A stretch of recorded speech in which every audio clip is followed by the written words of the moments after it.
Now, without further ado, I would like to start by inviting our special dignitaries up to the dais. Let me start with the chair of today's policy dialogue, respected Secretary, Minister of Agriculture and Livestock Development, Dr. Govinda Prasad Sarma. Sir, I'd like to invite you and welcome you to the dais of the chair. Thank you, Dr. Sharma. Now, I would like to invite our chief guest, Honorable Purna Kumari Subedi, Chair of Agriculture Cooperatives and Natural Resources Parliamentary Committee of Federal Parliament. Madam Subedi, welcome to the dais. Next up, I would like to invite our special guest, Honorable Member of National Planning Commission, Dr. Dilbahadur Guru. Dr. Guru, I'd like to invite and welcome you to the dais. Thank you, sir. Now I'd like to request and welcome Dr. Mahabir Poon, Chairperson of the National Innovation Center. Dr. Poon, we welcome you to the dais of the Finally, I would like to welcome to the dais Mr. Ken Simitu, FAO representative for Nepal and Bhutan. Welcome to the dais. Thank you very much once again, distinguished speakers, for your presence here today in this important event organized in the context of national rights. Now, I would like to request Mr. Ken Simitu, FAO representative for Nepal and Bhutan, and I'd like to welcome you, sir, to the podium to deliver your remarks.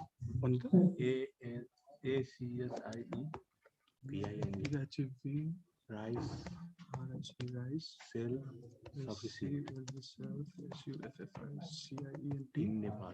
Sufficiency, efficiency in Nepal. CIENCY,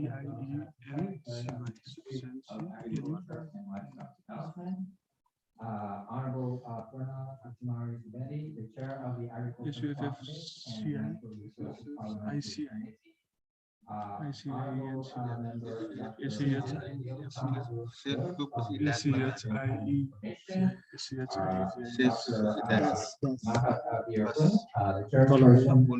from the National Innovation Center,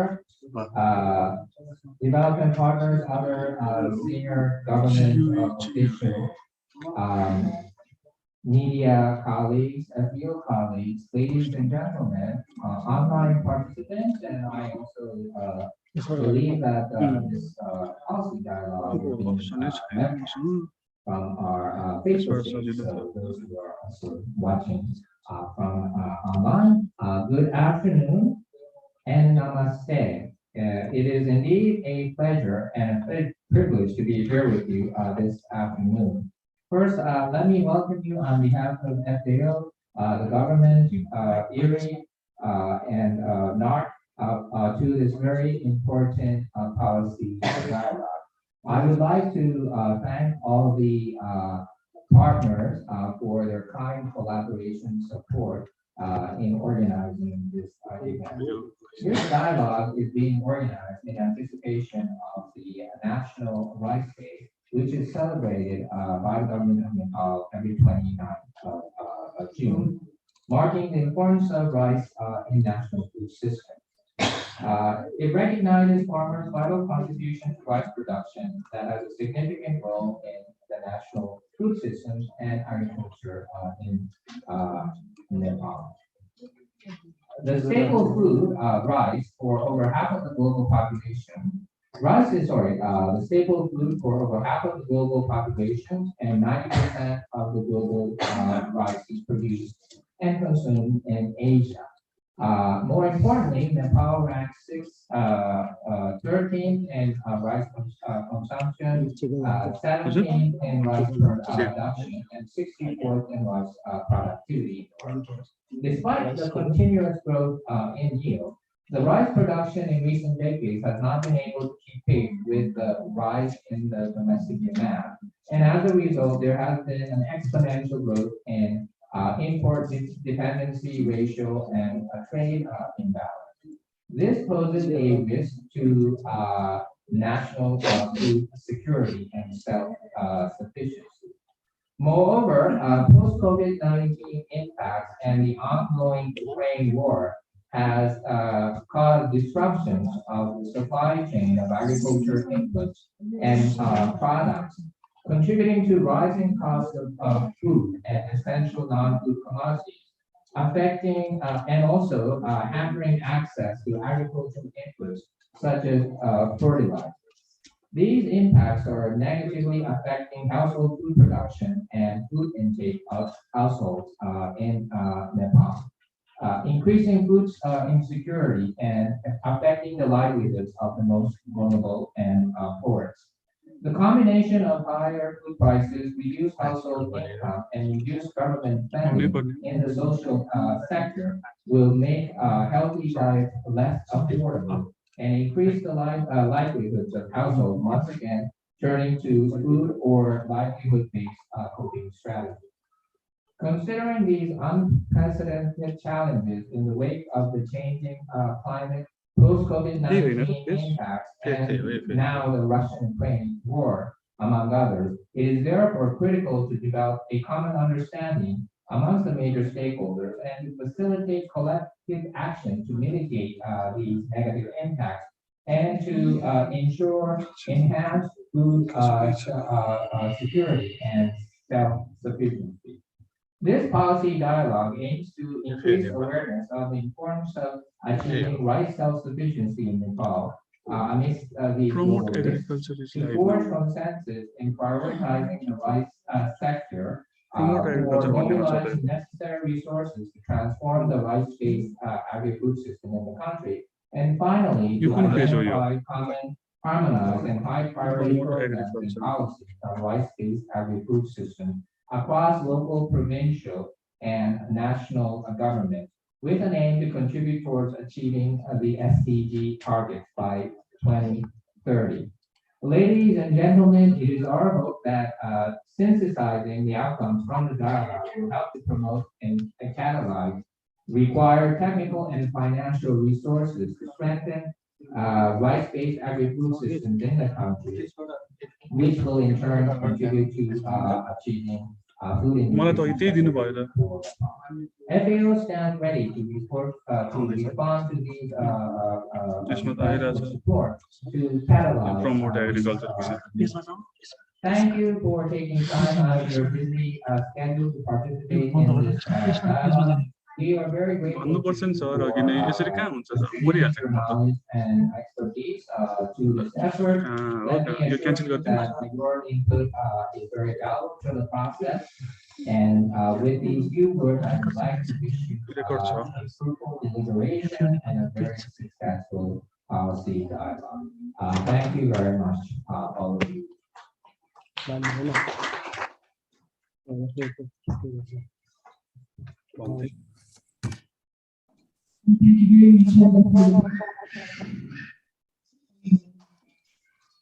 FAO आवासीय प्रतिनिधि केन्द्रीय सचिवको स्वागत मन्तव्य हामीले सकिसकेका छौँ। Now I would like to request अब म यहाँहरू सबैलाई एकैछिन आफ्नो स्थानमा हाम्रो राष्ट्रिय गानको लागि टेक्निकल साथीहरूको लागि कृपया एकछिन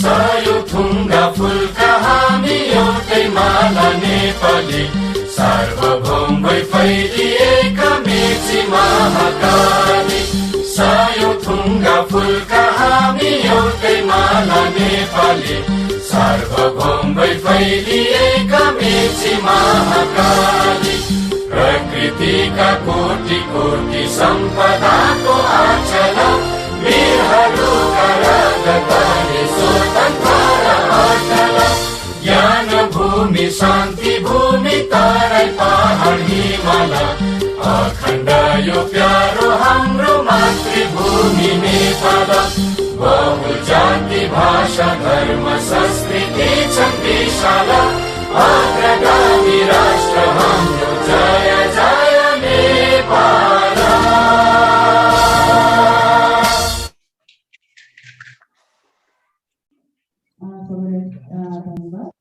अब कार्यक्रममा अगाडि बढ्दै म यहाँ keynote speech को लागि Ministry of Agriculture, Chief of Center for Crop Development and Agrobiodiversity Center, Department of Agriculture, Dr. Ramesh Shrestha. Sir, I'd like to invite you for your presentation, keynote speech on an overview of transforming rice-based agriculture systems in support of the rice self-sufficiency. Dr. Shrestha.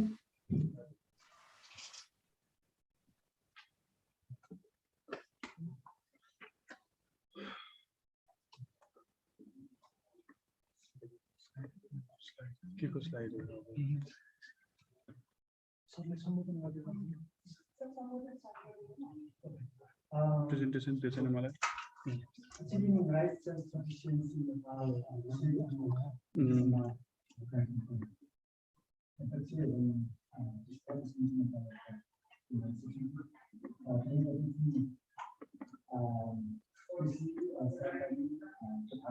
प्राकृतिक स्रोत सिंचाई समितिका माननीय अध्यक्ष Sound around the eyes. Thank you. Presentation.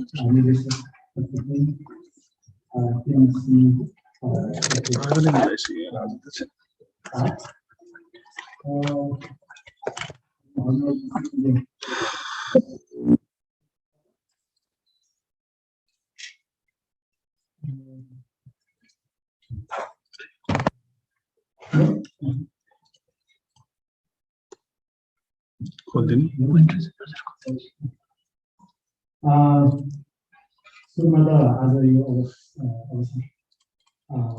निकालिनु भएकोमा हजुर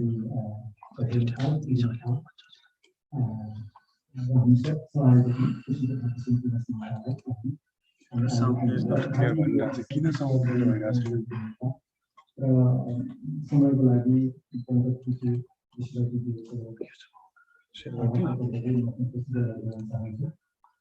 खास गरी मेरो करिब 20-25 मिनटको पुस्तकमा नेपालको यो राइस खासै राइस सेक्टरको अवस्था के छ भन्ने विषयमा रहेको छ र त्यसो भन्दै गर्दाखेरि चाहिँ अहिलेको हाम्रो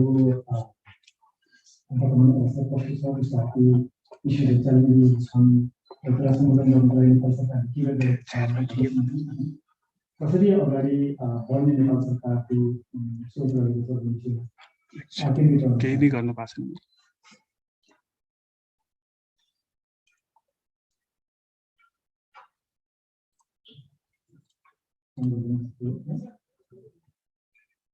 Okay, so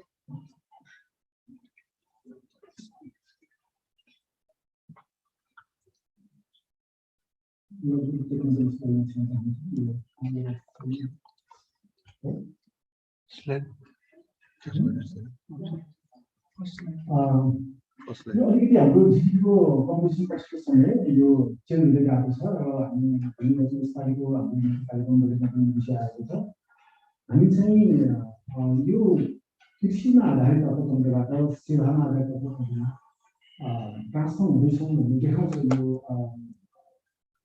पाइ डायग्रामदेखि यो 2020-21 को यो हो भने हाम्रो 2 दशक अगाडिको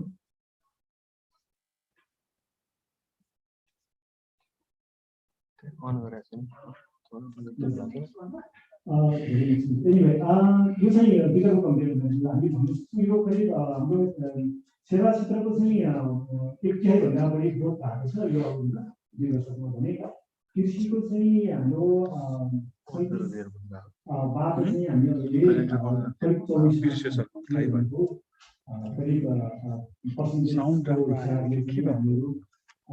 करिब 20% भन्दा पनि बढी यसको चाहिँ रहेको छ भएपछि रहेको छ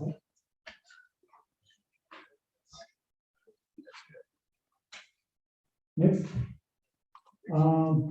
अहिलेको फुड सिक्युरिटी सिस्टम अलिक छलफल गर्नु ठिकै होला अब हामी चाहिँ यो 116 देशहरूको ग्लोबल हार्मोन इन्डेक्स यो सबभन्दा पछिल्लो 2021 को त्यसमा हामी 76 स्थानमा छौँ भने ग्लोबल फुड सिक्युरिटी इन्डेक्स भनेर यो 2018 मा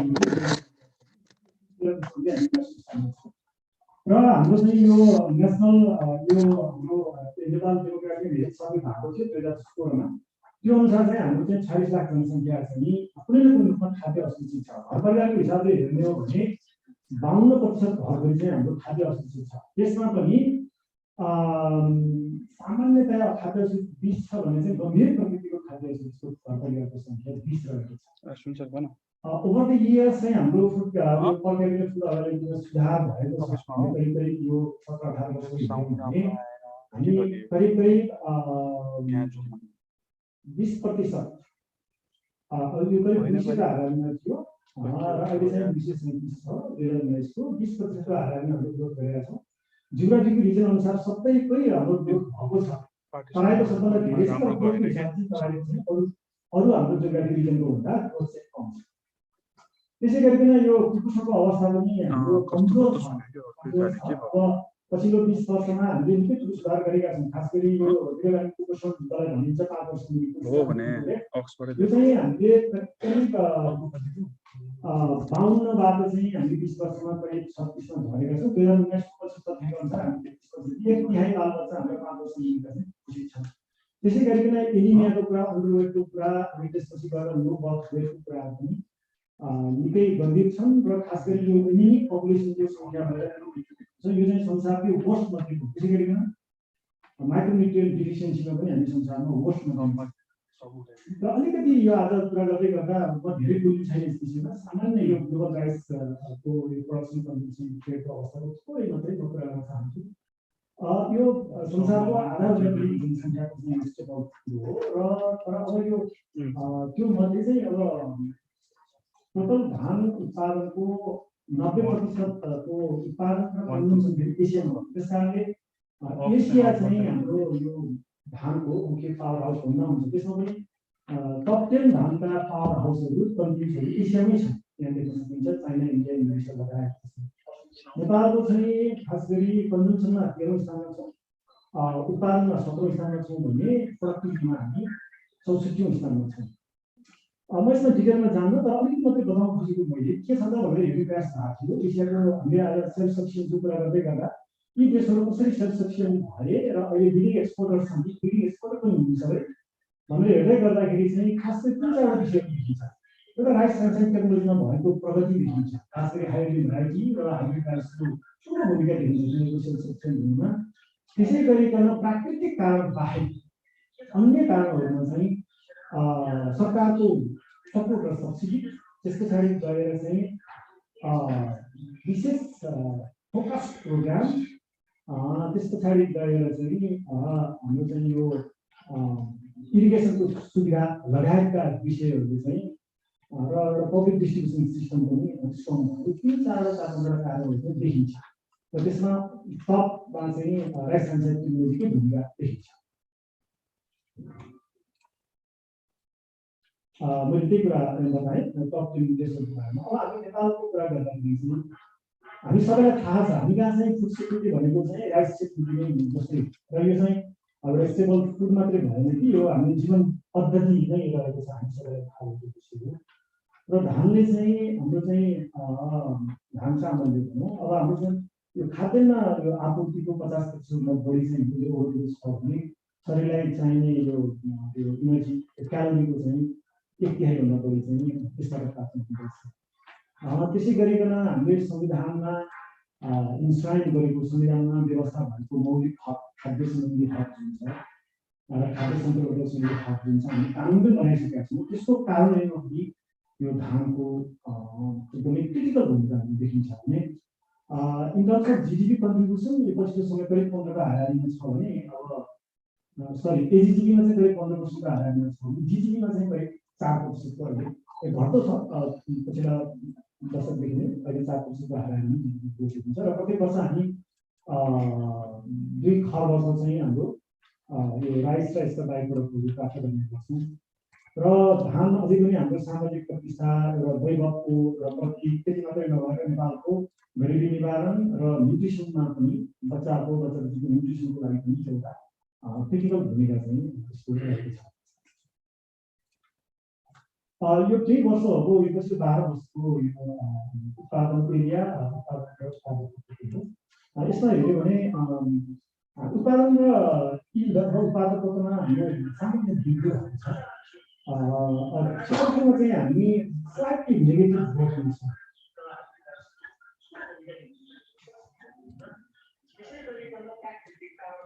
अब यो कम्पाउन्डेड एनुअल ग्रोथ रेट हेर्दाखेरि चाहिँ पछिल्लो 10 वर्षको चाहिँ उत्पादनमा हामी 1.36 को ग्रोथ हासिल गरेका छौँ भने उत्पादनमा 1.73 छ र यो पछिल्लो केही वर्षको दशकको हामीले कन्जम्सन प्रोडक्सन र इनपुट ट्रेन्ड हेर्यौँ भने पछिल्लो 50 वर्षमा हाम्रो चामलको उपभोग 68% बढेको छ यो हामी 1970 को दशकमा 82 प्रति वर्ष थियो भने अहिले 137.5 पछिल्लो हाम्रो केन्द्रीय तथ्याङ्क विभागको 2019 को तथ्याङ्क अहिले त्यसो भन्छ त्यसै गरी पछिल्लो 60 वर्षमा हाम्रो एरिया चाहिँ 35% बढेको छ उत्पादन 166% बढेको छ तर यील्ड चाहिँ डबल भएको छ त्यसै गरिकन जब पछिल्लो 10 वर्ष मात्रै कुरा गर्ने हो भने हाम्रो एनुअल प्रोडक्सन ग्रोथ चाहिँ हाम्रो 2% को दरले गरेको छ र इम्पोर्टको ग्रोथ चाहिँ यो अलिकति डलरको हिसाबले रहेको 25% र इन टर्म्स अफ भोल्युम र इन टर्म्स अफ भ्यालु चाहिँ करिब 38% हाम्रो एनुअल ग्रोथ रहेको अवस्था छ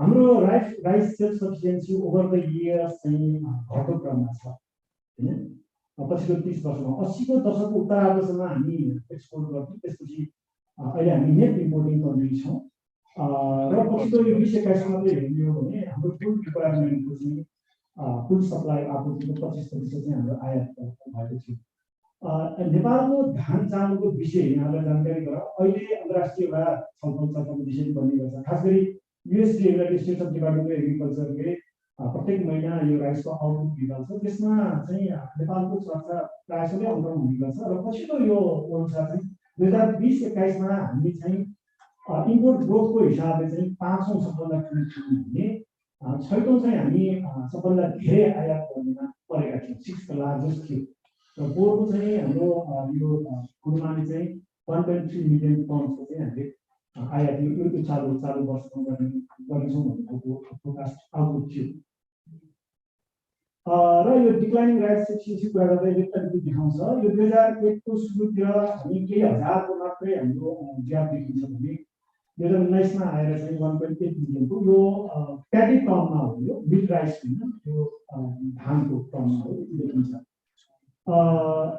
अब त्यसलाई सब्स्टेन्सिएट गर्ने अथवा त्यसलाई सपोर्ट गर्ने हिसाबले अघि पनि मैले भने जस्तै यो युएसडीए को पछिल्लो तथ्याङ्कले हाम्रो 2020-21 मा चाहिँ 1.2 मिलियन हाम्रो आयात देखिन्छ भने 21-22 मा यो फोरकास्टिङ गर्दा 1.3 मिलियन टन छ र अहिले 22-23 को फोरकास्ट गर्दा चाहिँ 1.4 मिलियन टन भइसकेको अवस्था छ के कारणले बढेको छ यसमा धेरै चर्चा गर्न आवश्यक छैन हामी सबैलाई थाहा भएको विषय हो चर्चा बहसै कम हुन्छ हामीले यो फोरममा हामी चर्चा गर्छौँ तर मिडियामा त्यसपछि गएर सर्वसाधारण कम चर्चा हुन्छ जस्तो लाग्छ एउटा रेटोरिक छ नेपालमा एउटा भाष्य पनि छ कि पहिला धान चामल निर्यात गर्ने देश अहिले आयात गर्ने भएको छ भन्ने विषय तर त्यो किन भएको छ भन्ने विषयमा चाहिँ खासै चर्चा भएको पाइँदैन पपुलेसन ग्रोथ हामी सबैलाई थाहा छ पपुलेसन ग्रोथ चाहिँ पछिल्लो 50 वर्षमा 154% पपुलेसन बढेको छ त्यसले अब सेम टाइम 26% हाम्रो उत्पादन बढेको छ भने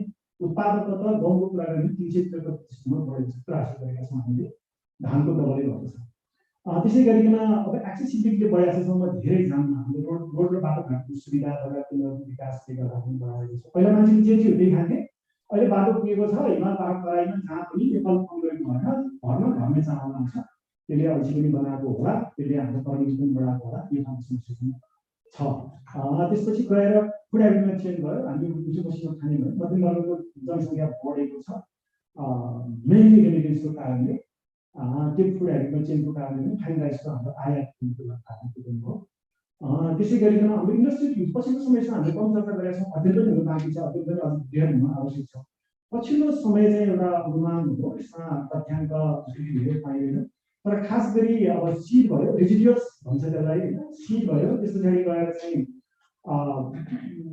अल्कोहल बनाउनुमा पनि र अर्को ठुलो भनेको चाहिँ दाना उद्योगमा र र वेस्ट यो चारवटा प्रकारको रेजिड्युल्समा करिब 20% चाहिँ खेर गइराखेको छ कि अथवा अन्य प्रयोजनमा प्रयोग भइराखेको छ कि भन्ने छ। यो त्यसैले अलिकति मैले यहाँ राइस प्रोडक्सन रिक्वायरमेन्टको ब्यालेन्सको ट्रेन्ड के छ भनेर हेर्न खोजेको। अहिलेको हाम्रो जनसङ्ख्यालाई 170.5 केजी पर वर्ष परिवारको दरले चाहिँ हामीलाई 40 लाख टन आवश्यक हुन्छ चामल। त्यसको प्याटी टनमा कुरा गर्दा 6.69 मिलियन टन हुन्छ। यो कुरा यहाँलाई जानकारी गराउँ, यहाँलाई थाहा पनि छ। नेपाल सरकारको नीति कार्यक्रममा अर्को वर्ष चाहिँ हामीले यो लक्ष्य हासिल गर्ने भनेर चाहिँ हामीले नीति कार्यक्रममा उल्लेख गरेको छ। अहिलेको हाम्रो करेन्ट लेभल प्रोडक्सन चाहिँ यो वर्षको अनिश्चित इयरमा हामी सबैलाई थाहा छ। यसपालि चाहिँ त्यो कार्तिकको 1 गते र अश्विन क्रान्तिको असमयको वर्षाले गर्दा ठुलो क्षति भयो। 8.74% हामी लस लुज गऱ्यौँ। 56,21,000 थियो अघिल्लो वर्ष, अहिले चाहिँ हाम्रो 51,30,000 छ। यसलाई हेर्दाखेरि चाहिँ हामीले डेफिसिट चाहिँ इन टर्म्स अफ फुड मात्रै हेऱ्यौँ भने 1.56 मिलियन टन देखिन्छ। अहिले मैले भने जस्तै रिजिडुअल रिक्वायरमेन्ट जुन छ करिब 20% मान्दाखेरि त्यो चाहिँ 1.338 टन्स हुन्छ र यसरी चाहिँ कुल हाम्रो रिक्वायरमेन्ट चाहिँ 80,28,000 मिलियन टन हुन जान्छ। र अहिलेको हाम्रो उत्पादनको अवस्था हेर्दाखेरि चाहिँ 2.4 मिलियन टन चाहिँ त्यसमा डेफिसिट देखिन्छ। र यसलाई सस्टेन्सेट गर्नको लागि मैले उल्लेख गरेको छु। त्यो चाहिँ अहिले भने जस्तै युएसडिएको त्यो फोरकास्टले पनि आउटपुटले पनि यसलाई लिएर हामी यो अनुमान चाहिँ लगभग मिलियन देखिन्छ। भविष्य कस्तो देखिन्छ र चुनौती के छ भनेर यो केही अध्ययनहरूले पनि देखाएको छ। यो अहिलेको जस्तो भइरहेको छ यो कन्टिन्युअस र ऱ्यापिड यो एक्सपोनेन्सियल ग्रोथ चाहिँ अझै हुन देखिन्छ, केही वर्ष हुने देखिन्छ। त्यसको मुख्य कुरा चाहिँ डिमान्ड बढेको छ र डोमेस्टिक प्रोडक्सनको जुन गतिमा बढ्नु पर्थ्यो त्यो मिसम्याच भएको कारणले गर्दा धान चामलको माग आगामी दिनमा र इम्पोर्ट आगामी दिनमा अझै बढ्नु देखिन्छ। र यो पछिल्लो यसलाई सब्जेक्ट गर्दै यो युएसडीले भनेको छ नेपाल चाहिँ साउदी अरेबिया चाहिँ जोइन्टली 4th स्पटमा छ आगामी वर्ष चाहिँ 2013 मा चाहिँ यो आयात गर्ने देशहरूको सूचीमा हामी संयुक्त 4थो नम्बरमा छ। चाइना, फिलिपिन्स, नाइजेरिया र फिलिपिन्स र नाइजेरिया पछि चाहिँ हामी 4थो नम्बरमा छ। र भोलि पनि इन्डिया नै हाम्रो लागि लार्जेस्ट यो एक्सपोर्टर हुनेछ। यो स्टडीहरू पनि बताएको छ। इन्डिया चाहिँ 90 को दशकमा डेफिसिट कन्ट्री, अहिले उसले सफिसियन्ट भइकन उसले संसारको अहिले 1 नम्बरको एक्सपोर्टर हो। र उसको त्यो चिप राइस चाहिँ उसले कन्टिन्यू डम्प इन्टु नेपाल भन्न सकिन्छ। र यो चाहिँ डिपेन्डेन्सी हाम्रो बढ्ने नै देखिन्छ। एउटा प्रोजेक्टहरू यस्ता प्रोजेक्टहरू अरू पनि भएका छन्। मैले एउटा प्रोजेक्टको सहारा लिएको हुँ। यो प्रोजेक्टले चाहिँ 2035 सम्ममा हामी करिब 1 करोड टनको चाहिँ हाम्रो आवश्यकता हुन्छ धानको भन्ने छ। यसलाई प्राप्त गर्नको लागि हामीले अहिलेको यो अनिश्चित इयरको यो वर्षको 51-30 को कुरा छोडेर 56 लाई आधार मान्दा लगभग हामी 80% चाहिँ अहिलेको अवस्थामा थप 80% त्यसो गर्नको लागि नेपाल सरकारसँग के प्रोग्रामहरू छन् भनेर म के भन्न चाहन्छु। हामीसँग मेजर पोलिसी फ्रेमवर्कहरू यी हुन्। अहिले पनि हामीले कुरा गऱ्यौँ संविधानमा हाम्रो आर्टिकल 36 मा हाम्रो राइट टु फुड छ। यसलाई कार्यान्वयन गर्नको लागि हामीले खाद्य सम्बन्धी हक र अनि खाद्य सम्बन्धी हक हामीले जारी गरिसकेको अवस्था छ। त्यसै गरी अब थुप्रै हाम्रा पोलिसी फ्रेमवर्कहरू छन्। हामीसँग एडिएस छ, हामीसँग 15 योजनाहरू गरिएको छ। अवश्य पिरियडमा यहाँ होला। अर्को चाहिँ एउटा महत्त्वपूर्ण कुरा मैले यहाँ रातो हाइलाइट गरेको यो नेपाल सरकारको 2018-2075 मा चाहिँ यो trade deficit reduction national action plan छ। यसमा पनि क्याटेगोरिकली चाहिँ यो हाम्रो कृषिको आयात बढेको एउटा धान लगाएको विषय चाहिँ यसमा उल्लेख भएको अवस्था छ। यो बाहेक चाहिँ हामीसँग थुप्रै पोलिसीहरू छन्। हामीले यो मार्केट सिस्टम अप्रोचमा गएर चाहिँ हामीले यो धान खास गरी फाइनान्स प्रमोसनको काम गरेका छौँ। युएसए किसान देश इन्डिया त्यसको पनि हामीसँग गाइडलाइन्स छ। त्यसै गरिकन हामीले हालसाल एउटा वर्ष 2078 मा हाम्रो यो सिड प्रोडक्सन सप्लाई र म्यानेजमेन्ट डाइरेक्टिभ अथवा उत्पादन आपूर्ति र व्यवस्थापन निर्देशिका नेपाल सरकारले जारी गरेको छ। त्यसै गरिकन चाहिँ हाम्रो आगामी वर्षको नीति कार्यक्रममा पनि धानको विषयमा धेरै कुरा बोलिएको छ। त्यसै गरी बजेट क्षेत्रमा पनि धेरै कुरा बोलिएको छ। त्यसमा कुन चाहिँ प्रयास गर्दैछौँ। त्यसै गरी चाहिँ हामीसँग इन्टरनेसनल फ्रेमवर्क पनि छ। मेन दुईटा यो सस्टेनेबल डेभलपमेन्ट गोल्स र 0 च्यालेन्ज हामीसँग रहेको अवस्था छ। अहिले 15 योजनाको कुरा गरिदिनु मैले 15 योजनामा चाहिँ राइसमा हामीले सेल्फ सफिसिएन्ट हासिल गर्ने भन्ने चाहिँ टार्गेट राखेको छ। खास गरी 2 मिलियन टन चाहिँ हामीले एक्स्ट्रा उत्पादन गर्छौँ जसले चाहिँ हाम्रो सेल्फ सफिसिएन्ट हुन्छ भनिएको छ। त्यसमा अरू साना इन्डिकेटरहरू छ भन्ने मतलब त्यसलाई टुक्राएर राखिएकोमा चाहिँ स्टिल राइसको एरिया हामी यो 2,50,000 ल्याउँछौँ भन्ने थियो। अहिलेको हाम्रो अवस्था हामी छौँ। त्यसै गरिकन चाहिँ हाम्रो चाहिँ यो फाइन राइसको कभरेज 35% पुग्छ भन्ने थियो। यो हामी 17-18% हाराहारीमा छौँ अहिले। त्यसै गरिकन मेन सिजन राइसको उत्पादकत्व हामीले केही गर्नै मिल्दैन, टेस्ट पनि गर्न पाएन, टेस्ट पनि गर्न पाएन भने 3.82 को हाराहारीमा चाहिँ गत वर्ष हामी छौँ। यो सेल्फ सफिसिएन्टको मैले हामीलाई छोडेँ, त्योभन्दा हाम्रो अनियमित भएकाले हामी अवस्था छैन। त्यसै गरी रिसर्चमा चाहिँ हामीले उसले हासिल गरेका छौँ। यसको चाहिँ दुईटा हाइब्रिड भराइटी छ, दुईटा फाइन राइस भराइटिज डेभलप गर्ने भनिएको थियो।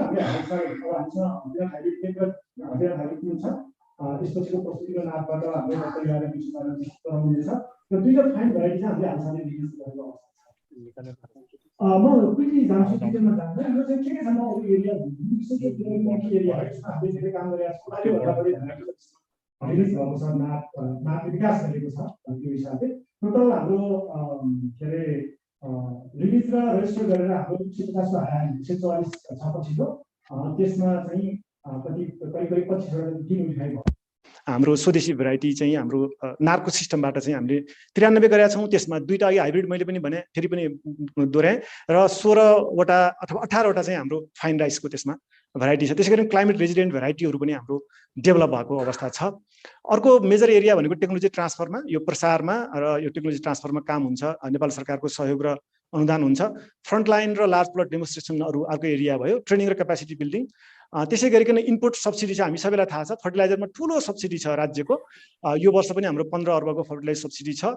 र एउटा जानकारी गराउँ यहाँहरूसँग, यो किसानको लेभलमा र कतिपय मिडियाकै लेभलमा पनि यो जानकारी छैन। नेपाल सरकारले उदाहरणको लागि युरियाको मात्र 80% चाहिँ अनुदान दिएको छ। 135 चाहिँ अहिले परल मूल्य त्यसको तोकेको के भन्छ, त्यसको टोटल कस्ट प्राइस पर्छ भने अहिले के भन्छ, किसानले 15 रुपियाँ पाउनु भएको छ। 120 रुपियाँ नेपाल सरकारले त्यसलाई बिहोरिरहेको अवस्था हो।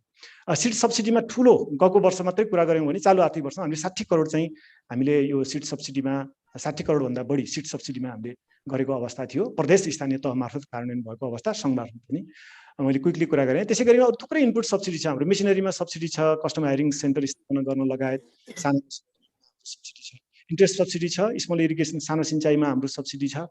त्यसै गरिकन कृषिमा प्रयोग हुने सिँचाइमा सब्सिडी छ, इन्सुरेन्सको प्रिमियममा सब्सिडी छ। पेस्ट डिजिजको आउटब्रेक भयो भने त्यसमा पनि नेपाल सरकारले सहयोग र सब्सिडी दिने गरेको छ। इन्फ्रास्ट्रक्चर डेभलपमेन्ट छ, अर्को इरिगेसन, कृषि सडक, बजार केन्द्रहरू, स्टोरेज स्ट्रक्चरहरू र अन्य फिजिकल स्ट्रक्चरमा पनि गभर्मेन्टको सब्सिडी रहेको छ। पब्लिक डिस्ट्रिब्युसन सिस्टम अर्को एउटा महत्त्वपूर्ण हो। यो हामीले एमएसपी कार्यान्वयन गर्छौँ, न्यूनतम समर्थन मूल्य।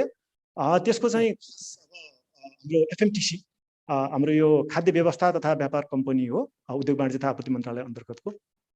त्यसले धेरै चाहिँ यसमा काम गर्न सकिरहेको छैन। कुल हाम्रो रिक्वायरमेन्टको 0.5% को हाराहारीमा मात्रै छ। तथापि अहिलेलाई पब्लिक डिस्ट्रिब्युसन सिस्टमको मेजर पात्र भनेको चाहिँ एफएमटिसी हो। त्यसै गरिकन एफएमटिसी मार्फतै चाहिँ दूरदराज जनताहरूलाई सब्सिडाइज रेटमा चामल उपलब्ध गराउने गरिएको छ पब्लिक डिस्ट्रिब्युसन सिस्टम। करेन्ट इनिसिएटिभ्समा थुप्रै केही कुराहरू छन्, एक दुईवटा मात्रै कुरा म दिन चाहन्छु। सबैभन्दा ठुलो हाम्रो फ्ल्यागसिप प्रोग्राम भनेको prime minister agriculture modernisation project हो। यसले चाहिँ हालसम्म करिब 50,000 हेक्टर चाहिँ यो सुपर जोन ब्लक र पकेटबाट कभर गरेको अवस्था हो। त्यो भनेको चाहिँ area in terms of area करिब 3% र इन टर्म्स अफ प्रोडक्सन करिब 4.5% छ। अहिले हामीसँग करिब 23वटा जोन र सुपर जोन छन्। त्यसमा हाम्रो 4वटा जोन र अरू चाहिँ सुपर जोनहरू रहेको अवस्था छ।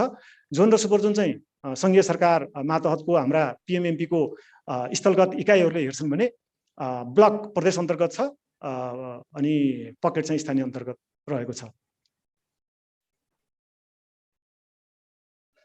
त्यस्तो अर्को एउटा ठुलो कार्यक्रम भनेको मेरो कार्यालय जहाँसम्म आबद्ध छु, बाली विकास तथा कृषि जैविकता संरक्षण केन्द्र, यो मार्फत चाहिँ हामी 59वटा स्थानीय तहमा खास गरी मसिना धान, लक्षित र चैते धानको क्षेत्र विस्तार र उत्पादन बढाउने उद्देश्य र भएको उत्पादनलाई मिलसँग जोड्ने, यो 3वटा उद्देश्य, मसिना धान, चैते धान र मिलसँग जोड्ने, यो 3टा स्ट्राटेजिक उद्देश्यका साथ हामी 59वटा स्थानीय तहमा काम गरेका छौँ। करिब 18 करोड बजेट यसको लागि हामीले सङ्घीय सशर्त पठाएको अवस्था हो। त्यसै गरिकन स्थानीय तहहरूमा हामीले कस्टम हायरिङ सेन्टर इस्टाब्लिस गर्न अनि स्टोरेज स्ट्रक्चर बनाउन र सिड प्रोसेसिङ फेसिलिटी बनाउन पनि सङ्घीय सरकारबाट कन्डिसनल ग्रान्ट गएको अवस्था छ। अर्को एउटा नयाँ भन्नुपर्छ, नेपाल सरकार र यो युएसएड किसान 2 को सहकार्यमा खास गरी लुम्बिनी र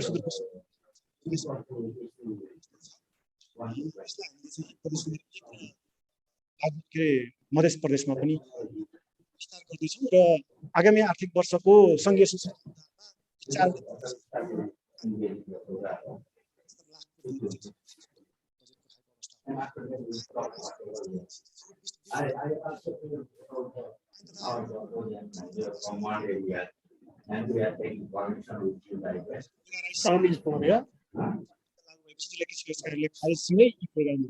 डिस्कन्टिन्यू भए।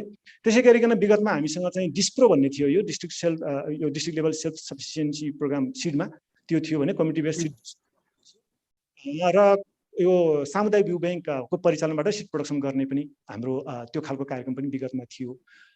र सानै भनौँ अथवा सानै भने पनि यो जुन सन्दर्भमा आज हामी छौँ र यो कार्यक्रम आयोजना गरेका छौँ, हामीले प्रत्येक वर्ष आर्थिक वर्ष 61-62 देखि हामीले चाहिँ असार 15 लाई राष्ट्रिय धान दिवस तथा रोपै महोत्सवको रूपमा मान्ने गरेका छौँ। क्विकली यो च्यालेन्जेसको कुरा गरौँ अलिकति। यति कुरा भनिसक्दाखेरि धेरै कुराहरू आइ पनि सकेका छ भन्छु म। क्विकली बायोफिजिकल फ्याक्टर्सलाई ग्रुपिङ गर्ने प्रयास गरेको। बायोफिजिकल फ्याक्टर्समा सबभन्दा महत्त्वपूर्ण चाहिँ यो धानको एरिया, अहिले पनि मैले छोटो भनेको थिएँ, धानको एरिया घट्दै गएको छ। यो चाहिँ पछिल्लो 20 वर्षमा चाहिँ यो कम्पाउन्डेड एनुअल ग्रोथ रेट चाहिँ नेगेटिभ छ, 0.36% धानको एरिया घट्दै गएको अवस्था छ, एनुअल नेगेटिभ ग्रोथ छ। त्यसै गरिकन हामीसँग यो ग्याप र लो प्रोडक्टिभिटीको इस्यु छ। यो चाहिँ हाम्रो करिब 50% चाहिँ हाम्रो एटेनेबल करिब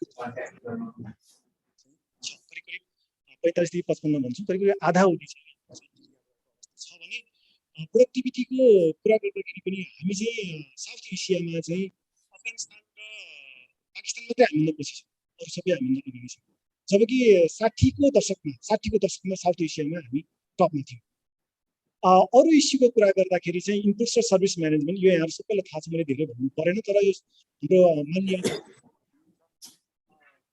संसदीय समितिको यो सिँचाइसँग साह्रै यो समस्या हामीले भोगिराखेका छौँ। अहिले पनि हामी करिब 30% चाहिँ हामी एस्योर्ड इरिगेसन अथवा इयर राउन्ड इरिगेसन छ भन्छौँ। हाम्रो एडिएसले 80% पुग्न सकिने भनेको छ। यो हाम्रो दुईटा निकायगत समन्वयको कुरा पनि त्यसमा होला, टेक्निकल कुरा पनि होला। यो धेरै जटिल विषय छ। हामीले खाद्य सुरक्षा उत्पादन अनि त्यसपछि गएर स्प्रिङ राइस अथवा चाहिँ धानको उत्पादन बढाउँछौँ भन्दै गर्दा सबैभन्दा क्रिटिकल कन्स्ट्रेन्ट हामीलाई भनेको चाहिँ यो इरिगेसन हो।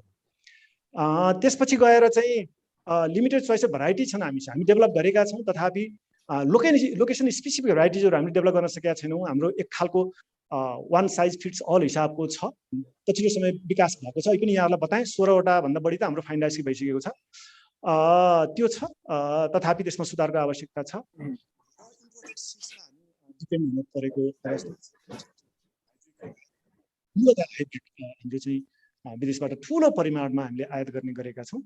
स्वदेशी हाइब्रिड विकासमा हामीले काम गरेका छौँ, तथापि यो चाहिँ विदेशी हाइब्रिड र विदेशी बिउको आयातको अवस्था बढ्दै नै छ।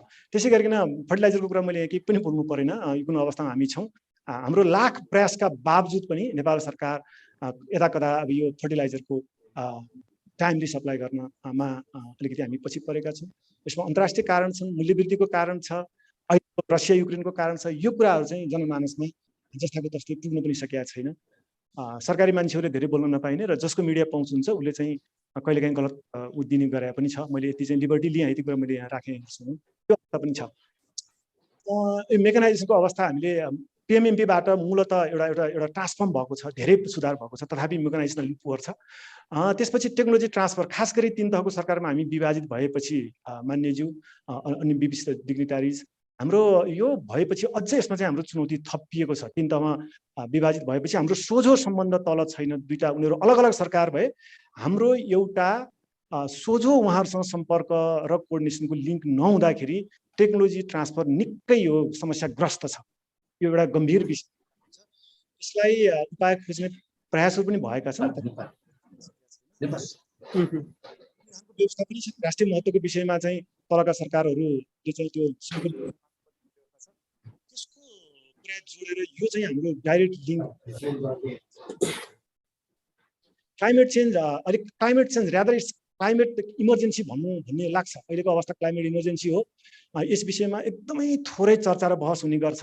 हामी सबैलाई थाहा छ पछिल्लो समय सुक्खा खडेरीको कुराहरू, यो रेनफलको प्याटर्न एरियाटिक अझ बढी भएको कुराहरू, त्यसपछि गएर चाहिँ यो एक्सट्रिम इभेन्टहरू, यो कोल्ड र हिट वेभको कुराहरू, अनि यो वाटर स्कार्सिटी हामीले कतिको याद गरेका छौँ। तराईका हाम्रा ग्राउन्ड वाटर धेरै तल गइसकेको छ।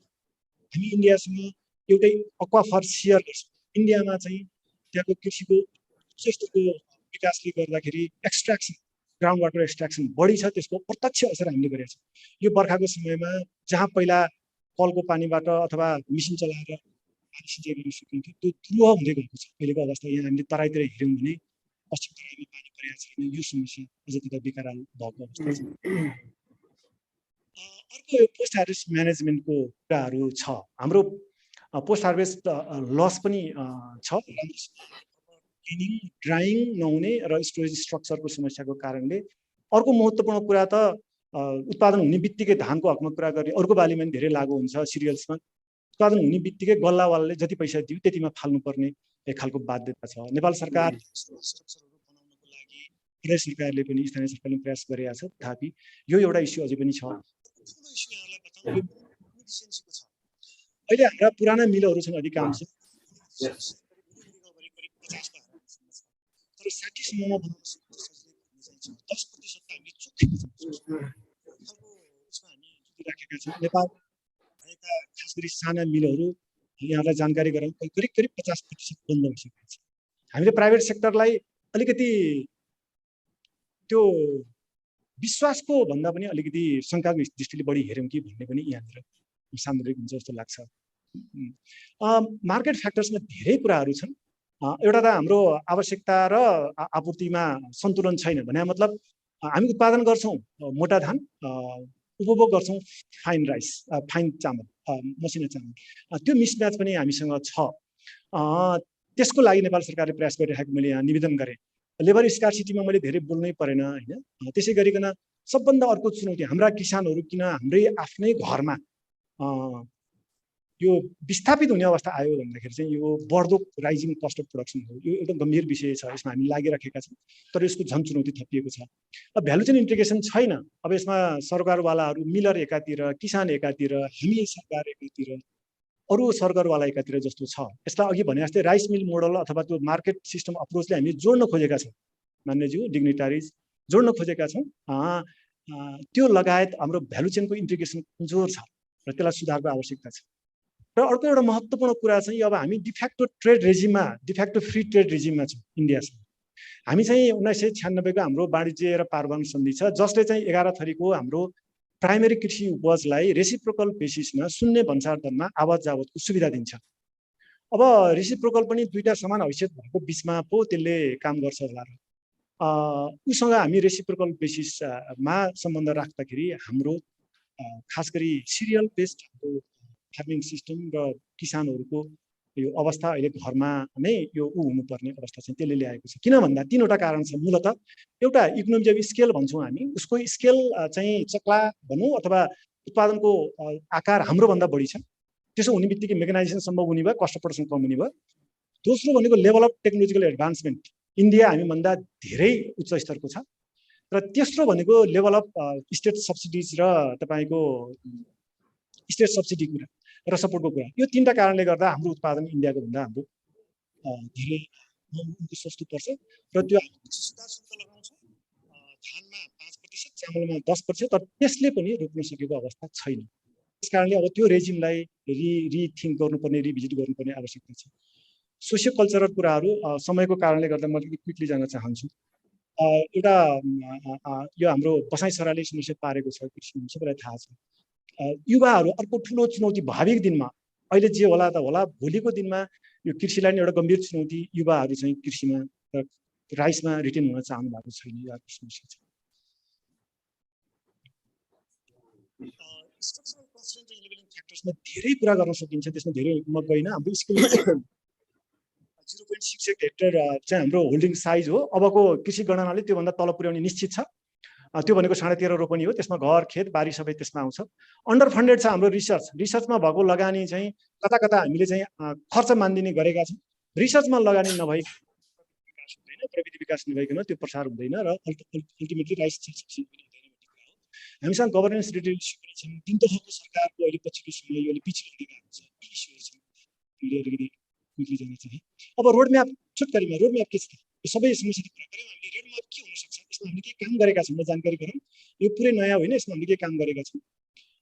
यसको मुख्य हाम्रो फोकस चाहिँ हाम्रो अचिभिङ यो सेल्फ सफिसियन्सी हो, आयात घटाउने हो र यसमा आश्रित लाखौँ साना किसानको लाइभलीहुड सुधार गर्ने हो।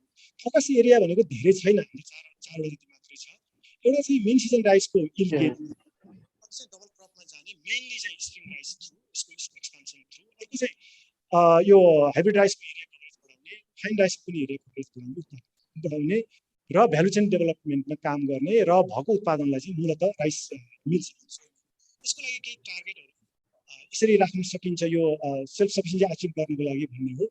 प्रोडक्टिभिटी चाहिँ हामीले हाम्रो धेरै डकुमेन्टहरू बोलेको कुराहरू प्रोडक्टिभिटी मेन सिजन राइसको यसो गर्नको लागि, यो अचिभ गर्नको लागि 5.5 गर्नुपर्छ। डबल क्रप राइस खास गरी स्ट्रिङको हामीले 1/3 चाहिँ हामी जानुपर्छ। त्यसपछि गएर यो ओपी भेराइटीलाई हाइब्रिड करिब 25% हामी जानुपर्छ। त्यसपछि गएर चाहिँ हाम्रो माग चाहिँ फाइन राइस भएको 50% चाहिँ हामी फाइन राइसको सम्म चाहिँ जानुपर्छ। मिडियम फाइनलाई चाहिँ कन्ट्रोल गर्नुपर्छ भन्ने। अब म डिटेलमा गइन समयको कारणले गर्दा यसमा 8-9वटा प्रायोरिटी एरिया छन्। एउटा राइस साइन्स एन्ड टेक्नोलोजी छ मुख्य, अर्को चाहिँ इनपुट र प्रोडक्सन सपोर्टको पुरै स्किम छ, अर्को चाहिँ ट्रेड र ट्यारिफ छ। अघि मैले भनेको कुरा मैले यहाँ फेरि दोहोऱ्याउन चाहेँ। यो ट्यारिफ स्ट्रक्चर, जिरो ट्यारिफको जुन अरेन्जमेन्ट छ, यसलाई रिभिजिट गर्नुपर्छ कि भन्ने लाग्छ र हाम्रो क्वारेन्टाइनको क्यापासिटी पनि स्ट्रङ बनाउनुपर्छ कि भन्ने लाग्छ। त्यसै गरिकन अर्को भनेको चाहिँ मार्केट सिस्टम अप्रोच, यो राइस मिल मोडलको जुन हामीले कुरा गऱ्यौँ, यसलाई चाहिँ स्केल गर्नुपर्छ भन्ने अर्को एउटा छ। त्यसै गरिकन पब्लिक डिस्ट्रिब्युसन सिस्टम हाम्रो चाहिँ यो एफएमटिसीलाई ओभरअल गर्नुपर्छ भन्ने छ र एमएसपीको इम्प्लिमेन्टेसनमा बढी जिम्मेवार गराउनुपर्छ भन्ने कुराहरू छ। र राइसको बफर स्टक अहिले हामी सार्क फुड ब्याङ्क छ हाम्रो आफ्नो, त्यति सफिसियन्ट कुनै हालतमा हुँदैन। 25,000 हाम्रो, सार्क ब्याङ्कको 8,000 यति मात्रै रहने गरेको छ अहिले। टेक्नोलोजी ट्रान्सफरको कुरा पनि मैले भने, यो टेक्नोलोजी ट्रान्सफरमा अहिले यो संहिता पछाडि यसमा केही समस्या आएको छ। हामीसँग क्लाइमेट रेजिलियन्ट टेक्नोलोजीहरू अभाइलेबल छन्, त्यसलाई पनि हामीले लान सकेको अवस्था छैन। त्यसै गरिकन चाहिँ यो इनेबलिङ पोलिसी र गभर्नेन्स, यसमा 1-2वटा कुराहरू चाहिँ मैले भन्न चाहन्छु। यो रिसर्च र डेभलपमेन्टमा इन्भेस्टमेन्ट बढाउनु पर्ने आवश्यकता छ भने यो चाहिँ रिसर्च, टिचिङ र एक्सटेन्सनको यो लिङ्क छ, यसलाई सुधार गर्नुपर्ने आवश्यकता छ। र फाइन राइसमा एउटा मैले डिग्निटरिजलाई मैले जानकारी पनि गराउन चाहेँ, यो हलमा उपस्थित सबैजनालाई। हामी चाहिँ मसिना, मध्यम मसिना र मोटा धानको चाहिँ हामीसँग यो एमएसपी छ, न्यूनतम समर्थन मूल्य छ, तर फाइनको चाहिँ छैन। भोलिको दिनमा चाहिँ यो विषयमा पनि हामीले सोच्नुपर्छ होला। अर्को निजी क्षेत्रको सधैँ गुनासो गर्ने गरेको जुन यो मेसिनरी इक्विपमेन्ट्सहरू उहाँहरूले अपग्रेड गर्न नसकेको कारण त्यो हो। पुरानलाई नयाँ बनाउनको लागि जुन मेसिनरी उपकरण आयात हुन्छ त्यसमा चाहिँ ट्याक्स ब्रेक र इन्सेन्टिभका सुविधा दिनुपर्ने स्थिति छ। र क्लाइमेट चेन्ज एडप्टेसन र मिटिगेसनका थुप्रै मेजर्सहरू छन्। यसलाई चाहिँ अबका दिनमा चाहिँ हाम्रो प्रायोरिटी एरिया र इम्प्लिमेन्टेसनको एरियाहरू चाहिँ यी हुन्। यो नेपाल सरकारको यो आगामी आर्थिक वर्षको बजेटमा भएका केही व्यवस्था मैले पनि यहाँलाई बताएँ, डिटेलमा गइदिएँ यसमा। यसमा एउटा कुरा चाहिँ बताउँ, यो राइस मिल मोडलको कार्यान्वयनमा हामीले अहिले मैले भने 4वटा प्रदेशमा जाँदैछौँ र पिएमएमपी थ्रु पनि हामीले यसको कार्यान्वयन गर्दैछौँ। नेपाल सरकारले अर्को वर्ष इरिगेसनमा थप 22,200 हेक्टरमा चाहिँ थप हुन्छ भनेको छ भने 100वटा community food grains storage construction गर्ने यो बजेटमा गरेको अवस्था छ। त्यसै गरिकन मेरै कार्यालयबाट यो राइसको स्पेसल प्रोग्राम मार्फत प्रदेशमा हाम्रो चाहिँ 7वटा प्रदेशमा 12 करोड 50 अनुदान गर्नु छ भने स्थानीय तह 68वटामा चाहिँ हाम्रो। त्यसै गरिकन नेपाल सरकारले फर्टिलाइजरमा चाहिँ 15 अर्ब रुपियाँ चाहिँ अलोकेट गरेको छ। अनि सङ्घीय सरकारको यो बजेटको सारांश मैले यहाँहरूलाई बताउन चाहेँ, करिब 27 अर्बभन्दा बढी हाम्रो चाहिँ धान लगायतको खास गरी धान फोकस कार्यक्रम छ। यसमा चाहिँ यो मलको पनि उल्लेख छ। करिब 13 अर्ब चाहिँ धान फोकस देखिन्छ सङ्घ, प्रदेश र स्थानीयमा गरेर। यसमा मल पनि जोड्दा करिब करिब 27.5 अर्बको चाहिँ विनियोजन भएको के अरे बजेटको व्यवस्था भएको देखिन्छ। म लास्टतिर छु। अब अहिलेसम्मको हाम्रो सिकाइले के भन्छ भन्दा हाम्रा प्रयासहरू बढी चाहिँ इनपुट सब्सिडीमा फोकस र ह्यान्डआउट डिस्ट्रिब्युसनमा फोकस बढिरह्यो र अर्को चाहिँ धानसँग सम्बन्धित विभिन्न स्टेक होल्डर, यो एकदमै कम्प्लेक्स विषय हो धान र अथवा कृषि भन्ने। यसमा रहेका सरकारवालाहरू चाहिँ समन्वयमा होइन कि एक्लै काम गर्नमा चाहिँ बढी रुचि राखेको जस्तो अथवा एक्लै काम गरेको अवस्था छ र प्राइभेट सेक्टरलाई चाहिँ कन्फिडेन्समा लिन नसकिएको अवस्था छ र अहिलेसम्ममा हामीले यो सबै समस्याको जवाफ चाहिँ कृषि मन्त्रालयको डोमेनमा खोजेका छौँ। यो चाहिँ अहिलेको हाम्रो अवस्था देखिन्छ। त्यसकारणले त्यसले समस्याको समाधान त्यति दिन नसकेको हुनाले अब चाहिँ हामी मल्टी स्टेक होल्डर अप्रोचमा जान पर्यो र हामीले यो समस्या समाधान गर्नको लागि कृषि मन्त्रालय भन्दा बाहिर, कृषि मन्त्रालयसँगै योभन्दा बाहिरमा पनि हामी यसको समाधान सबै स्टेक होल्डर मन्त्रालय, अर्थ मन्त्रालय, उद्योग वाणिज्य आपूर्ति मन्त्रालय, सिँचाइ मन्त्रालय लगायत जे छन् ती सबै मन्त्रालयहरूको यसमा चाहिँ सहभागिता रहनु पर्यो। तीन तहको सरकारको सहभागिता हुनु पर्यो। कुनै एउटा सरकारले यो समस्या समाधान गर्न सक्दैन। त्यसै गरिकन चाहिँ प्राइभेट सेक्टरलाई कोरमा राख्नु पर्यो यो राइस सेक्टर डेभलपमेन्टको, र राइस R&Dलाई चाहिँ पोलिसी र फन्डिङ सपोर्ट अझ बढी चाहियो। यो चाहिँ अहिलेको आवश्यकता हो। पछिल्लो समय यो climate change, small scale farming, land युजमा भएको चेन्ज र यो फेमिनाइजेसन अफ एग्रिकल्चर जुन कुरा छ, यसलाई पनि हामीले कार्यक्रम बनाउँदै गर्दा दिमागमा सोचमा राख्नु पर्यो। त्यसकारणले लास्टमा यो सेक्युरिटी, सेल्फ रिलायन्स र यो इकोनोमिक सोसियो इकोनोमिक ट्रान्सफर्मेसनको लागि चाहिँ एउटा नेसनल राइस मिसन चाहिन्छ भन्ने अहिलेको हाम्रो पोजिसन हो। यसको चाहिँ हाम्रो एम भनेको चाहिँ राइसमा सेल्फ सफिसियन्सी, ट्रेड इम्ब्यालेन्स घटाउने र यसमा आश्रित लाखौं साना किसानहरूको, धान उत्पादकहरूको जीविका, आम्दानी र जीविका बढाउने र नेक्स्ट इयर यसका लागि चाहिँ हामीले एउटा राष्ट्रिय धान मिसन, यसमा छुट्टै हामीले मकैको पनि कुरा गर्नेछौँ। यो गर्नको लागि हामीले यो हाम्रो LMBS मा कार्यक्रमै हामीले इन्ट्री गरेका छौँ। यसको चाहिँ एउटा महत्त्वपूर्ण कुरा चाहिँ यो मिसन जुन बन्नेवाला छ, यसले चाहिँ यो नेसनल फ्रेमवर्कको काम गरोस् र सङ्घ, प्रदेश र स्थानीय तिनै तहलाई धानको क्षेत्रको विकासको लागि यसले मार्गदर्शन गरोस्। यसको एउटा प्रमुख छ भने अर्को चाहिँ एउटा आफैमा एउटा फ्ल्यागशिप प्रोग्राम होस्। यो फ्ल्यागशिप प्रोग्राम होस् जसमा नार्क पनि अटोस्, हाम्रो NRRP राष्ट्रिय यो धान बाली अनुसन्धान कार्यक्रम र कृषि अनुसन्धान नार्क अटोस्। त्यसै गरिकन हाम्रो कृषि विभाग, प्रधानमन्त्री कृषि आधुनिकीकरण परियोजना र अन्य जो फेडरल कार्यक्रम छ त्यो पनि त्यसमा समाहित होस्। त्यसै गरिकन जुन स्थानीय तह र प्रदेशमा पठाउँछौँ हामीले सङ्घीय सशर्तको राइस फोकस कार्यक्रम त्यो विषय पनि त्यसमा अटोस् भन्ने चाहिँ हाम्रो नेपाल सरकारको हाम्रो प्रयास रहनेछ। र लास्टमा जाँदै यो चाहिँ अहिलेको अलिकति चाहिँ हामीले यो विषयमा पनि बहस गर्नुपर्छ होला। हाम्रो चाहिँ राइस डोमिनेटेड फुड हेबिट भयो, जसले गर्दा यो तुलोलाई चाहिँ डिसब्यालेन्स गरिदिएको छ, इम्ब्यालेन्स गरिदिएको छ। अहिलेको आवश्यकता चाहिँ यो हो भन्ने लाग्छ। जस्तो खालको परिस्थिति हामीले सामना गरेका छौँ, यसबाट पार पाउनको लागि यो स्ट्राइकिङ, यो ब्यालेन्स चाहिँ हामीले गर्नुपर्नेछ। त्यसको लागि अघि नेपाल सरकारले यो सिरियल र लोकल र इन्डिजिनियस क्रपमा विशेष कार्यक्रम सञ्चालन गरेको छ। प्रदेशबाट पनि केही कार्यक्रमहरू छन्। हामीले चाहिँ अहिले स्थानीय तह 100 वटा स्थानीय तहमा यो हाम्रा परम्परागत हाम्रा रैथाने बालीहरू, कोदो, फापर, जौ, उवा, चिनो, कागुनो लगायतको हाम्रो स्युडो सिरियल्स र मिलेट्समा आधारित चाहिँ हामीले कार्यक्रम गरेका छौँ। त्यसले केही सङ्केतहरू दिन थालेका छन्। अहिले इभ्यालुएसन गर्ने बेला भएको छ नि, त्यसले एउटा होप चाहिँ जगाएको छ ती कुराहरूले। यति कुराहरू मैले राखेँ र लास्टमा यो टेक होम मेसेज म पढ्नै चाहेँ। In business as usual scenario Nepal is likely to fall into food crisis. Business as usual सिनारियोमा हामी खाद्य सङ्कट उन्मुख छौँ, यसमा कुनै डिनाइ गर्नुपर्ने आवश्यकता छैन। राइस सेक्टर चाहिँ नेपालको फुड सेक्युरिटी, इकोनोमिक ग्रोथ र पोभर्टी रिडक्सनको एउटा क्रिटिकल एउटा विषय क्षेत्र हो। यसमा धेरै इस्यु समस्याहरू छन्। पछिल्लो समय खास गरी क्लाइमेट चेन्ज, यो धानको एरिया घट्दै गएको, कम प्रतिस्पर्धात्मक क्षमता चाहिँ मेजर हुने यिनीहरू। कुनै एउटा सरकार अथवा कुनै एउटा एजेन्सीले यो समस्याहरू समाधान गर्न सक्दैन। यसको लागि चाहिँ सबै स्टेक होल्डरहरू, तीन तहको सरकारको दह्रो उन्नत खालको समन्वयको आवश्यकता छ र त्यसको लागि यो जुन हामीले अघि कुरा गऱ्यौँ नेसनल राइस मिसन चाहिँ एउटा कन्भर्जिङ पोइन्ट हुन सक्छ। Let the science and technology and innovation take the central stage for the rice self sufficiency in the country. Thank you.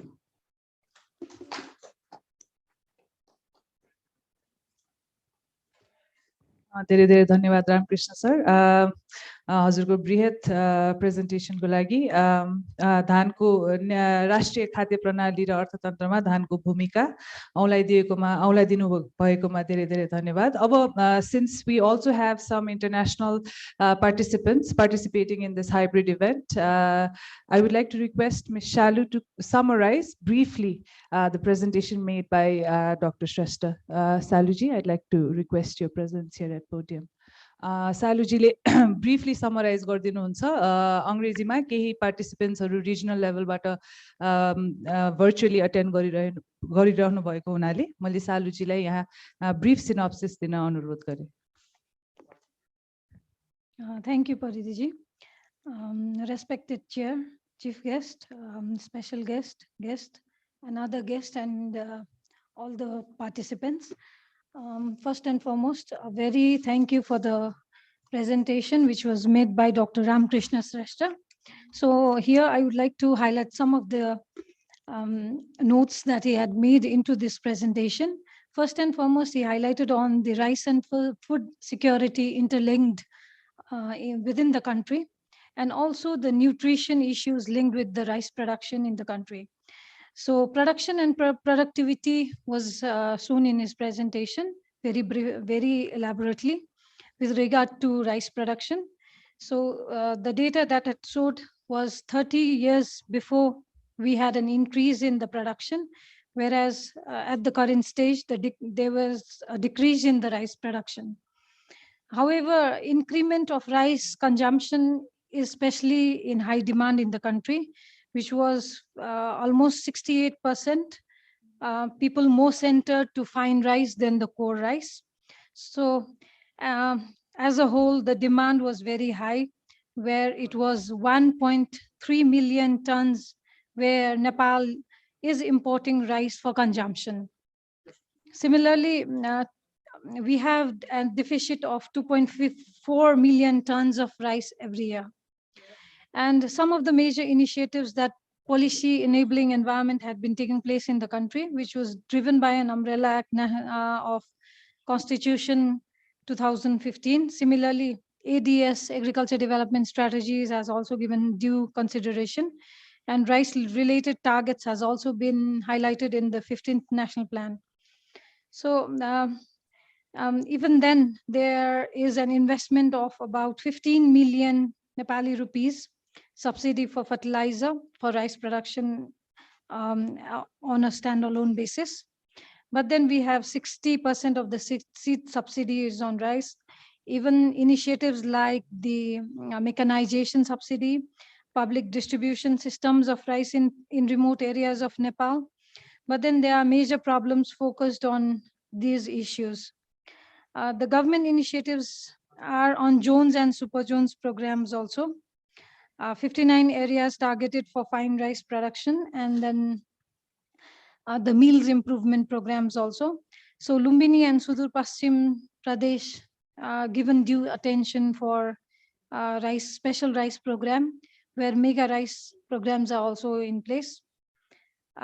However, there's a gap in yield and low production, especially in Asia, where Nepal was among the top in 60s. Now the production has gone to almost very lower when compared with Afghanistan. Major linking with production, linking with agriculture, irrigation is major problem. And there are also low choices of varieties. So we are more dependent on the improved seed from the foreign nations. And then timely supply of fertilizer is another issue. Technology transfer hindrance for rice production has also been one of the hindrances for production. Climate risks, hazards, extreme events linking to low production also. So overall, post-harvest loss has also been a significant impact on the production. So there are a number of initiatives that need to be taken in place. A roadmap has also been given, focusing on self-sufficiency by improving livelihood of farmers, which targeted to improve 5.5 tons per hectare of productivity for rice. So development, and there are some of the initiatives like to develop climate resilient varieties, improve inputs increasing like agriculture and irrigations, research and development also, in place. The government also have special programs in 68 local levels, where an investment is made on 125 million rupees. As a roadmap, there has been National Rice Mission, which has been envisioned in LMSB also, which will be possible with the involvement of all stakeholders at all levels and tiers. And some of the importance, not only of rice, but some of the traditional cereals and local crop variety has also been in place for the substitutions of rice production. Thank you.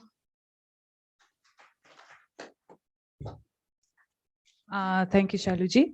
Now, without further ado, अब समय खेर नफालिकन म यहाँ हाम्रो doctor Mahavir पुन, अध्यक्ष राष्ट्रिय आविष्कार केन्द्र, डाक्टर महावीर पुन म हजुरलाई यहाँ पोडियममा नेपालमा mechanization innovations in rice based agro food सिस्टममा आफ्नो की नोट स्पिच राख्दिनु हुन अनुरोध गर्छु।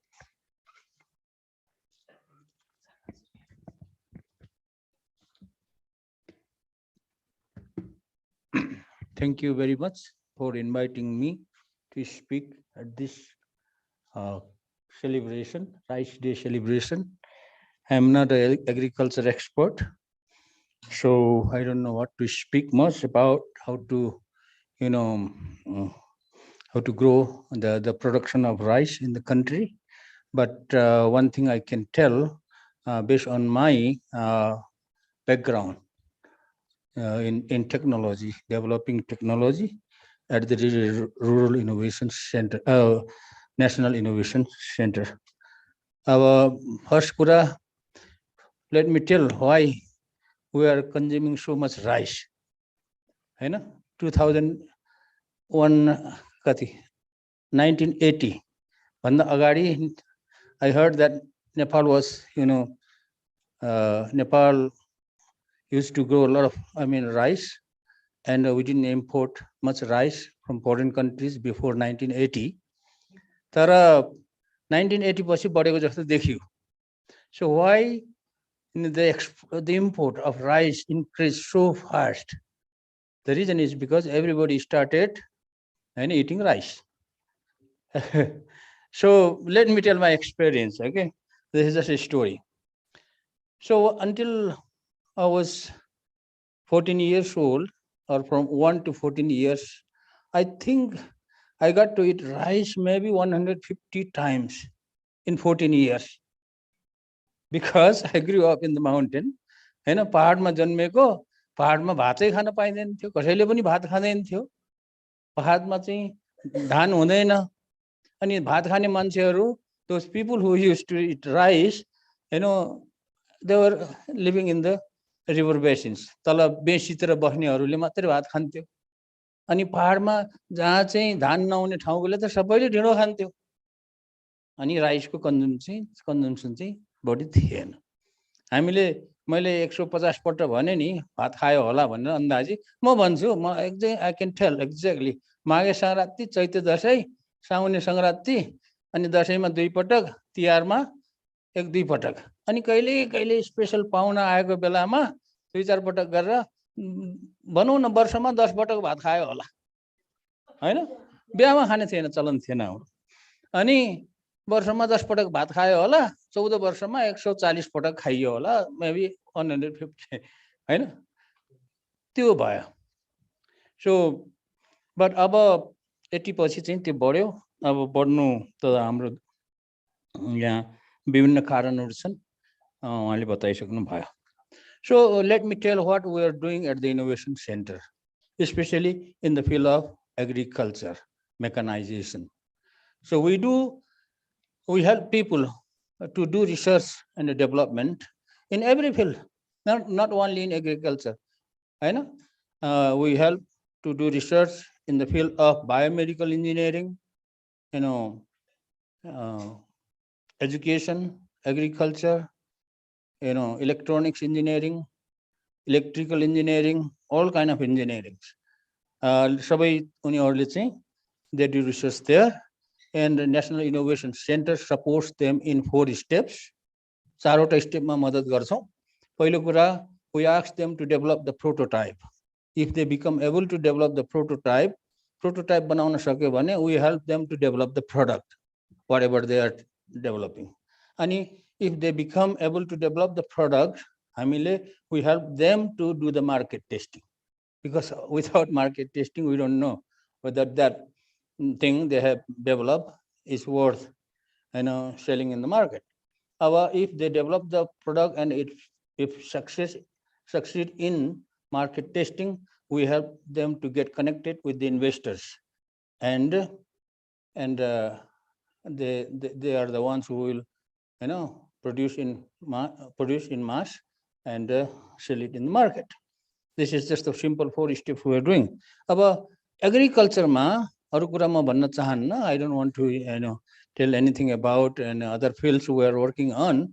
Agriculture ma probably I am the one in Nepal getting so much telephone call from the farmers from all the corners of Nepal, from east to west, north to south, telling us the problems the farmers they are facing for doing agriculture. Mostly their request is to help develop something, especially agriculture tools or machines that can help them to do farming. अब सबैले भन्छ यति गरे जतासुकैबाट आउँछ यस्तो बनाइदिनुहोस् उस्तो बनाइदिनुहोस् भन्छ. And we don't have any experts in that area. So what we are doing, के गरिरहेको छु भने, so we are trying our best. We are not able to fulfill all the demands of this requirements of all the farmers, because we have very small innovation center and we have very little people trying to innovate something in different field. Let me give you the list of all these things that we are doing there. For example, first we develop coffee roaster machine there, and now few farmers have bought coffee roaster machine from the innovation center, and they are using it. And sabji koti is a small box to help the farmers to preserve their agriculture products for short term before it goes to the market. बजारमा जानुभन्दा अगाडि तुरुन्तै बजारमा गएन भने अब हप्ता 10 दिन 15 दिन चाहिँ त्यहाँ राखेर सुरक्षित गर्ने एउटा सब्जी कोठी भन्ने चाहिँ त्यो डेभलप र त्यो it is being tested in the market. अब अर्को चाहिँ के छ त भन्दाखेरि solar dryer, hybrid solar dryer, which is hybrid because it uses solar power during the day and electricity during the night. एउटा is a very efficient dryer भयो. दिउँसो चाहिँ घामले राति चाहिँ बिजुलीले सुकाउने त्यो गर्दैछ. अर्को चाहिँ some researchers, especially the researchers of the agriculture university of Rampur, Chitwan, we help them to develop chicken feed from black soldier fly. हैन, हामीले उनीहरुलाई ब्ल्याक सोल्जर फ्लाइबाट कुखुराको दाना बनाउने, त्यसको लार्भाबाट कुखुराको दाना बनाउने को चाहिँ रिसर्चको लागि सपोर्ट गर्यो, सहयोग गर्यो. And it is doing very well, and it has reduced this cost of the feed from 20 to 30% actually. किनभने त्यो ब्ल्याक सोल्जर फ्लाइबाट त्यो दाना बनाउनको लागि जुन लार्भा निकाल्नु पर्ने छ, it costs very little money to produce the larva of the black soldier fly. So that is why it is cheaper than this the feed that is found in the market. त्यो गर्दैछ. अब त्यहाँ चाहिँ rice planter, we have some people there who are trying to develop a rice planter. Actually, so far they developed they already developed 2 types of rice planter. दुईटा गर्यो तर त्यो it was failed. So now they are developing 3rd type of rice planter, and we don't know, we have to see how it comes out, अनि thresher, rice thresher, millet thresher, हैन, wheat thresher, त्यो त्यस्तो मेसिनहरू पनि बनाइरहेको छ। अनि multigrain roaster means roasting the grains like जे पनि अन्नहरू, हैन, अन्न, बदाम, मकै, भटमास जे भुटे पनि हुने मल्टिग्रेन रोस्टर, त्यो पनि गएर we have develop that and people are buying it from the innovation centre and the thresher as well. And खुवा मेकिङ मेसिन भनेको खुवा बनाउने मसिन को पनि ठुलो डिमान्ड छ। मान्छेहरूले खुवा बनाएर बेच्छ, सो हातले घोटिरहन्छ, हैन। सो त्यो पनि बनाएर त्यहाँ अहिले गइरहेको छ, बजारमा गइरहेको छ। अनि काउ डङ के भन्ने this water separation pressing machine, त्यो गाईको लेदो गोबरलाई पेलेर पानी एकातिर छुट्याउने अनि के अरे त्यो गोबर, सुक्खा गोबर एकातिर छुट्याउने मेसिन गरेर कम्पोस्ट मल बनाउने। So they are using it. And also we have tea, के भन्छ, टी लिफ ड्रायर, चियाको पत्ती चाहिँ सुकाउने, त्यो चिजहरू पनि त्यहाँ बनाइएको छ। And it's not only in those making those machines. We have some people there who are doing some research in beekeeping also. Especially a professor from the University of Netherlands is helping to do that. About how to make this beekeeping more profitable. भनेर अब मह मात्रै खान्छ निकाल्छ, तर मह भन्दा मौरीले निकाल्ने अरु के चीज छ? What are the other things that bee produce besides, हैन, के अरे हनी? त्यो हुने रहेछ, त्यहाँ थुप्रै किसिमको हुन्छ। त्यो मह भन्दा धेरै महँगो चीजहरु बनाउँदै रहेछ मौरीले। त्यो चाहिँ रिसर्च गरिरहेको छ। अनि फिशमा चाहिँ बायोफ्लक टेक्नोलोजीबाट के रिसर्च गर्ने भन्ने कुराहरु त्यस्तो किसिमको भइरहेको छ। These are just some examples. We have received hundreds of requests to make hundreds of agriculture tools. अब सबै भने जति त बनाउन त सक्दैन। Why we cannot produce those hundreds of agriculture tools? Because we don't have that capacity. छैन नि, क्षमता छैन। कसरी गर्ने? We have just a small innovation center and some machinery over there. We are not equipped well. राम्रो equipment पनि छैन अनि त्यस्तो आइडिया पनि छैन, तर we are trying our best. त्यस कारणले अब म के भन्न चाहन्छु भने अब हामीले यो जुन छ यो फुड यो भन्दा बाहेक फुड टेक्नोलोजी को हाम्रो फुड ल्याब पनि छ। They are doing some research in developing different types of food, packaged food or something. त्यो पनि भइरहेको छ। अब मुख्य कुरा के छ त भन्दाखेरि how can we solve this problem of के अरे मेकानाइजेसन? मेकानाइजेसन को प्रब्लम सल्भ गर्नलाई मेकानाइजेसन नै गर्नु। Without mechanization, you cannot mechanize agriculture. So what we need is we need अब agriculture को टुल्सहरु बनाउने चाहिँ मेसिनहरु बनाउने अब फ्याक्ट्रीहरु चाहियो, त्यस्तो किसिमको उद्योगहरु चाहियो। We need those industries that makes agriculture tools and machines. We had one in Birganj long time ago, हैन? अब we haven't even revived that. If we revive that, agriculture त्यो टुल्सहरु बनाउने factory, I think that will be very good. Revive गर्ने हो भने। त्यस कारणले अब यस गर्नको लागि we are trying our best and our focus. One of the focus of innovation center is to develop agriculture tools and making manufacturing plant. हैन? तर हामीसँग त्यति रिसोर्स छैन, तर we will try our best and we will see how much we can do that. किनभने एउटा agriculture को लागि म्यानुफ्याक्चरिङ गर्ने टुल्सहरु यताउता ओसहरु बनाउने फ्याक्ट्री अथवा प्लान्ट राख्नको लागि कति लाग्छ? 10-15 करोड रुपैयाँ लाग्छ to start with. Maybe 1 million rupees or 1-2 million rupees is enough to build a small factory to start with, हैन? त्यो एग्रीकल्चर गर्नलाई। अब त्यो गर्ने कहिले who should do it?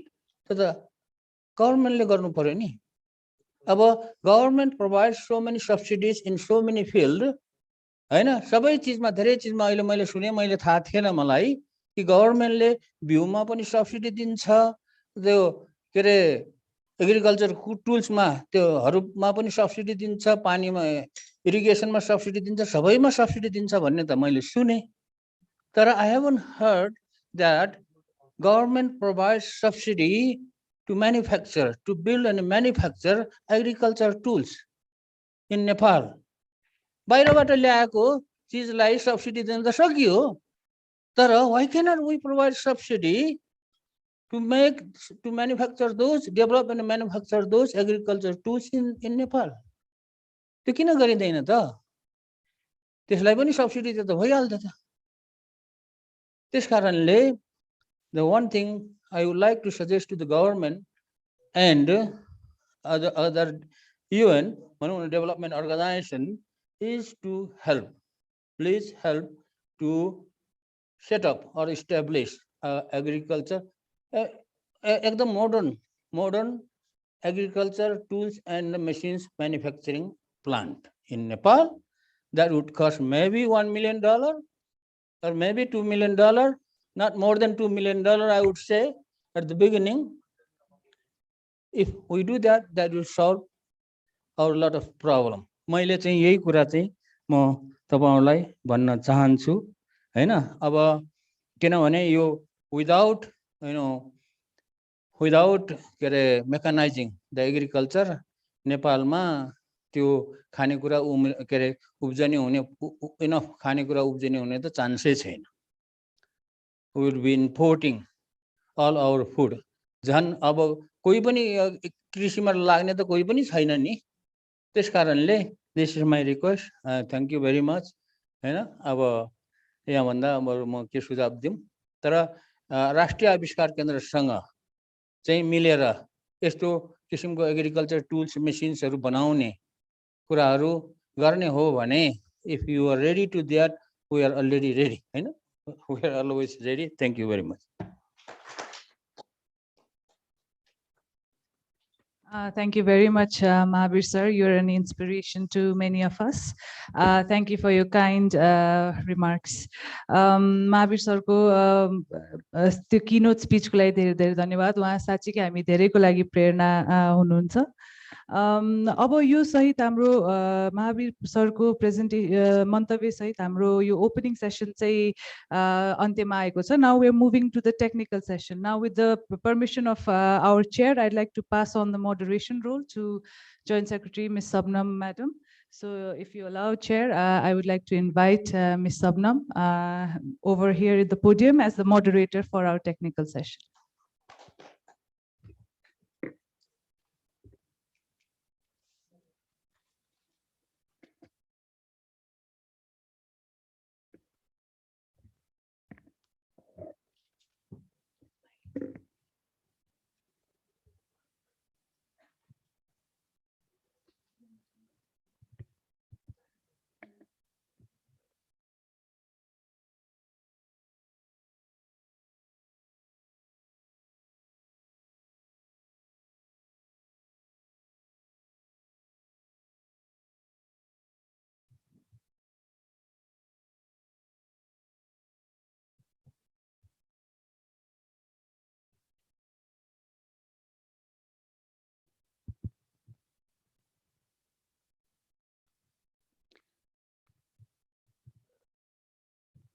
Very good afternoon, all the ladies and gentlemen.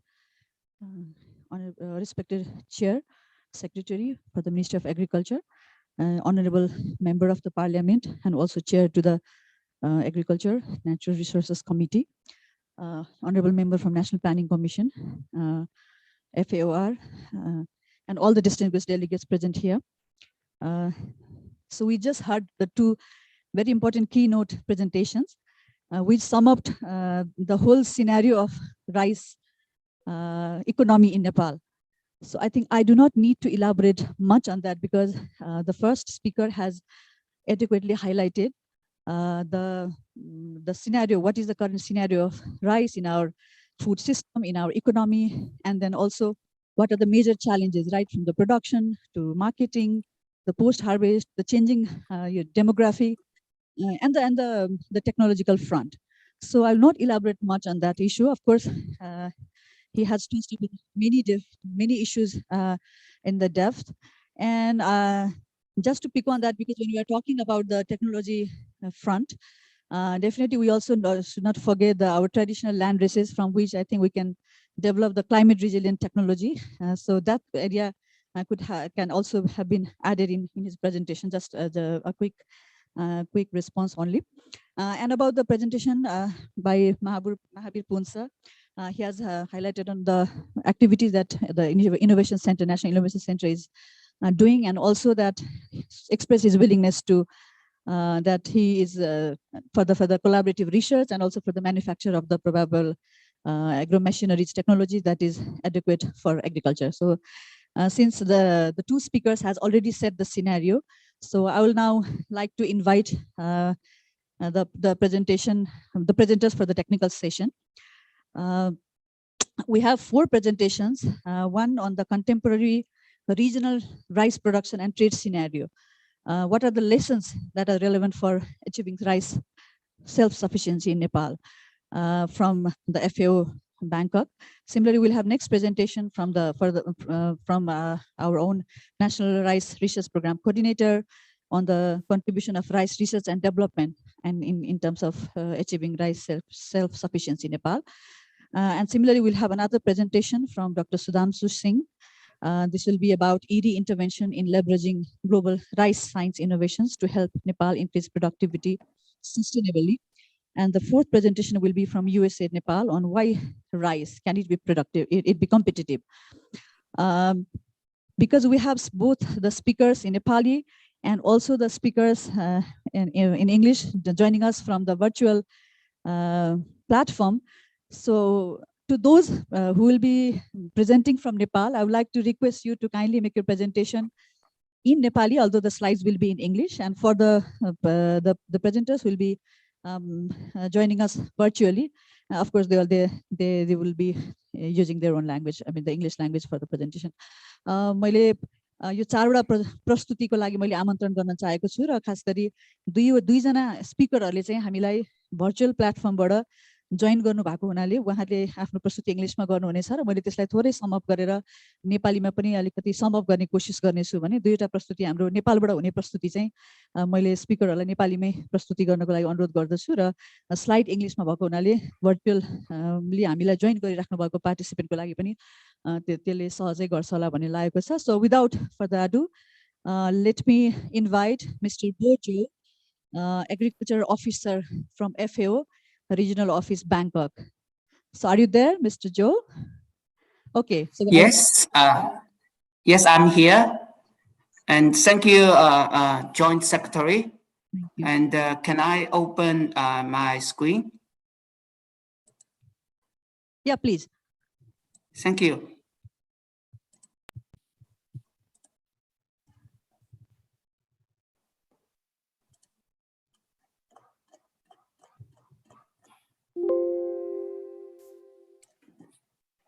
Dear Honorable Senior Officers from the government, dear colleagues, dear friends, it's my great pleasure to be here to present a topic regarding contemporary regional rice production and trade scenario, lessons for achieving rice self-sufficiency in Nepal. I'm Bozo, working as Agriculture Officer for the Regional Office for Asia and the Pacific, FAO, United Nations. As we know, the rice is really significant to the people, especially for Asia. And as you know, rice provides daily staple for over 3.5 billion people and supply almost 20% of the global calorie. And rice is also included as a priority in many countries, national determined contributions. And rice is produced from 160 million hectares of arable land and occupy 50% of world's wetlands. I also would like to highlight rice is also a big contributor to the greenhouse gas emission, which is account for almost 10% of the global methane emissions. And a prediction made by International Rice Research Institute, we need around 100 million additional rice to feed the growing populations by 2040. And I would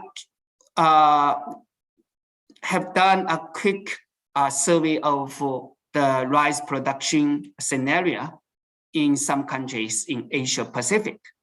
From this figure, you can see the top five rice producing countries in Asia Pacific is China, India, Bangladesh, Indonesia, and Vietnam. But China and India actually have a much larger quantity compared to other countries. For example, China each year produce over 200 million tons of rice, just based on the data from 2020. And also, you will see, if you look at the productivity yield per hectare, the tons per hectare of the rice producing countries, we can find a quite big variation or difference among countries. If you look into the one in US, which can reach to over 8 tons per hectare. But if you look at data from Pakistan in 2020, which is about 2.7 tons per hectare. So which means that there's a very big room actually for many countries to grow to fill the gap, yield gap. And if you look into the trade of the rice of the countries in Asia and the Pacific, you will see also a number of countries actually is supplying the rice to others, but some countries actually import rice from others.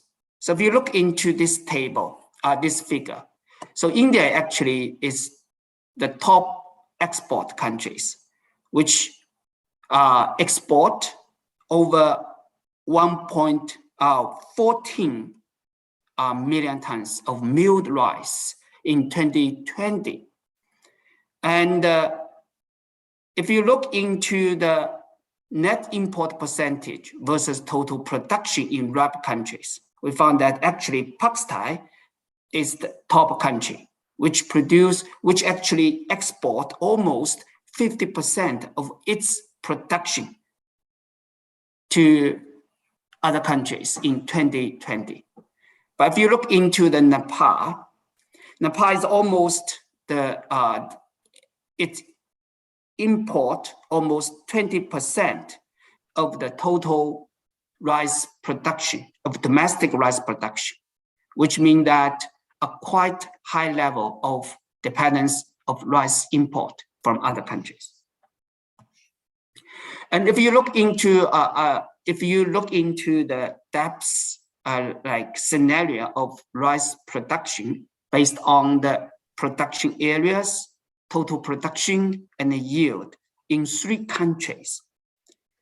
If you look into the one in China, so you will see overall the growth, cultivation area is relatively shrinking, slowly shrinking, but thanks to the steady growth of the yield, the overall rice production is relatively stable.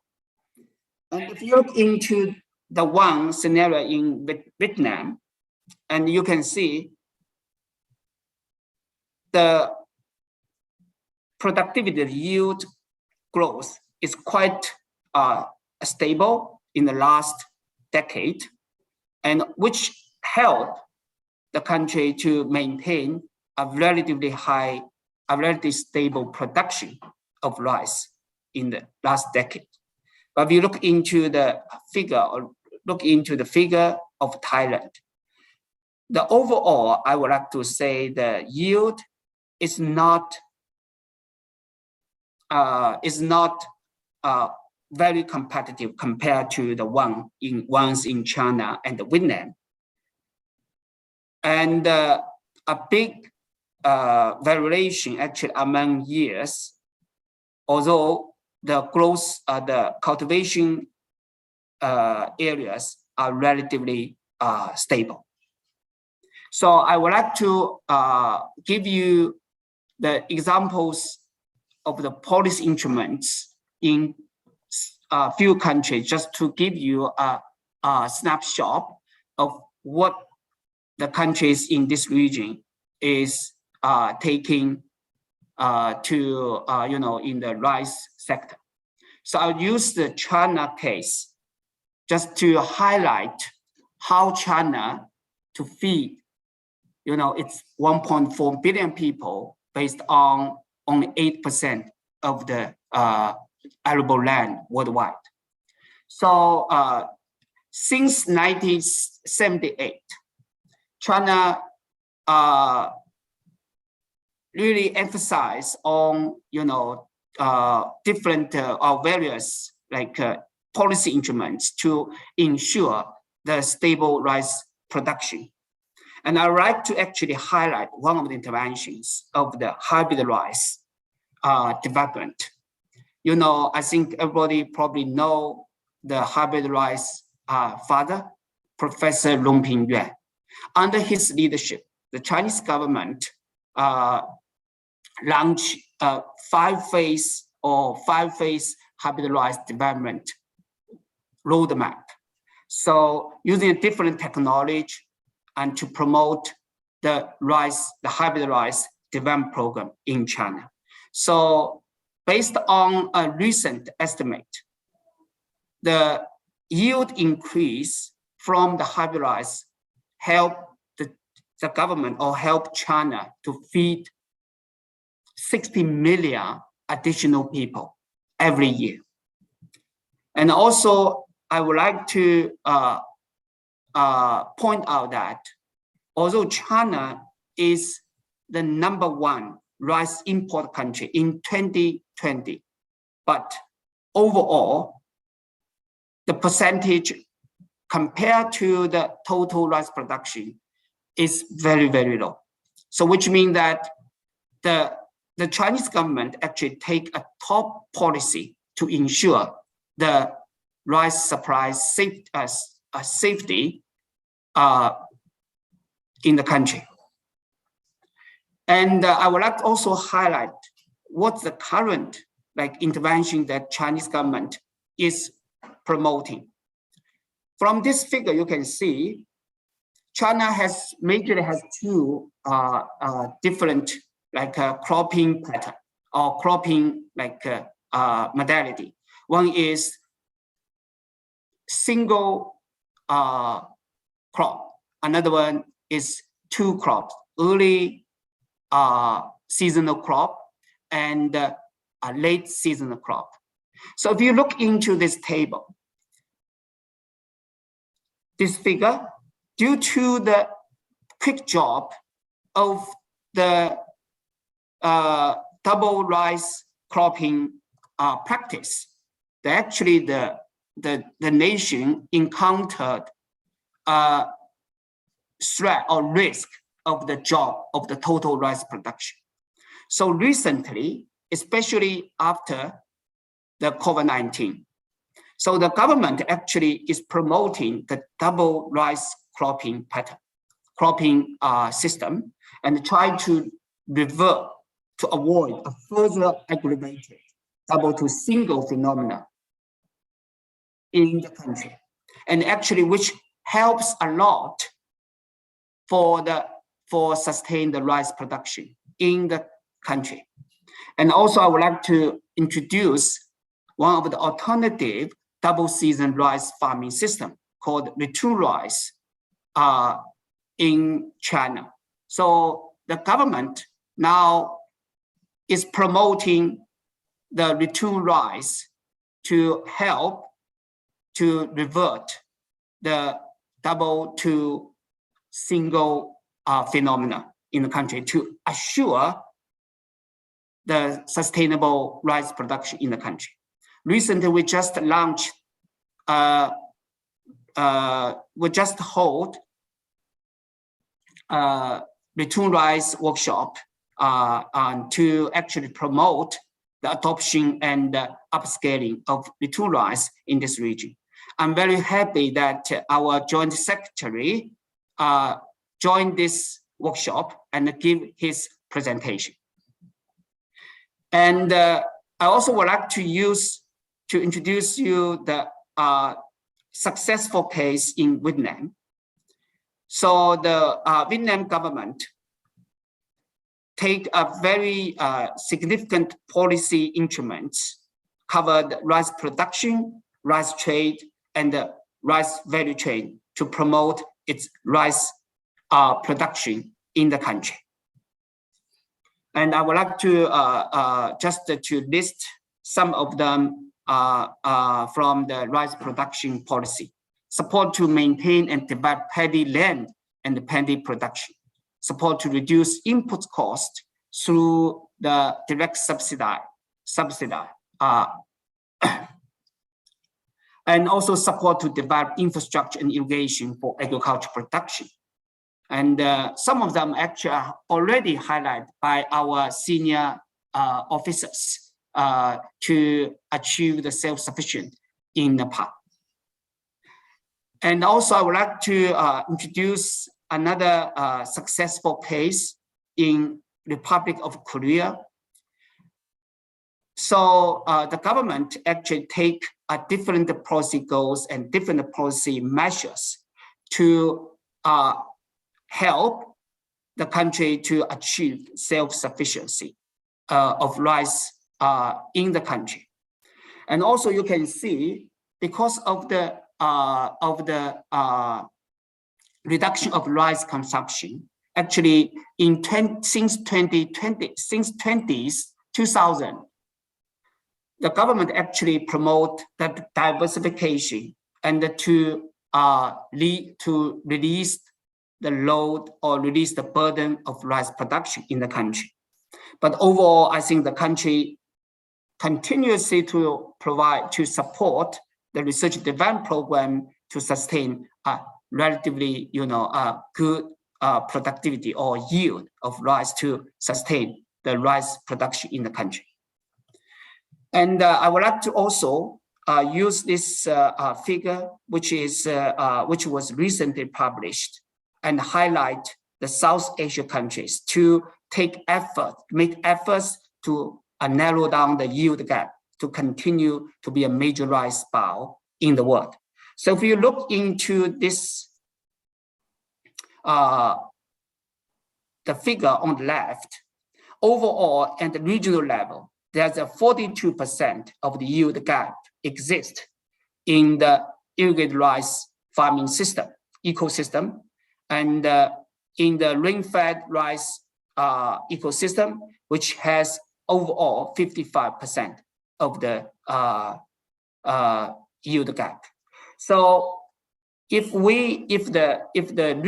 Southeast Asia region keep the business as usual, you will see the overall the rice surplus ratio will be dropped significantly compared to the current one in 2040. So if under the 50% of closure of the yield gap, so the South Asia country can maintain the very good or satisfactory rice surplus scenario in the region. So I would like to just give you a list of the interventions that the country of Nepal can take in the onwards to achieve the self-sufficiency of rice in the country. So which will cover different dimensions, including the policy instruments, infrastructure investment, research development, rice value chain extension, and multi-stakeholders engagement. Actually, I would like to highlight the significance of research and development. As the Joint Secretary just mentioned, it should be come on the central stage. I would like to highlight that some of the interventions. The first is germplant enhancement and the breeding for superior varieties, which is high yield, climate smart, the good quality of grain, and the market preferred. And also to promote the integrated crop management, including the nutrient, the soil management, nutrient management, and pest disease management as well, and also the tailored mechanization and the technologies for sustainable rice-based farming system. When we talk about food safety, food security, and rice, of course, is the core of the commodity, but it should be inclusive for other diverse crops to be integrated into rice-based farming system. And also, I would like to take a few minutes to give you an overview of what FAO is doing to support members for food in the rice sector. So the one is what we are doing is to promote the direct seed rice in this region. So this project is implemented in 3 countries, including Cambodia, Philippines, and Myanmar, and try to increase or improve the efficiency, profitability, and the sustainability of rice production system in the region. And also, I would like to just let you know, actually, Myanmar is promoting the double monsoon rice cropping system to help the country to maintain or to sustain the rice production, although it is a rice surplus country. And also, as you know, the Philippine government a few years ago actually launched a rice competitiveness enhancement fund program. And 50% of the investment is actually to promote the mechanization. So FAO is supporting the country to establish a monitoring system. And also, I would like to highlight, would like to introduce you that actually FAO is working with a different UN agency as well as other organizations to launch the Sustainable Rice Landscape Initiative. And also under the GEF7 program, FAO had initiated 7 rice-based furrow projects. I understand Nepal is quite interested to work with FAO to work on rice, the similar furrow project to support the rice sector. And another one is actually for Sustainable Rice Platform. FAO is a member of SRP since 2022, and to promote the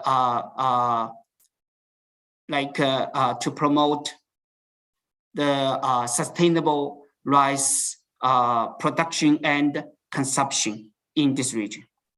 And thank you very much. I'll stop here.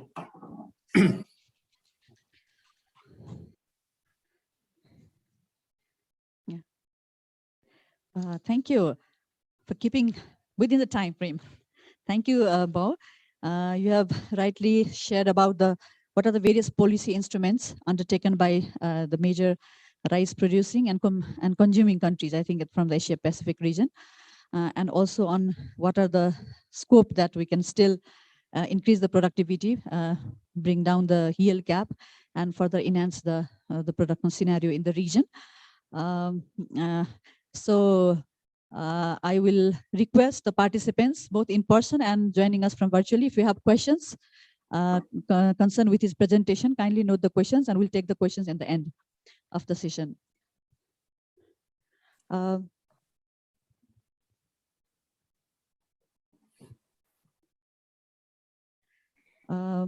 अहिले हामीसँग फिलिपिन्सबाट join हुनुभएका FO Bangkok अफिसबाट join हुनुभएका mister बाउले present गर्नुभयो। खास गरी 3वटा हाम्रो यो Asia Pacific क्षेत्रमा धानको अवस्था के छ, फुड सफिसियन्सीको लागि यसको इम्पोर्टेन्सका कुराहरू र विभिन्न देशहरूले लिएका पोलिसी मेजर्सहरू, खास गरी उत्पादनको क्षेत्रमा, उपभोगको क्षेत्रमा र ट्रेडसँग, व्यापारसँग चाहिँ उहाँले कस्ता खालका नीतिहरू अपनाउनु भएको छ र त्यसको इम्प्याक्ट चाहिँ नि विदिन फ्यु इयर्समा कसरी देखेको छ भन्ने कुराहरू देखाउनु भयो। र सँगसँगै एउटा इन्ट्रेस्टिङ के पनि लाग्यो भने उत्पादकत्व हामी नेपालको कम भनिराखेका थियौँ, तर थाइल्यान्ड जस्तो देशको उत्पादकत्व हामीहरूको भन्दा पनि कम रहेछ भनेपछि हामी त्यति नराम्रो पनि होइन रहेछौँ कि भन्ने देखियो त्यसले। र हामीले जसरी एउटा विभिन्न देशहरूमा डबल मनसुन क्रपमा गएर डबल सिजन क्रपमा पनि गएको देखियो र हामी पनि चैते धानलाई विस्तार गरेर 2 बाली धान लिन सकिने अवस्थामा जान्छ कि भनेर हामीले पनि त्यसमा कामहरू गरेको सन्दर्भमा यो एसिया पेसिफिक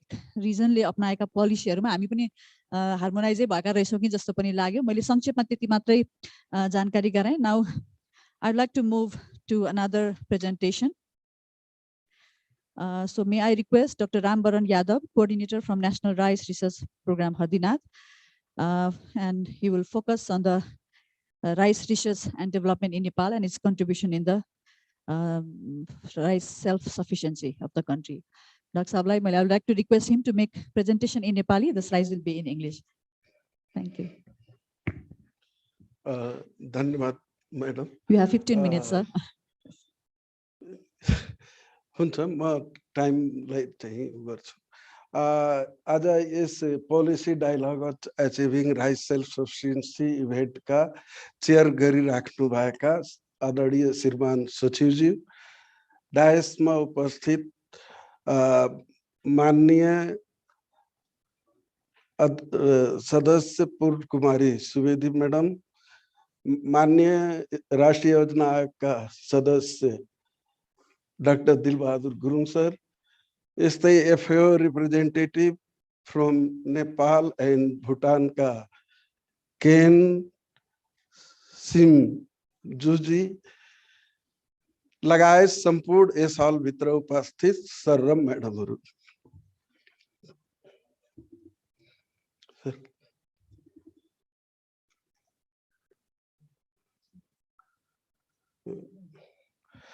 मेरो टपिक चाहिँ contribution of rice research and development achieving rice self sufficiency in Nepal. र हामीले अब यहाँ काम गरिराख्दाखेरि राइस रिसर्च र डेभलपमेन्टमा राइस सेल्फ सफिसियन्सीलाई कन्ट्रिब्युट गर्दाखेरिका अहिलेसम्मका इस्युजहरू, च्यालेन्जेसहरू र अब आगामी दिनका हाम्रो रणनीति कस्तो हुनुपर्छ भन्ने विषयमा म चर्चा गर्नेछु। अब यो कुरो धेरै जसो हाम्रो डाक्टर रामकृष्ण सरको पनि उसमा आइसकेको छ। राइस अब हाम्रो यो ग्लोबली सिम्बोलिक अफ कल्चर नै भन्ने चाहिँ गरी कन्सिडर गरिन्छ र त्यति मात्र होइन, यसले ग्लोबल युनिटीमा पनि कन्ट्रिब्युट गरेको अवस्था छ र नेपालमा यसको पर्टिकुलर हाम्रो धार्मिक, सांस्कृतिक र आर्थिकमा एकदमै ठुलो योगदान बोकेको बाली हो र यो नेपालको अन्न बालीहरूमध्ये अब सबभन्दा प्रथम र्याङ्कमा आउने बाली हो र हाम्रो नेपालमा धानको लगभग 14,70,000 जतिमा धान खेती गरिन्छ र प्राय त्यो धानका एरिया तराई, इनर तराई जस्तो तराई र भैलीहरूमा हाम्रो रिभर बेसिनसम्म 7,000 सम्मलाई हामीले चाहिँ एकाउन्ट गर्छौँ र यो एरिया भनेको 68.3% हुन जान्छ।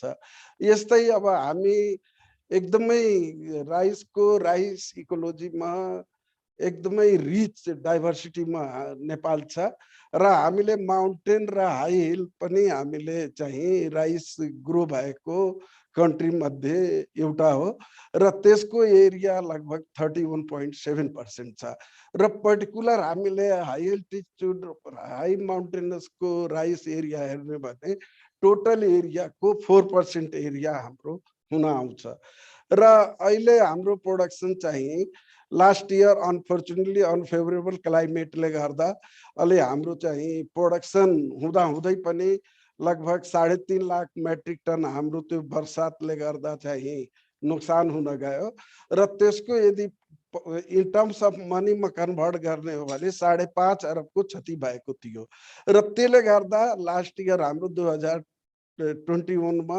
51,30,000 जति हाम्रो उत्पादन भएको अवस्था थियो र हाम्रो चाहिँ उत्पादक 3.4 टन पर हेक्टर रहेको छ र हामीलाई अब यसरी हेर्दा हामी कन्जम्पसनको मात्रै कुरा हाम्रो चाहिँ यहाँ उठ्ने गरेको अवस्था छ तर हाम्रो चाहिँ राइसको डिमान्ड हाम्रो रामकृष्ण सरले पनि भन्नुभयो पहिला पहिला हाम्रो राइस चाहिँ केवल हामीले फोकस गर्थ्यौं कन्जम्पसनलाई तर अहिले हाम्रो कन्जम्पसनको डिमान्ड भन्दा बाहेक पनि हाम्रो युजमा राइस चाहिँ प्रयोग भइराखेको अवस्था छ जस्तै हामीले अब एउटा रिभ्यू गरे थियौं नेपालमा लगभग 21 लाख मेट्रिक टन रक्सी बनाइन्छ जसमा राइसको 20% कन्ट्रिब्युसन छ त्यो रक्सी बनाउनेमा बेभरेजमा त्यसैगरी अब हाम्रो अहिले दानामा पनि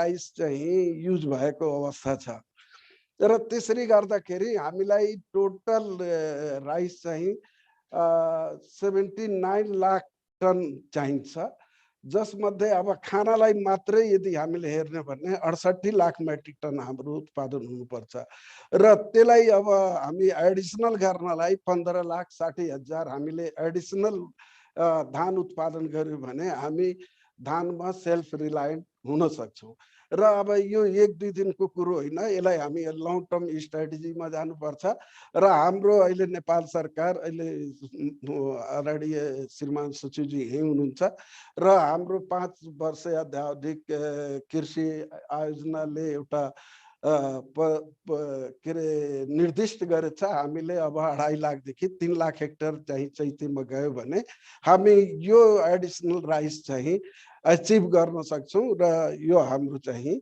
अब आउँदो दिनको एउटा चाहिँ टार्गेट नै हो र लास्ट इयरको अवस्था हेर्ने भने हाम्रो अब धानको आयात 50 अरब बराबरको भएको अवस्था थियो र हामीले साथसाथै नेपालमा 2 खरब बराबरको धान उत्पादन गर्छौं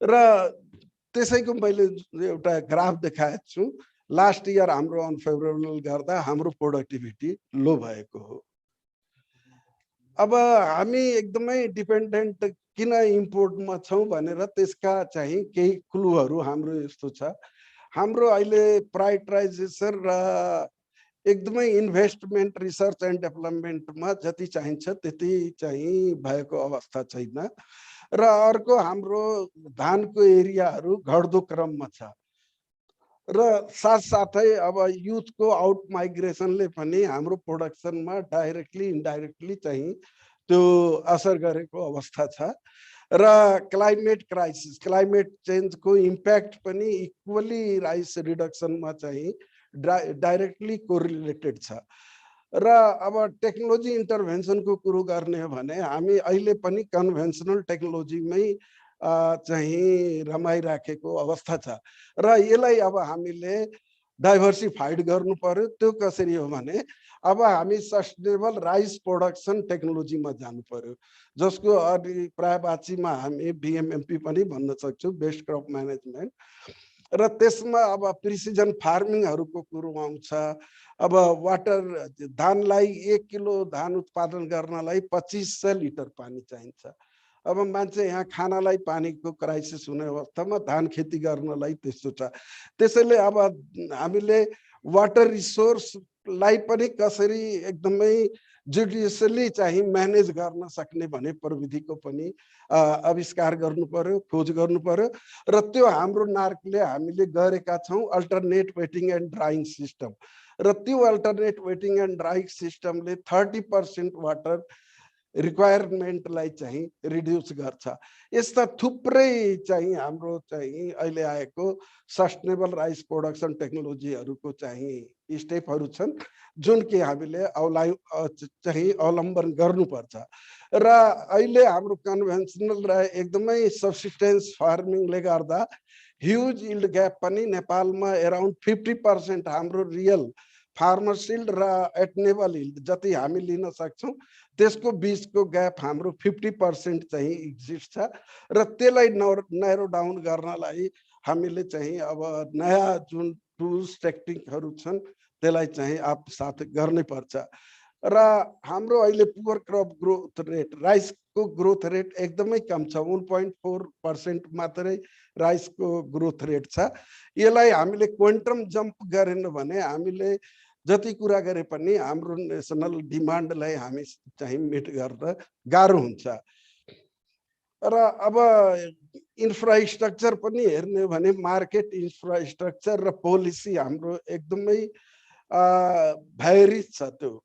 अब त्यसको लागि पनि हाम्रो राइस पोलिसीलाई अलिकता अब इन्डियाका यही एडजोइनिङ स्टेटहरूको स्टडी गरेर त्यो पोलिसीलाई हामीले पनि हार्मोनाइज हाम्रो पोलिसीमा हार्मोनाइज गरेर हामीले एउटा मूर्त रूप दियो भने हामीले चाहिँ यसमा जम्प गर्न सक्छौँ। र यहाँ एउटा एडिबी 2009ले उसले सर्वे गरेको थियो हाम्रो टोटल पपुलेसनको माने के अरे फार्मर्स 10% फार्मर्सले आफ्नो उत्पादनबाट मात्रै बिक्री गर्छन्। सरी अनि 40%ले बिक्री गर्छ जब उसलाई सरप्लस हुन्छ र 40% चाहिँ हाम्रो एकदम फुड भुनरेबल चाहिँ हाउस होल्ड छ।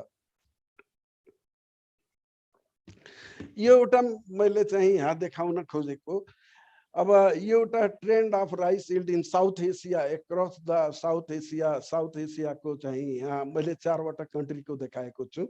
यदि हाम्रो यिल्ड के अरे प्रोडक्टिभिटी हेर्ने भने 90-80 अराउन्ड चाहिँ हामी यो 4टै देशको एट पारमा थियो। तर त्यसपछि हाम्रो चाहिँ एकदमै फ्लक्चुएट भएछ र त्यो फ्लक्चुएसनको मेजर कारण हो रेनफल प्याटर्न। इरेटिक रेनफलले गर्दा हाम्रो यिल्ड एकदमै हामीले अब भन्ने गर्छौँ लगभग अराउन्ड 65% एरिया अन्डर इरिगेसन छ। तर रियल सेन्समा हेर्ने भने हाम्रो धानको एरिया 30 भन्दा बढी छैन र 30% अझ पनि 70% एरिया हाम्रो रेनफेड एरिया नै बर्खाको भरमै खेती हुने एरिया भएकोले त्यसले चाहिँ रेनफलसित डाइरेक्टली यसको कोरिलेसन छ। र यहाँ एउटा एफएओको यो चाहिँ फोरकास्ट हो, यो ग्लोबल एग्रिकल्चर प्रोडक्सन इन्डेक्स हो र यहाँ एउटा त्यो बार ग्राफमा देखाइएछ लो इन्कम कन्ट्रीहरूको growth rate total factor production growth rate चाहिँ 0.96 छ र अहिले हामीले अब करेन्ट हाम्रो चाहिँ अहिले 1.5% छ र 2005 सम्म हामीले डबल गरेनौँ भने हामी चाहिँ फुड क्राइसिसको एकदमै डेन्जर जोनमा हाम्रो आउने अवस्था छ। र अब राइसको लागि मेजर च्यालेन्ज हाम्रो के हो भने हामीसित डाइभर्स इकोलोजी छ र त्यो इकोलोजीको पनि मेजोरिटी एरिया चाहिँ रेनफेड एरिया छ र यसको लागि अब क्लाइमेट एकदम भुनरेबल एरिया 70% एरिया जुन मैले भने अझ पनि रेनफेड एरिया हो र त्यो क्लाइमेट भुनरेबल एरिया मध्येमा आउँछ र यसको लागि अब बायोटिक एबोटिक स्ट्रेसेसहरू चाहिँ प्रिभेल गरेको अवस्था छ र यसमा अब हामीले निड स्पेसिफिक भेराइटीहरू चाहिँ डेभलप गर्नु पर्यो र भएको पनि छन्। हामीले क्लाइमेट रिलिजियन्ट भेराइटीहरू, drought tolerant variety, cold tolerant variety र समर्जेन्स टोलरेन्ट भेराइटीहरू रिलिज गरेको अवस्था पनि छ र अहिले चाहिँ हाम्रो चैते राइसमा हिटको पनि एकदमै प्रब्लम चाहिँ भएको अवस्था छ। त्यसैले हामीलाई अब चैतेको लागि हिट टोलरेन्स पनि चाहिन्छ, किनभने राइसको फेभरेबल टेम्परेचर 20 देखि 25 हो, तर अहिले चैतेमा हाम्रो हेडिङ टाइममा 40 एबभ हुन जान्छ। त्यसले गर्दा त्यसमा पनि हामीले काम गर्नुपर्ने अवस्था छ। र सबभन्दा एकदम मोस्ट के हो भने अहिले हामी इनपुट युजमा एकदमै पुवर छौँ र त्यो पनि साइन्टिफिक बेसमा छैन, साइन्स बेसमा छैन।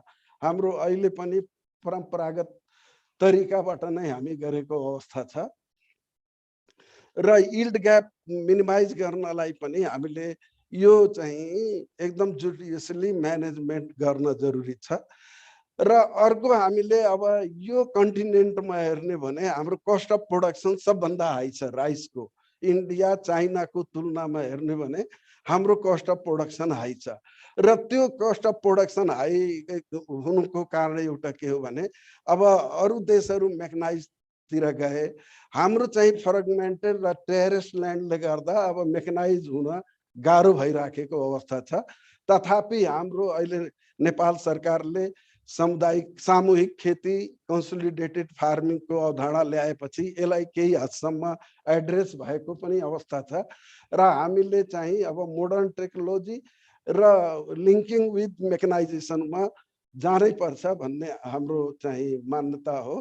र पुवर मार्केट इन्स्टिट्युसन, अब एमएसपी को कुरा गरिन्छ, तर यो पनि इफेक्टिभली अहिले लागू भएको अवस्था छैन। र अब फङ्सनल कोअर्डिनेसन पनि हाम्रो बिचमा छैन। अब हामी त कृषि मन्त्रालय छ, हाम्रो सरकार कृषिसित रिलेसन भएका मन्त्रालयहरूमा सिँचाइ भयो, त्यसपछि इनपुटका उद्योगका मार्केट र प्रोपर्टी इन्टेलेक्चुअल प्रोपर्टी राइटको कुरा गर्ने भने उद्योग वाणिज्य मन्त्रालयको कुरो आउँछ, कृषि मन्त्रालय छ, इभेन युनिभर्सिटी छ। हामी आफैतिर छौँ। त्यसले गर्दा यो ओन अम्ब्रेलामा आएपछि अनि यसको सर्ट आउट हुने भन्ने हाम्रो विचार हो र यो अलिक फङ्सनल रूपले काम गर्छ भन्ने हाम्रो मान्यता हो। र अब अहिले आएर हाम्रो कन्ज्युमर प्रिफरेन्सेसहरू पनि एकदम डाइभर्स भइदियो।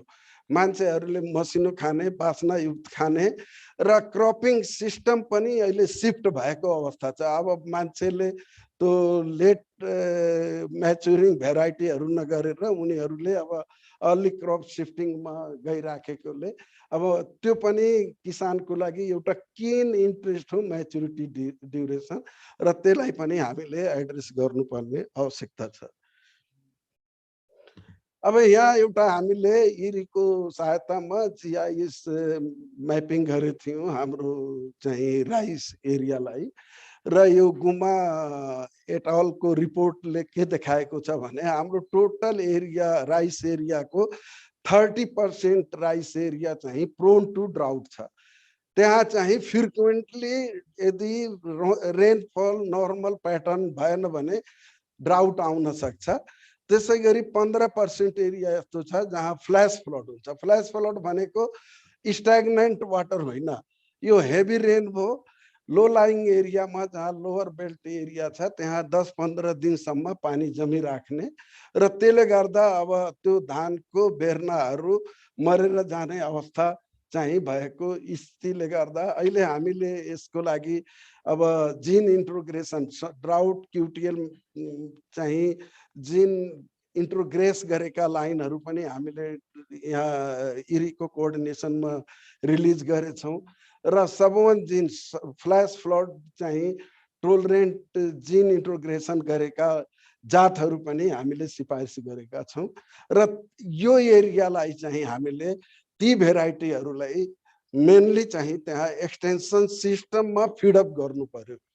हामीले टेक्नोलोजी डेभलप गरेछौँ, तर ट्रुली भन्दाखेरि अहिले पनि ती टेक्नोलोजीहरू किसान कहाँ पुगिसकेको अवस्था छैन। त्यसको कारण अब विभिन्न हुन सक्छ।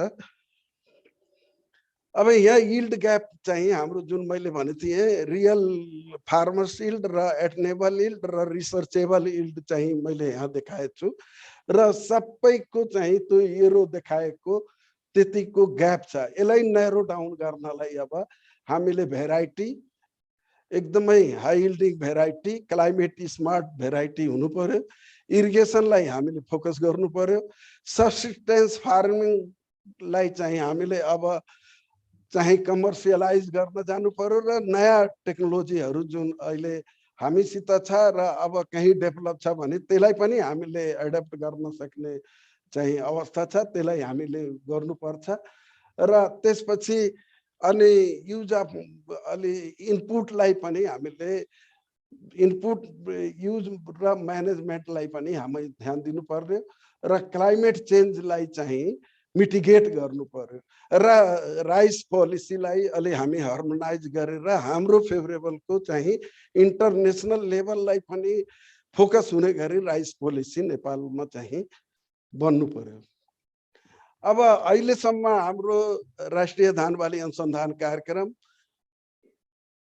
र विभिन्न अन्तर्राष्ट्रिय र राष्ट्रिय गैर सरकारी संस्थाको सहयोगमा हामीले अहिलेसम्म 95वटा 1961 देखि 95वटा जातहरू सिफारिस गरेछौँ र यो 95 मध्ये केही जातहरू अब किसानका माझमा छैनन्, तैपनि हामीले ब्रिडिङ मेन्टेनेन्स गरिराखेको अवस्था छ र यसलाई अब हामीले त्यो डिनोटिफाइड गरिसकेको अवस्था छ र यस्तै मल्टिनेसनलका हाइब्रिड र इनब्रिडहरू पनि हामीले 68वटा गरेछौँ र यो 95 मध्ये हामीले जस्तै अब सिफारिस गरेका सिंचितको लागि, असिंचितको लागि, पाखोको लागि, चैतेको लागि, बासनादार धानको जातहरू अनि सुक्खा सहन सक्ने, बढी पानी सहन सक्ने, इभेन हामीले न्युट्रिटियस चाहिँ कालो चामल 1 भन्ने र एन्टिअक्सिडेन्ट भएको जात समेत गरी हामी सिफारिस गरेछौँ।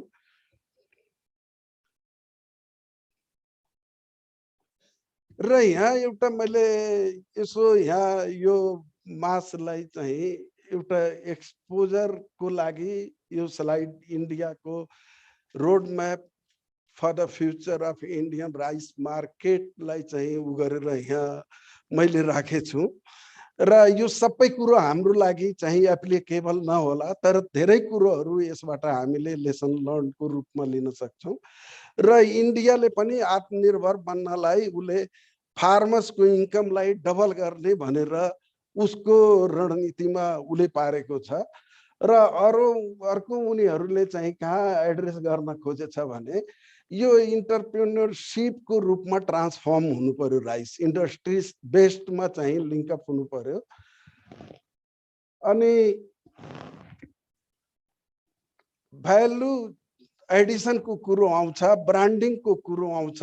हामीले फर्चुनेटली राष्ट्रिय धान बाली अनुसन्धान कार्यक्रमबाट 2टा जातमा ब्रान्डिङ गरेका थियौँ, एउटा साबा मसुली सबोन र एउटा चाहिँ रामधान। तर अनफर्चुनेटली रामधानको मार्केट त्यति नभएर उसले ब्रान्डिङ छोडेर साबा मसुली सबोनलाई कन्टिन्युटी गरेछ र अहिले हामीले लल्का बासमतीलाई ब्रान्डिङ गर्ने चाहिँ उसमा छौँ।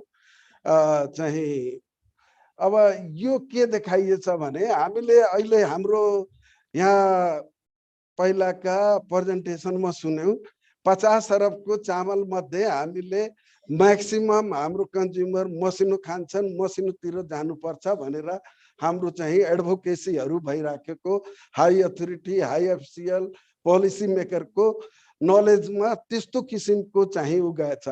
तर यहाँ सरहरूले हेर्न सक्नुहुन्छ त्यो मार्केटको अपर्च्युनिटी, त्यो ग्राफहरू मार्केटको अपर्च्युनिटीलाई चाहिँ निर्दिष्ट गरेछ। त्यहाँ बासमती र नन बासमती इन्डियाले 4.08 मिलियन US डलर बराबरको उसले चामल निर्यात गर्छ र उसले चाहिँ नन बासमतीमा पनि मार्केट इक्वली त्यतिकै बराबरको मार्केट खोजेको छ भन्नाले हाम्रो पनि कहीं भोलिको पोलिसीमा मसिनो भन्दा हामी कहीं डाइभर्ट त हुँदैनौँ। त्यसले गर्दा हामीले योबाट लेसन लिनुपर्छ। त्यसपछि हामीले एरोमा डाइभर्सिफाइड गरेर पनि उसले 200 मिलियन कतिको चाहिँ त्यहाँ मार्केट मार्केट चाहिँ देखेको अवस्था छ। ती कुराहरूलाई अब मेडिसिनल भ्यालुको कुरोहरू पनि छ, लो ग्लाइसेमिकका कुराहरू छन्। अब हामीले अहिले लो ग्लाइसेमिक राइसको पनि कामहरू सुरुवात गरेछौँ इरीको कोअर्डिनेसनमा। लो ग्लाइसेमिक पनि हाई भ्यालु क्रपकै रूपमा त्यो लिन सकिन्छ र हामीले अब यस्तोमा पनि जानु जरुरी छ।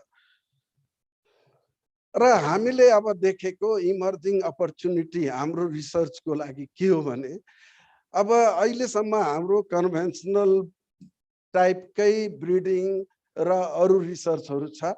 त्यसले गर्दा अब हाम्रो क्यापेसिटीलाई इन्हान्स गर्ने, क्रिटिकल मासलाई चाहिँ क्यापेसिटेट गराउने र अब हामी जिन डिस्कभरी, जिन माइनिङ, जिन टिलिङ र त्यो चाहिँ आइडेन्टिफाइड भएका जिनहरूको इन्ट्रोग्रेसन हामीसित पनि 2500 एक्सेसन स्थानीय रैथाने जातहरू राष्ट्रिय स्रोत आनुवांशिक स्रोत केन्द्रमा चाहिँ कन्जर्भ भइराखेको अवस्था छ। तर अनफर्चुनेटली दुःखद कुरो के हो भने अहिलेसम्म हाम्रो प्री ब्रिडिङ भइसकेको अवस्था छैन। हामीसित यो क्यापेसिटी, यो फेसिलिटी नभएर हामीले त्यसमा प्री ब्रिडिङको काम गरेछैनौँ। जबकि 50 वटा, ती 2500 मध्ये 50 वटा बासमती टाइपको जातहरू छन्, 115 वटा मसिना जातहरू छन् र त्यस्ता थुप्रै हाम्रो अब क्लाइमेट रिलिजियन्टका चाहिँ रैथाने जातहरू छन्। र अर्को अब हामीले यो जेनेटिक गेन अहिले यो एउटा हट केककै रूपमा आएछ। जेनेटिक गेन अब यहाँ हामीले हेऱ्यौँ 0.96% टोटल अब फ्याक्टर प्रोडक्सनहरू छ। यसलाई हामीले एसिलिरेट गर्नलाई चाहिँ अब स्पिड अफ ब्रिडिङहरू, मोडर्नाइजेसन, राइस ब्रिडिङहरू चाहिँ टुल्सहरू अपनाउनु पर्ने जरुरी छ। जस्तै मैले भने हेल्दी राइस, लो ग्लाइसेमिक, न्युट्रिटिभ इनरिच भेराइटीहरू चाहिँ हुनुपर्छ। जस्तै zinc, iron, vitamin A, selenium. अब यिनीहरू पनि हाम्रो एकदम मेजर सोर्स हो राइसको। यस्तो कुरोहरूलाई पनि हामीले रिसर्चमा चाहिँ ल्याउनु पर्छ र अब एरोमालाई डाइभर्सिफाइड गरेर क्लाइमेट रिलिजियन्ट टाइपको भेराइटीहरूको क्वालिटीमा अपडेट गराउने र भ्यालु एडिसन। र अहिले एउटा राम्रो काम हामीले इरीको कोलाबोरेसनमा सुरुवात गरेछौँ। पहिला हाम्रो प्रोडक्ट प्रोफाइलिङ भइराखेको अवस्था थिएन, हामीले हेपाजर्ड क्रसिङहरू गर्थ्यौँ। तर अहिले आएर हामी ब्रिडिङ, यो प्रोडक्ट प्रोफाइलिङको आधारमा ब्रिडिङ भ्यालुको आधार मानेर मात्रै हामी डोनर प्यारेन्ट सेलेक्सन गरेर हाम्रो आफ्नो ब्रिडिङ चाहिँ उसमा युज गरिराखेको अवस्था छ। र यहाँ मैले एउटा Dr. Yadav, maybe you need to speed up. अब म लास्टमा आएँ। यो मेरो मोडर्नाइजेसन राइस ब्रिडिङ प्रोग्राम, अब यो स्पिड अफ ब्रिडिङको एउटा सरी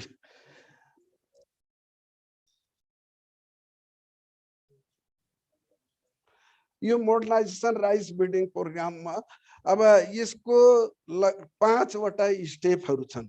जस्तै अब एडभान्स मोलिकुलर टुल्सहरू अपनाएर ट्रेड बेस्ड जिनोटाइपिङ गरिकन हामी भेराइटी डेभलप गर्ने र अब हाम्रो डिजिटाइज डाटाहरू म्यानेजमेन्ट गरेर सेयर फोल्डरमा हामीले मात्रै होइन, अब हामीले हार्ड कपीमा राखेर अरूले यसको एक्सेस गर्न नपाउने भएर त्यो फेसिलिटीको पनि हाम्रो जरुरी छ। र हाई थ्रुपुट अब सिस्टमका ल्याबहरू सेटअप हुनु पर्यो। अब हामीले थुप्रो चाहिँ मिनरलहरू, भिटामिनमा काम गर्नुपर्ने अवस्था छ, अब जिन बेसमा काम गर्नुपर्ने अवस्था छ। त्यसको लागि ल्याबहरू चाहिँ हुनु पर्यो र ऱ्यापिड जेनेरेसन एडभान्सको लागि त्यहाँ हामीले अब यो नेपालमा 2 साइकल जेनेरेसन एडभान्स गर्ने हामीलाई गड गिफ्टेड चाहिँ सिजन दिएको छ, स्प्रिङ र मेन सिजन। र त्यसको साथसाथ हामीले अरू फेसिलिटीहरू पनि, जस्तै ग्रोथ च्याम्बरहरू भयो भने हामीलाई चाहिँ अब ऱ्यापिड जेनेरेसनको लागि अब त्यो आरजिए गर्नलाई सजिलो हुन्छ भनेर त्यस किसिमको फेसिलिटीहरू हुनु पर्यो। र स्ट्रक्चरल मल्टिलोकेसन ट्रायलिङ हामीले अब अहिलेसम्म टार्गेट फोकस इन्भाइरोमेन्टमा गरिरहेको थियौँ, तर अब ट्रायलिङहरू हाम्रो के अरे टार्गेट इन्भाइरोमेन्ट फोकस बेसमा चाहिँ हाम्रो हुनु पर्यो। र यहाँ हामीले अब राइस सेल्फ सफिसियन्सीलाई अचिभ गर्न के गर्नुपर्छ भने अबको हाम्रो स्ट्राटेजी बिल्डिङको के हुनु पर्यो भने 65 to 70% एफोर्ट हाम्रो रिसोर्सहरू चाहिँ यो भेराइटल डेभलप के अरे मिडियम र फाइन ग्रेनमा जानु पर्यो। 20 to 25% हामीले हाइब्रिडमा जानै पर्छ। यसको अल्टरनेटिभ छैन के अरे यील्ड इन्क्रिमेन्टको। र 10 to 15% हामीले यो हाम्रो रैथाने जातहरूको ल्यान्ड रेस कन्जर्भेसन र तिनका प्रमोसन र प्रोडक्सनको चाहिँ उसमा चाहिँ हुनुपर्छ। र अब हामीले त्यो एडिसनल हामीलाई चाहिने 15,60,000 मेट्रिक टन पैडी जुन छ हामीले 2025 सम्ममा यदि 2.5 लाख चैते राइसको एरिया एचिभ गर्यो भने हामी त्यो चाहिँ सेल्फ सफिसियन्सी चाहिँ हुन सक्छौँ। र अर्को हाम्रो यहाँ डाक्टर रामकृष्ण सरले पनि भन्नुभएको थियो अहिलेसम्म हाम्रो इन्सेन्टिभहरू अरू टुल्स एग्रिकल्चर टुल्स र अरू कमोडिटीहरूमा छ, तर मिलिङ हाई थ्रुपुट मिल हामीसित छैन। हामीले लङ सिलिन्डर ग्रेनको भेराइटी ल्याएछौँ जुन अहिले मार्केटमा इन्डियाको लाल किला दावत अनि त्यस्ता जातहरूको चामलहरू यहाँ बिक्री भएको पाइएको छ। त्यस्तो हामीले पनि 2टा जात हाम्रो एकदमै पाइपलाइनमा छ, रिलिज गर्ने प्रक्रियाको अन्तिम अवस्था हो।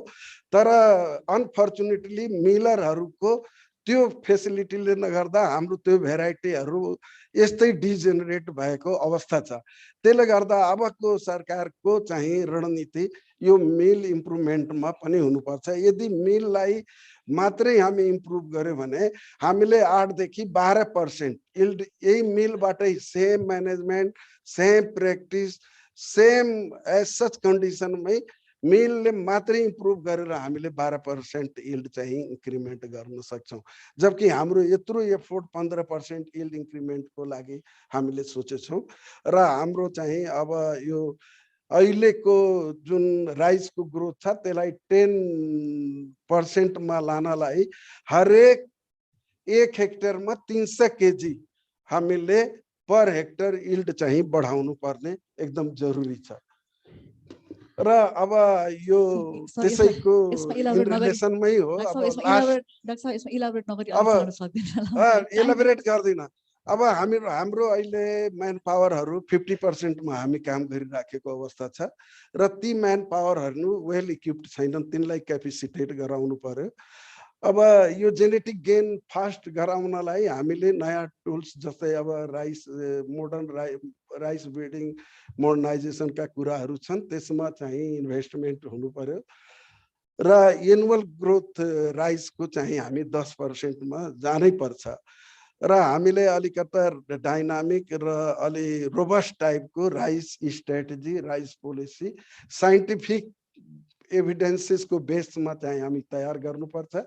र हाम्रो अहिलेको जुन लिङ्केजेसहरू छ एक्सटेन्सन रिसर्च एकाडेमियाहरूको बिचको अलिकता यो मोडालिटीमा पनि रिभिजिट गरेर यसलाई गर्ने हो कि भनेर त्यो पनि एकदमै जरुरी छ।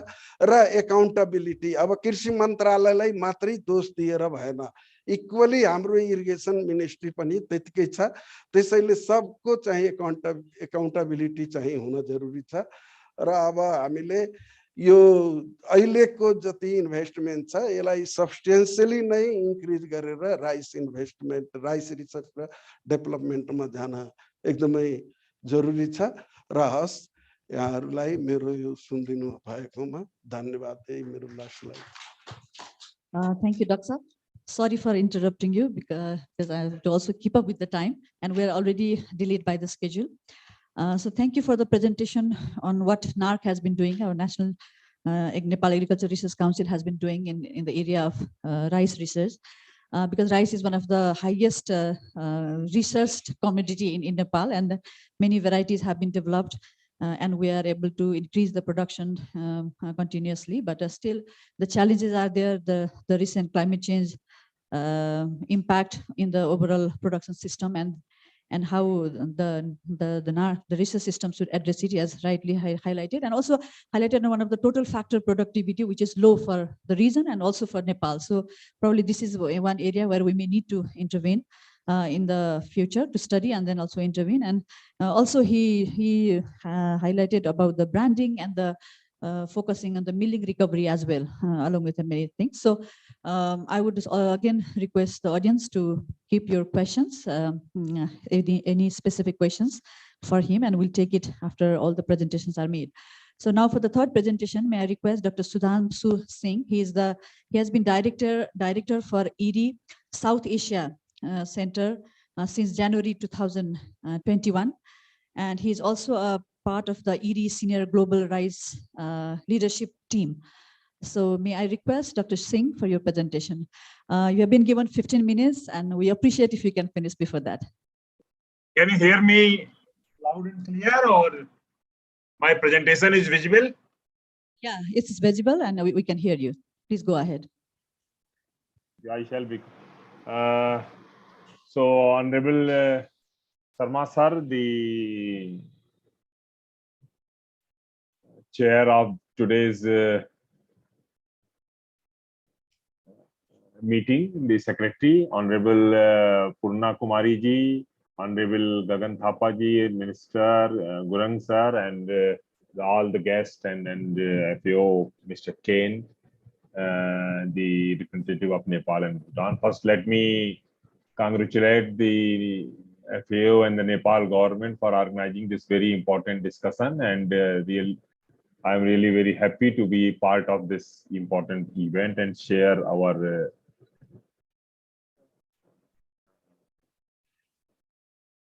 views on enhancing the.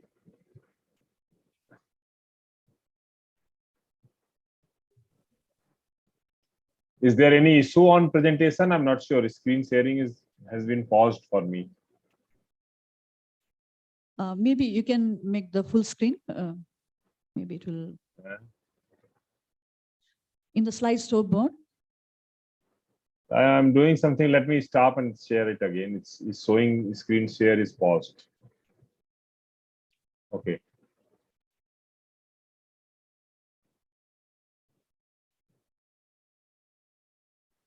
Is visible now? Yeah, it's visible, but better to put it in the slideshow mode. I'm doing, but I don't know what happened. Okay, so okay, then please proceed. Then please proceed. There is some issue probably. So I have been told basically to have a presentation on what ED can bring in for enhancing the productivity and of the rice Nepal, including the global with the expertise of the global rice science innovations from ED side for the benefit of the Nepalese farmers. So if you see, a lot of data has already been presented, so I will not go into detail, but my point is growth in rice productivity has been 1.5%, while the population growth, if you see, is around 1.81%. So definitely Nepal needs more efforts. Still a lot of rice is being imported, and to meet the current population demand, we have to take care of both the production, overall production increase, and second, the productivity per hectare increase, and a lot of efforts need to be made for that. And definitely this would come both by increasing production to help the reducing the import. We have to develop a research for development program. Many interventions are there, like climate resilient, healthy rice, hybrid varieties, precision agronomy, business innovations, and that will help us to transform the rice-based agri-food system. And that resilient rice-based agri-food system for Nepal should not only include the future rice-based production system alone, but there must be focus on harnessing genetic diversity, rice for healthier people, breeding strategies to break the yield barriers. Climate resilient rice system is very important for Nepal. If you see the Tarai and others area, it's really dependent on the monsoon, and then extreme variabilities are there. Accelerating innovations through new technologies, decision support. Maybe you can stop the slides here and we'll share it from here so that it is visible in the. Okay. Please do. Can you stop? Yeah, I'm not sharing? able to. Yeah. Please do.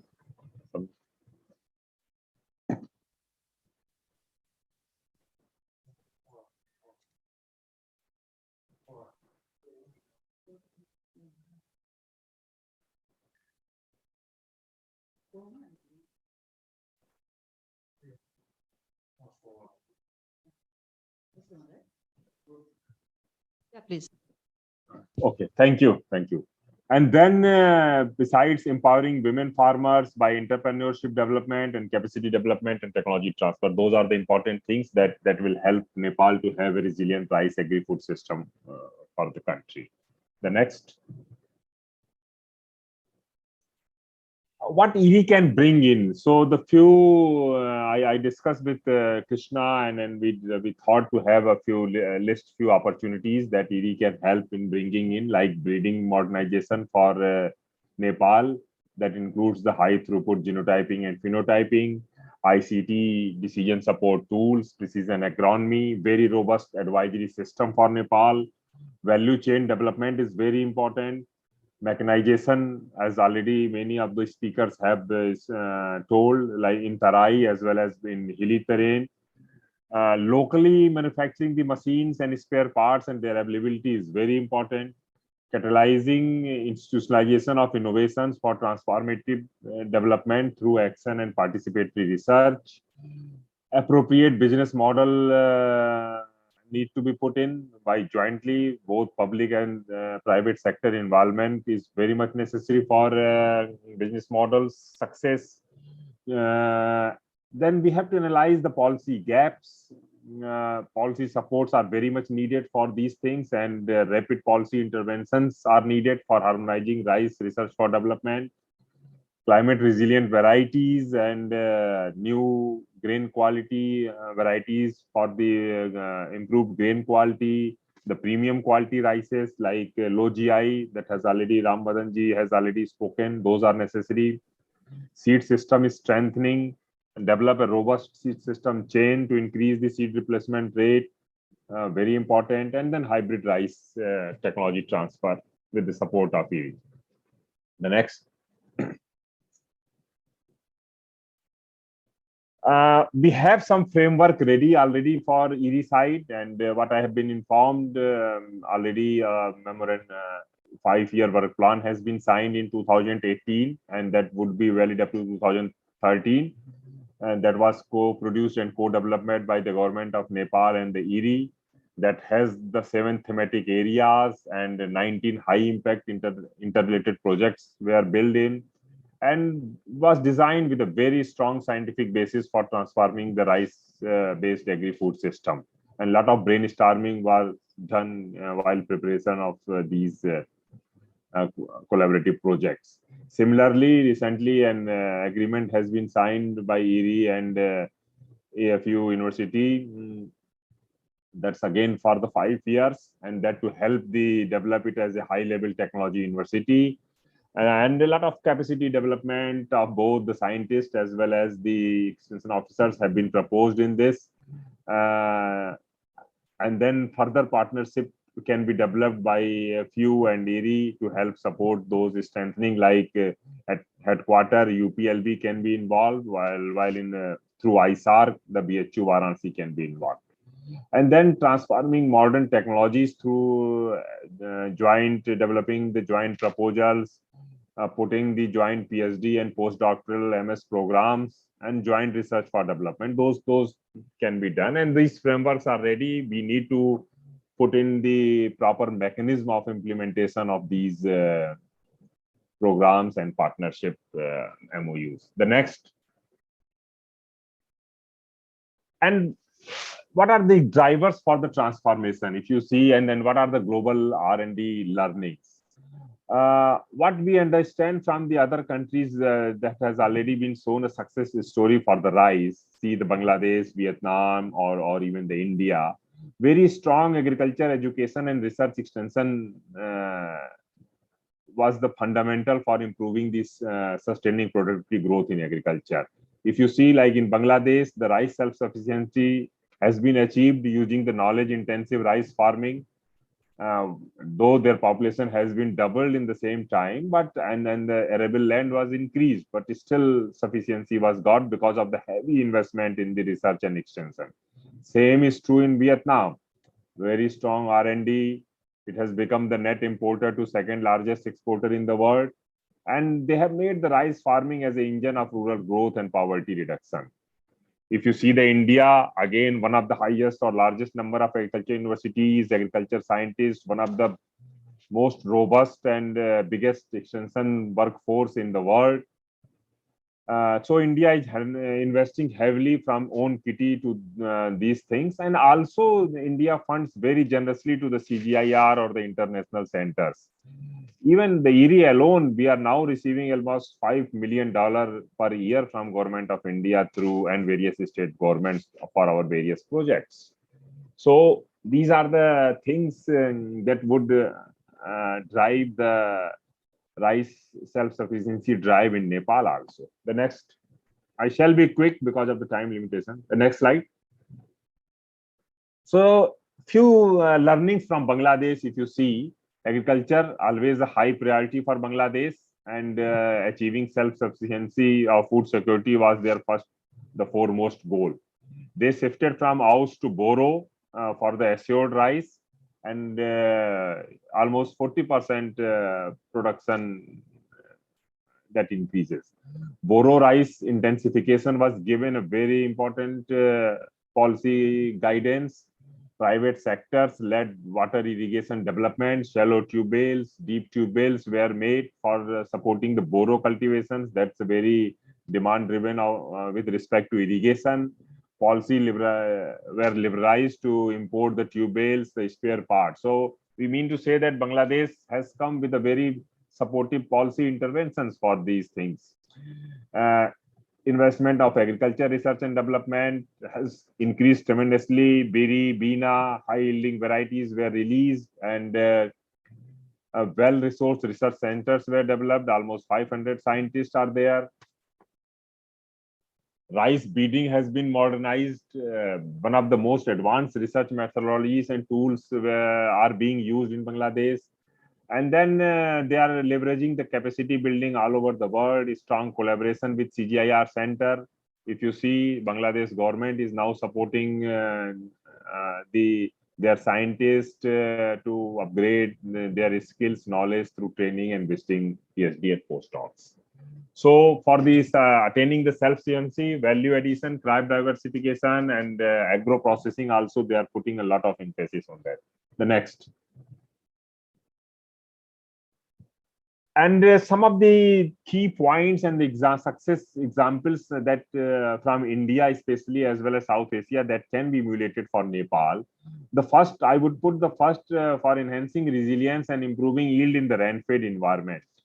Nepal has the similar environments, especially in Tarai, as like India and Bangladesh. You have the drought area, the low, where the yields are very low. Similarly, the submergence prone area are there. Already a very strong innovations ERI and the other national partners have made. We have the varieties, we have the management practices, and very easily, if you see from even in unfavorable areas or with areas with the stress, we can get as good as almost 4 to 5 ton yield very easily of the rice. And then now we have the multiple stress tolerant varieties also that can be now promoted. So we need to characterize the stress prone zone using the GIS and remote sensing, bring the sustainable intensification methodologies, mechanization, improving the rice grain quality in stress prone areas, biofortification, and ICT tools, precision agronomy, conservation agriculture, direct seeded rice. Those are the technologies that will help in achieving the similar yield of favorable environment, even under the unfavorable condition. The next slide, please. Yeah. Another example I would like to quote is from Assam, where it is involved in a multi-million-dollar project with the World Bank, and that's aiming to really transform the agriculture the way is being practiced in Assam. Very much similar to Assam condition is to the Nepal, and I'm happy that a very strong Nepal team has visited Assam to get the learnings from this project, where World Bank has given a loan to the Assam government, and we are making big inroads for the skill and infrastructure development, income diversification, the value addition, establishing the seed processing unit, rice milling, taking care of the seed production, creating custom hiring centers through private service providers, addressing the rice fallow, and the training of the trainers and the progressive farmers, not only in Assam, but sending them to the international institutes or elsewhere also to get the really develop a very strong, committed trainers for who can really build the local capacities. If you see in terms of machinery, we have introduced the very high-end like combined harvester or rice milling, and so it's not only the small machines, but even where the condition allows, we are aiming for the heavy investment also for the Assam. And that's one project I would like to invite Honorable Secretary Sir and others to visit Assam and see how this project has worked well for the smallholder farmers to bring progress and enhancing their income in Assam. The next. Another what I wanted to highlight is the what a project we are doing as a global project in partnership with CIMIT, IITA, and other partners in Bihar, where we are trying to strengthen the messaging and agro advisory services. Same I thought being Tarai and other areas there can be replicated in Nepal also, where and we have taken a huge case of rice wheat system, and we found that with the proper advisories, if we help farmers to plant rice in time as well as wheat in time, we can get almost 2 to 3 ton of yield increase per year. And this paper has been accepted in the Nature Food this month and probably will be published very soon. Our concept is simple. The major reason of low productivity of these areas are the timely planting dates, and through the advisory and support of the local extension workers as well as organization like Jivika, where 60,000 women farmers are attached, we are really trying our best in collaboration with state agriculture universities and Department of Agriculture to convince farmers to adopt the technologies that can help them to have a timely planting of rice as well as timely planting of wheat. And only this intervention will bring benefits up to 2 ton per for the system yield benefits for them. The next slide. Another interventions that we have brought in through the help of ICAR and government is the addressing rice fallow. We know in India almost 11 million hectare area of rice after rice remains fallow, and we are trying to address them. And we have taken Assam and Odisha as the example pilot, where in Assam around 1 million hectare area is there, and in Odisha around 2 million. There are some areas in the Tarai also where we are taking very holistic approach using geospatial mapping. We are developing the rice fallow map that is very much correct with the and substantiated by the ground truthing, and with the help of GIS and then the proper ground truthing, developing the extrapolation domain maps. And once the maps are ready, we are going for the field interventions with the state government as well as Department of Agriculture and the State Agriculture University and KVK. So our field interventions are also like pulse demonstration, adaptive trials, collaborative research. And then there are a number of extension activities are also there, like web GIS portal, mobile app, rice fallow atlas, and farmers training. So we are taking a few pilot projects in Assam and Odisha and wanted to show government in next 2-3 years time that how we are able to really address the rice fallow very sustainability and in a proper way. The next slide. Another important intervention that Nepal could benefit also is the direct seeded rice. And that's become very important. If you see in Punjab alone, last year area increased by 20%. And if you see the advantages, almost 40% labor sowing, 50% water sowing, savings, increase in net profit, and then mitigation of climate change, it can reduce 20 to 45% GHG emissions. Identifying area for research and development is needed for identifying the area, for breeding the variety, refining agronomic practices, policy and communication interventions, and understanding adoption constraint. And very proper scaling of DSR interventions are needed because very suitability based targeting is required. Capacitating scaling partners, those who are involved in DSR, developing service economy, and dissemination through scaling partners. For that, we have created a direct seeded rice consortium. ISARC is a member of this, and we have a technology park at ISARC Varanasi. I would take this opportunity to offer our full support for the Nepal to promote the direct seeded rice cultivation there in a very holistic manner, and that we are very much committed to help Nepal for the research and development and scaling to address those complex issues. The next slide. The next, yeah. Then the seed without border, the policy for the impact.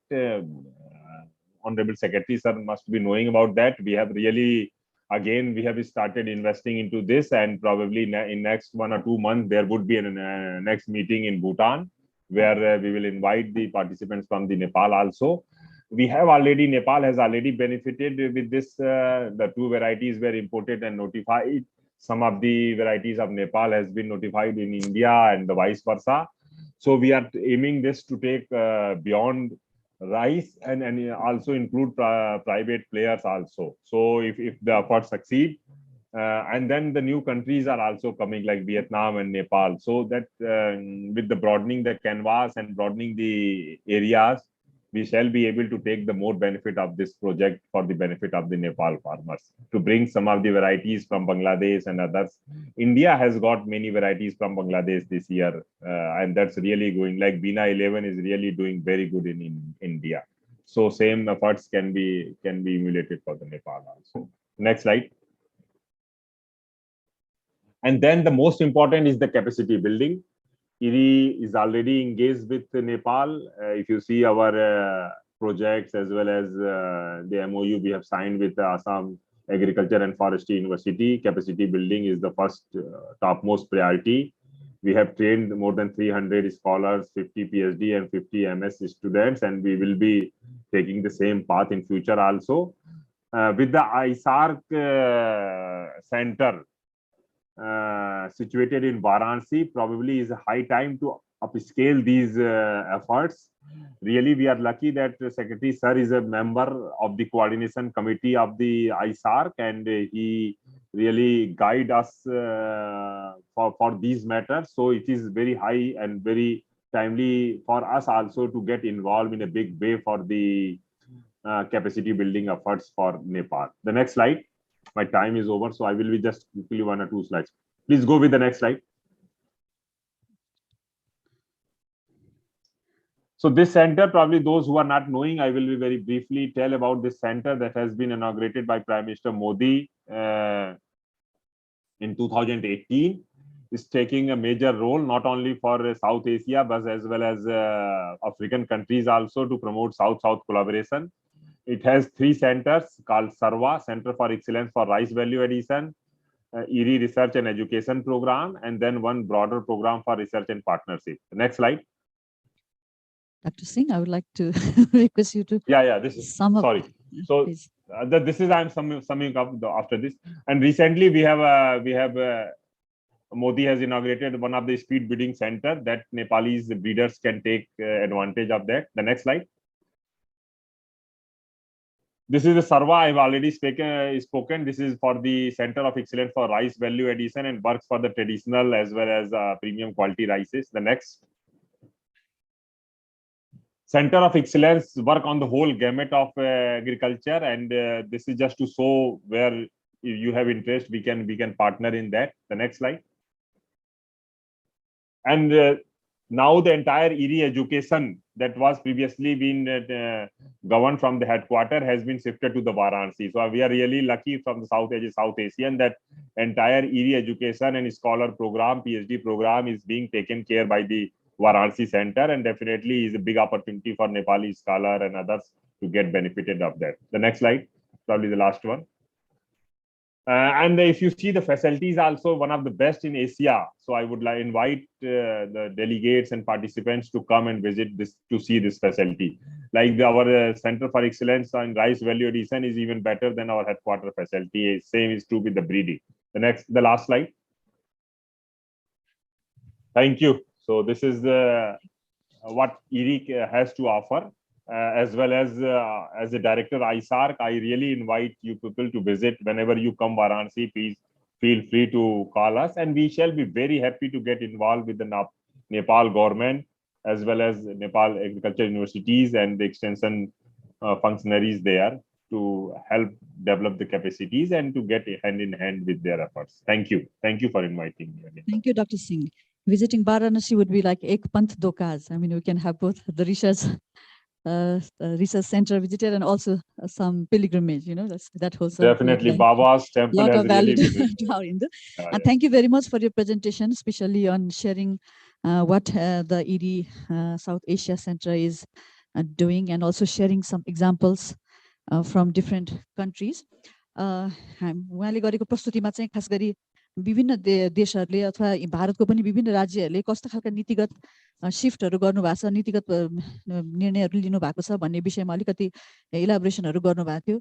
जस्तो बङ्गलादेशले चाहिँ यो मूल्य अभिवृद्धि गर्ने कामहरू, crop diversification गर्ने कुरा र यो एग्रो प्रोसेसिङ प्रशोधनमा चाहिँ अलि बढी फोकस गरेको, राइस मिलहरूसँग काम गरेको भन्ने गरेर पनि त्यसलाई कन्ट्रिब्युट गरेको कुराहरू प्रस्तुत गर्नुभयो भने यो उत्थानशील यो कृषिका भनौँ न जलवायु उत्थानशील प्रविधिहरू लाई चाहिँ कसरी इन्ट्रोड्युस गरिएको छ भन्ने कुराहरू पनि शेयर गर्नुभएको छ। त्यसैगरी भारतको आसाममा चाहिँ यान्त्रिकीकरणको माध्यमबाट लाइभलीहुड अपर्च्युनिटी क्रिएट गरेर सँगसँगै धानको क्षेत्रमा पनि महत्त्वपूर्ण योगदानहरू दिइरहेको कुराहरू शेयर गर्नुभयो। त्यसैगरी बिहारमा यो कृषि सल्लाह सेवा मार्फत कसरी यो प्लान्टिङको टाइमिङलाई फरक गर्दाखेरि त्यसले यिल्डमा कसरी इम्प्याक्ट गर्न सक्ने भन्ने त्यो खालको अध्ययनहरू भइरहेको कुराहरू शेयर गर्नुभयो।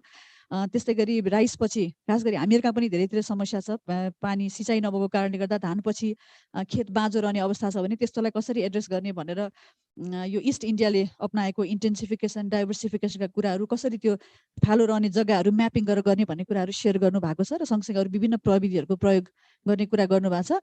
I think doctor Singh you mention about this, you reiterate about this seed without border initiative which we have signed in different forums, but this has not really moved forward. In case of rice, yes, we have done it, but during CM REAP, I remember there are a lot of other commodities added, but however, we have not been able to move forward. So I think we need to expedite this one also. So thanking you. Now, may I invite our last but not the least speaker from USAID Nepal, Mr. Navin Hara, to present on why rice. Can rice be competitive? So मैले नवीन हारा सरलाई नेपालीमा प्रस्तुत गरेर slide चाहिँ हाम्रो उहाँको his slide is also in English and he will be presenting in Nepali. Thank you. Thank you, madam. यो अन्तिम प्रस्तुति यहाँहरु सबैजना टायर्ड भइसक्नु भएको होला, तीनवटा प्रस्तुति ब्याक टु ब्याक प्रस्तुत भएको थियो।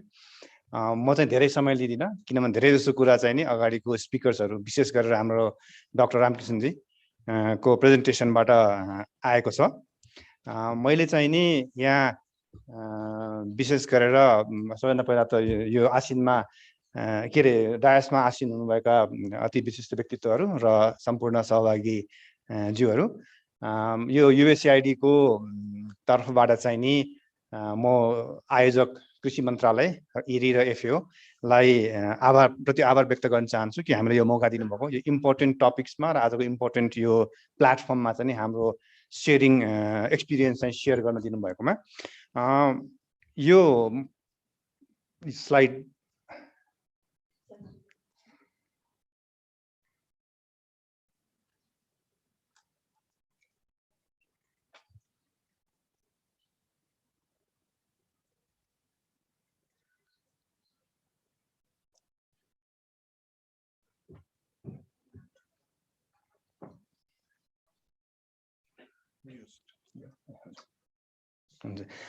मैले जुन यहाँ टपिक्स छानेको छु टाइटल यो टाइटल चाहिँ नि इन्टेन्सनली नै मैले छानेको हो यसमा अलिकता बहस होस् र केही सिक्ने पनि मौका पाऊँ हामी युएसएड चाहिँ नि विगत 10 वर्षदेखि 2012बाट राइस फोकस प्रोग्रामहरू सञ्चालन गर्दै आएका छौँ र विशेष गरेर 6वटा जिल्लामा हामीले चाहिँ नि अब पहाडतिर पनि हुन्छ तर तराईको 6वटा जिल्ला बाँकी बर्दिया कैलाली कञ्चनपुर दाङ र कपिलवस्तुमा चाहिँ फोकस गरेका छौँ अलिक लो ह्याङ्गिङ फ्रुट्सलाई चाहिँ हामी त्यो लिउँ भनेर यो टपिक्समा चाहिँ नि विशेष गरेर अलिकति केही सिकौँ बहस होस् र बहसबाट चाहिँ केही कुरा निस्कोस् भन्ने अभिप्रायले चाहिँ यो टपिक्स चाहिँ नि छानेको हो सबैभन्दा पहिले चाहिँ नि म यसमा धेरै लामो कुरा केही पनि गर्न चाहदिनँ सबैलाई थाहा भएको कुरा हो आज हामी चाहिँ किन यो धान अथवा राइसको बारेमा कुराहरू गरिरहेछौँ चर्चा परिचर्चा गरिरहेछौँ र मात्र म अन्तिम यो के भन्छ पोइन्टमा अन्तिम बुलेटमा म अलिकता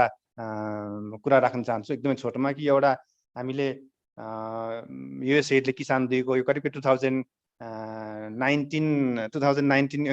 अन्तमा र 2020मा चाहिँ फाइनल भएको एउटा एसेसमेन्ट थियो त्यसबाट चाहिँ नि हामीले लिएका हौँ कि यो 75% अफ टोटल वर्किङ पपुलेसन नेपालको चाहिँ राइस फार्मिङमा चाहिँ इङ्गेज रहेछ जुन चाहिँ नि करिब वर्षको 12 महिना उनीहरू चाहिँ इङ्गेज हुने यसले चाहिँ अलिकता मेरो चाहिँ त्यो ध्यान अलिकता एटेन्सनमा पुग्न गएको किन भन्दाखेरि राइसमा हामीले साँच्चै नै केही गर्नुपर्ने रहेछ राइसको कम्पिटेटिभनेसलाई चाहिँ बढाउनु पर्ने रहेछ र त्यो गर्न सकेको खण्डमा अझ बिजनेस केस डेभलप गरेर गर्न सकेको खण्डमा चाहिँ नि त्यो ह्युज वर्कफोर्स ले चाहिँ नि लाभान्वित हुने रहेछ भन्ने कुरा चाहिँ नि मैले यो राख्न चाहेँ त्यसैले गर्दाखेरि राइसको चाहिँ नि विभिन्न अघि हाम्रो रामकृष्णजीले पनि देखाउनु भयो यसको इम्पोर्टेन्स र एउटा चाहिँ राइसलाई हामीले राइसको कम्पिटेटिभनेसलाई इन्हान्स गर्न सकेको खण्डमा चाहिँ नि नेपालमा अहिले भएको करिब एक्टिभ 350 करिब 400 एउटा राइस मिल जुन छ राइस मिलको लागि चाहिँ एउटा एकदमै राम्रो र मेटेरियलको स्रोत चाहिँ हुन सक्ने जसले गर्दाखेरि हामी कुरा गर्दै आउँदैछौँ अहिले फार्मलाई कसरी चाहिँ नि यो इन्डस्ट्रीसँग लिङ्क गर्ने भन्ने कुरालाई चाहिँ टेवा पुर्याउँछ जस्तो लाग्छ अब मैले अर्को फ्यु स्लाइडमा चाहिँ नि म धेरै टाइम लिदिनँ यसमा पनि अलिकति कन्टेक्स्ट एनालाइसिस गर्न चाहेको मैले र कन्टेक्स्टमा पनि राइसको कन्टेक्स्ट नेपालमा पनि नेपालको केसमा अब विभिन्न पर्सपेक्टिभबाट हेर्न खोजेको छौँ जस्तै हाम्रो अब फार्मर्सको पर्सपेक्टिभमा यो सबैलाई हामीलाई थाहा भएको नै कुरा हो र पनि यसमा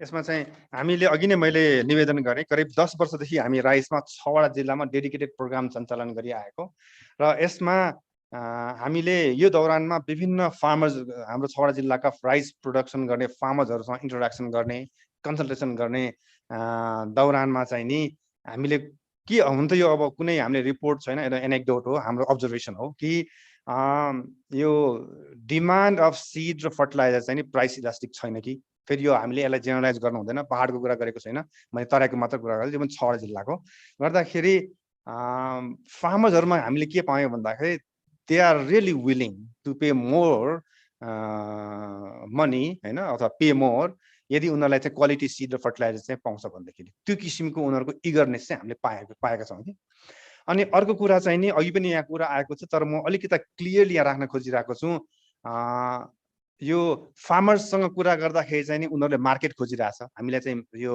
राइस मिलहरूसँग कनेक्ट गराइदिनुहोस् भन्ने किसिमको आह्वान र अर्कोतिर चाहिँ नि राइस मिलसँग हामीले अहिलेसम्म 18वटा राइस मिलसँग काम गऱ्यौँ र 10वटा राइस मिलसँग अहिले हामी कन्टिन्यू छौँ कुरा गर्दाखेरि उनीहरूले they really want to procure local fine rice र उनीहरूले हामीसँग सहयोग मागिरहेको हुन्छ कि कसरी कनेक्ट गर्ने भन्नुको मतलब यहाँ मैले राख्न खोजेको कुरा चाहिँ के भन्दाखेरि अलिकति जटिल कुरा जुन राइस सिस्टमको चाहिँ नि की एक्टर हो प्रोडक्सन गर्ने र हाम्रो राइस मिलको बिचमा चाहिँ नि कुनै किसिमको एउटा ग्याप चाहिँ नि महसुस भएको, त्यहाँ कनेक्सन चाहिँ नि कनेक्टिभिटी चाहिँ नि ल्याकिङ भएको जस्तो फिल भइरहेको।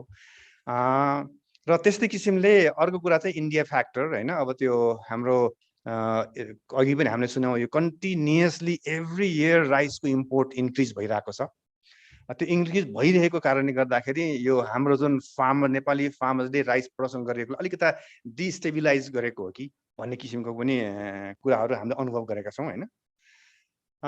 त्यस्तै किसिमले अब यो फेरि राइसकै कन्टेक्सको कुरा गर्दाखेरि इम्पोर्ट र प्रोडक्सनको पर्सपेक्टिभबाट हेर्दाखेरि चाहिँ नि अहिले सालाखाला आजको मतलब अहिलेको एक्सचेन्ज रेट अनुसारले करिब $400 मिलियन को भन्दा बेसी चाहिँ नि यो राइस इम्पोर्ट भइरहेको अवस्था देखिन्छ, जसमा चाहिँ नि अब लिटरेचरले 70% भन्छ। अब हिजो अस्ति मैले हाम्रो रामकिनसँग पनि कुराहरू गर्दाखेरि चाहिँ करिब 80-85% हाम्रो राइस मिलरले भन्ने गरेको छ कि 70 देखि 80-85% चाहिँ नि यो फाइन राइस अथवा चाहिँ मिडियम फाइन राइस चाहिँ नि त्यो $400 मिलियन जुन इम्पोर्ट भइरहेको छ त्यसमा चाहिँ नि छ भन्ने सुनिन्छ। भने ह्युज फाइन राइस र मिडियम राइसको ले चाहिँ नि त्यो त्यसमा चाहिँ नि को पोर्सन र आएर हामीहरूको नेपालको प्रोडक्सन चाहिँ यसपालि लास्ट इयर आएर चाहिँ अलिकति घट्यो। 51 लाख मेट्रिक टन छ, त्योभन्दा पहिला 56 लाख मेट्रिक टन भएको थियो। तर 51 लाख मेट्रिक टन आफैमा हाम्रो 56 लाख मेट्रिक टन अहिलेसम्मको बम्पर प्रोडक्सन हामी भन्ने कुरा गर्दछौँ। तर हाम्रो एनेक्डोट जुन इन्फर्मेसन अनुसार चाहिँ नि त्यो 51 लाख मेट्रिक टन जुन हाम्रो नेपालको पेडी आउटपुट छ त्यसको चाहिँ नि धेरै कोस्ट राइस भन्ने कुरा हामीले सुनेका छौँ। र अस्ति हाम्रो सचिवहरूसँग फिल्ड गएका थियौँ हामी सुदूरपश्चिमतिर कोमा, र त्यहाँ केही राइस मिलहरूसँग कुरा गर्ने दौरानमा अलिकता चाहिँ हाम्रो आई ओपनिङ भएको छ कि अहिले पनि कुरा आएको थियो कसको प्रेजेन्टेसनमा कि त्यो जति हाम्रो 51 मिलियन मेट्रिक टन चाहिँ नि जुन राइस प्रोडक्सन हुन्छ त्यो कोर्स राइस धेरै जसमा छ र त्यसबाट खानामा मात्र चाहिँ कन्जम्सन नभइकन केही चाहिँ नि हाम्रो रक्सी बनाउनेमा अनि फिड इन्डस्ट्रीमा पनि जाने गरेको छ। त्यो चाहिँ एकदम ह्युज कन्सर्न जस्तो लाग्यो। त्यो आई ओपनिङ हामीहरूले अस्ति डेडिकेटेड डिस्कसन चाहिँ राइस मिलहरूसँग गर्दाखेरि प्राप्त भएको कुरा। र अब अर्को कुरा चाहिँ नि हाम्रो करिब 1500-1600 लाख हेक्टरमा चाहिँ धान खेती हुने गरेको रहेछ भने त्यसको जस्ट 17% मात्रै 17% मात्रै चाहिँ नि फाइन राइस सुपर फाइन राइसले ओगटेको रहेछ। अब यो मैले यहाँ देखाउन खोजेको कुरा चाहिँ नि हाम्रो प्रोडक्सन चाहिँ नि एकदम बम्पर प्रोडक्सन भइरहेको छ। 56 लाख एकदम बेसी अहिलेसम्मको, पोहोर साल घट्यो एकातिर, अर्कोतिर एट द सेम टाइम हाम्रो इम्पोर्ट पनि त्यसै अनुसारले बढिरहेको छ। हेर्दाखेरि नेपालीहरूको जुन आवश्यकता हो डिमान्ड हो अहिले हेर्दाखेरि अघि पनि कुरा आएको छ फाइन राइसमा बेसी डिमान्ड छ भन्दाखेरि प्रोडक्सन र डिमान्डमा चाहिँ कतै तालमेल नमिलेको हो कि भन्ने किसिमको यो कुराहरू। र अब आएर अघि दुवैजना हाम्रो डाक्टर यादव र हाम्रो रामकृष्णजीको प्रेजेन्टेसन अनुसार फिल त भएको हो मलाई पनि कि अब स्थिति चाहिँ फ्युचरमा अलिकति भयावह स्थिति फुड सिक्युरिटीको पोइन्ट अफ भ्यूले, र उहाँहरूको प्रेजेन्टेसनबाट झन् यसले चाहिँ अलिकति एभिडेन्ट गरिदिएको छ कि जुन किसिमले अहिले हाम्रो इम्पोर्ट भइरहेको छ, अघि पनि आएको छ 24% चाहिँ नि भोल्युममा र 38% चाहिँ नि यसमा यदि हामीले इमिडिएटली एउटा स्पेसिफिक अथवा फोकस प्रोग्रामहरू चाहिँ नि गरेनौँ भनेदेखि हामीहरूलाई हाम्रो जुन भविष्य अथवा फ्युचरमा चाहिँ नि धेरै नै अप्ठ्यारो स्थिति आउने किसिमको देखिएको छ। अब अलिकति यो राइस मिलको पर्सपेक्टिभबाट मैले यहाँ हेर्न खोजिरहेको छु। यसमा पनि धेरै कुरा केही म राख्न चाहन्न र मात्र एउटा कुरा राख्न खोजेको चाहिँ नि हामीले सिरिज अफ कन्सल्टेसन हामीले राइस मिलहरूसँग गर्छौँ। उनीहरूको एसोसिएसन भन्छ एनरोपी भन्ने, उनीहरूसँग हामी गरिरहेका छौँ। गर्दाखेरि अघि पनि आएको थियो 9-10% चाहिँ नि प्रोसेस मतलब चामलमा र 5% चाहिँ नि धानमा चाहिँ यो एग्रिकल्चर इम्प्रुभमेन्ट फी भनेर छ, उनीहरूले त्यसमा रिकन्सिडर गर्नुपर्ने हो कि भनेर आवाज चाहिँ उठाइरहेको छ। अनि त्यस्तै किसिमले अब राइस मिलको क्यापासिटीको कुरा गर्दाखेरि साना जुन राइस मिलहरू छन् जसको चाहिँ नि 3 टन पर आवरको क्यापासिटी, उनीहरूको चाहिँ धेरै मिल त्यही क्याटेगोरीको छ र धेरै जसोको चाहिँ नि कोर्स राइस मिल पेल्न मिल्ने मात्रै कुट्न मिल्ने मात्रै फेसिलिटी छ उनीहरूको इक्विपमेन्ट, र उनीहरूले त्यो कारणले गर्दा धेरै चाहिँ नि डोमेस्टिकल उसबाट नै प्रक्रिया गर्ने गरिरहेको। र केही राइस मिलहरू छन् जुन चाहिँ नि 5 टन पर आवरको क्यापासिटी भएका केही छन्, तिनीहरू मध्ये केहीको चाहिँ नि यो हामीले पाए अनुसार अलिकता मोडर्न टाइपको fine rice super fine rice पनि प्रोसेस गर्न सक्ने क्षमता भएका चाहिँ देखिएका छन् र उनीहरूले त्यो सबै इन्डियाबाट ल्याउने गरेका छन्।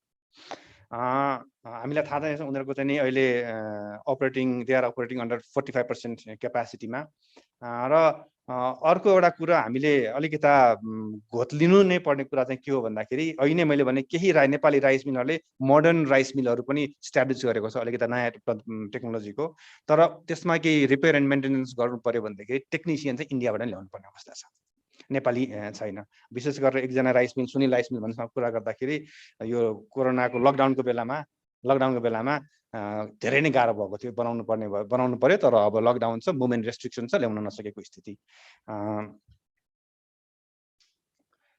यसमा त म केही पनि कुरा राख्न चाहन्छु अघि हाम्रो रामकृष्णजीले डिटेलमा भन्नुभएको छ मात्र मैले यहाँ रिइटरेट गर्न खोजेको अहिले पहिलाको जस्तो रहेनछ नेपालमा अब नेपाल सरकारले विशेष गरी कृषि मन्त्रालयले चाहिँ नि एउटा फोकस प्रोग्रामहरू एक टप प्रायोरिटीमा चाहिँ राखेको छ राइसलाई विशेष गरेर मेरो विचारमा फाइन राइस प्रोडक्सन अथवा प्रमोसनको लागि राखेको छ विभिन्न इनिसिएटिभ विभिन्न प्रोजेक्ट अथवा प्रोग्राम चाहिँ नि लन्च गरेका छन् म्युनिसिपालिटीहरूमा चाहिँ नि कामहरू भइरहेका छन् इन्सेन्टिभ चाहिँ नि पहिला प्राइभेट सेक्टरलाई हुँदैन थियो भने प्राइभेट सेक्टरलाई पनि दिने गरिएको छ त्यो चाहिँ नि विविध मतलब उसमा जस्तो स्टोरेज बनाउनेदेखि लिएर विभिन्न उसमा गरिरहेछ त्यसैले गर्दाखेरि अहिले नेपालको निड यो त पोलिटिकल इस्युज नै भइसकेको छ नेसनल इस्युज भइसकेको छ जुन हाम्रो हार्ड अर्न मनी चाहिँ नि विदेशमा गइरहेको छ यो धानको नाममा अथवा चामलको नाममा भन्दाखेरि अहिले मेरो विचारमा फार्मर्स मतलब पोलिटिकल्ली र नेपाल सरकारको तर्फबाट पनि यसले टप प्रायोरिटी दिएको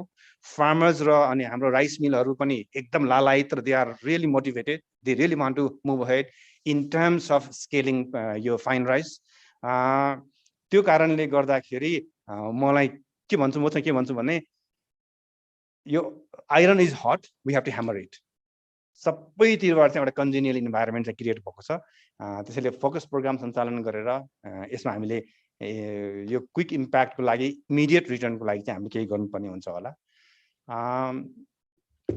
त्यसपछि अब लर्निङको कुरा त अघि धेरै हामीले लर्निङको कुराहरू प्रेजेन्टेसनहरूबाट सुन्यौँ हामीले चाहिँ नि एफएओको प्रेजेन्टेसनबाट इन्डियाको प्रेजेन्टेसनबाट हामीले सुन्यौँ अब बङ्गलादेशमा पनि 11 वर्षमा चाहिँ नि उनीहरूको प्याडी आउटपुट डबल गरेको छ त्यहाँबाट पनि हामीले लर्न गर्नुपर्ने हुन्छ कि उनीहरूले कसरी चाहिँ त्यो गर्न सकेको अब इन्डियामा पनि अहिले धेरै यो इन्सेन्टिभ प्रोग्रामहरू त्यसलाई प्रमोट गर्नको लागि आइरहेको छ यो इन्डियन गभर्मेन्टले चाहिँ राइस मिलहरूलाई फार्मर्सहरूलाई धेरै मोटिभेट गरिरहेको छ विभिन्न इन्सेन्टिभ प्याकेजहरूबाट अब हामी युएसएडले विगत 10 वर्षमा जुन dedicated rice promotion fine rice promotion programme सञ्चालन गरिआएका छौँ हामीले त्यो पनि मैले अघि नै भने 6 वटा जिल्लामा लो ह्याङ्गिङ फ्रुट चाहिँ टिप्नको लागि हामीले पहाडमा हामी धानको कार्यक्रम चलाएका छैनौँ भन्दाखेरि यसमा हाम्रो मेन फोकस चाहिँ हामीले राइस मिल हाम्रो चाहिँ सेन्टर उसमा छ हामीले अघि भने 18 वटा राइस मिलसँग हामीले काम गरिसक्यौँ र यसमा हाम्रो अनुभव चाहिँ नि र सिसिडिएबिसीसँग हामीले बेला बेलामा कन्सल्टेसनहरू गर्दाखेरि सबैभन्दा ठुलो कुरा चाहिँ नि सोशल मोबिलाइजेसनको रहेछ अर्थात् अहिले हामी संहितामा गइसकेको परिप्रेक्ष्यमा म्युनिसिपालिटीहरूमा अथवा नेपाल सरकारसँग चाहिँ नि अहिले टेक्निसियनहरू नभएको अवस्था त्यो कारणले गर्दाखेरि त्यो सोसियल मोबिलाइजेसनको पार्ट चाहिँ एकदमै क्रुसियल राइस मिललाई पनि तिमीहरूले फाइन राइसमा काम गर राइस मिललाई पनि तिमीहरूले अब तिमीहरूको मसिनहरू अपग्रेड गर तिमीहरू चाहिँ फार्मर्सहरूलाई चाहिँ एक्सटेन्सन सर्भिसहरू दिन कोसिस गर त्यसको लागि हामी तिमीहरूलाई सहयोग गर्छौँ त्यहाँ इनपुटहरू चाहिँ नीतिको व्यवस्था गर्थ्यौँ त्यस्तै किसिमले फार्मर्सहरूलाई पनि हामीले फाइन राइसमा जानुपर्छ भनेर चाहिँ नि त्यो सोसियल मोबिलाइजेसनको पोर्सन चाहिँ नि एकदमै इम्पोर्टेन्ट देखिएको छ म यसमा चाहिँ यसको अलिकति कन्स्टेन्टको कुरामा राख्न आउँछु अहिले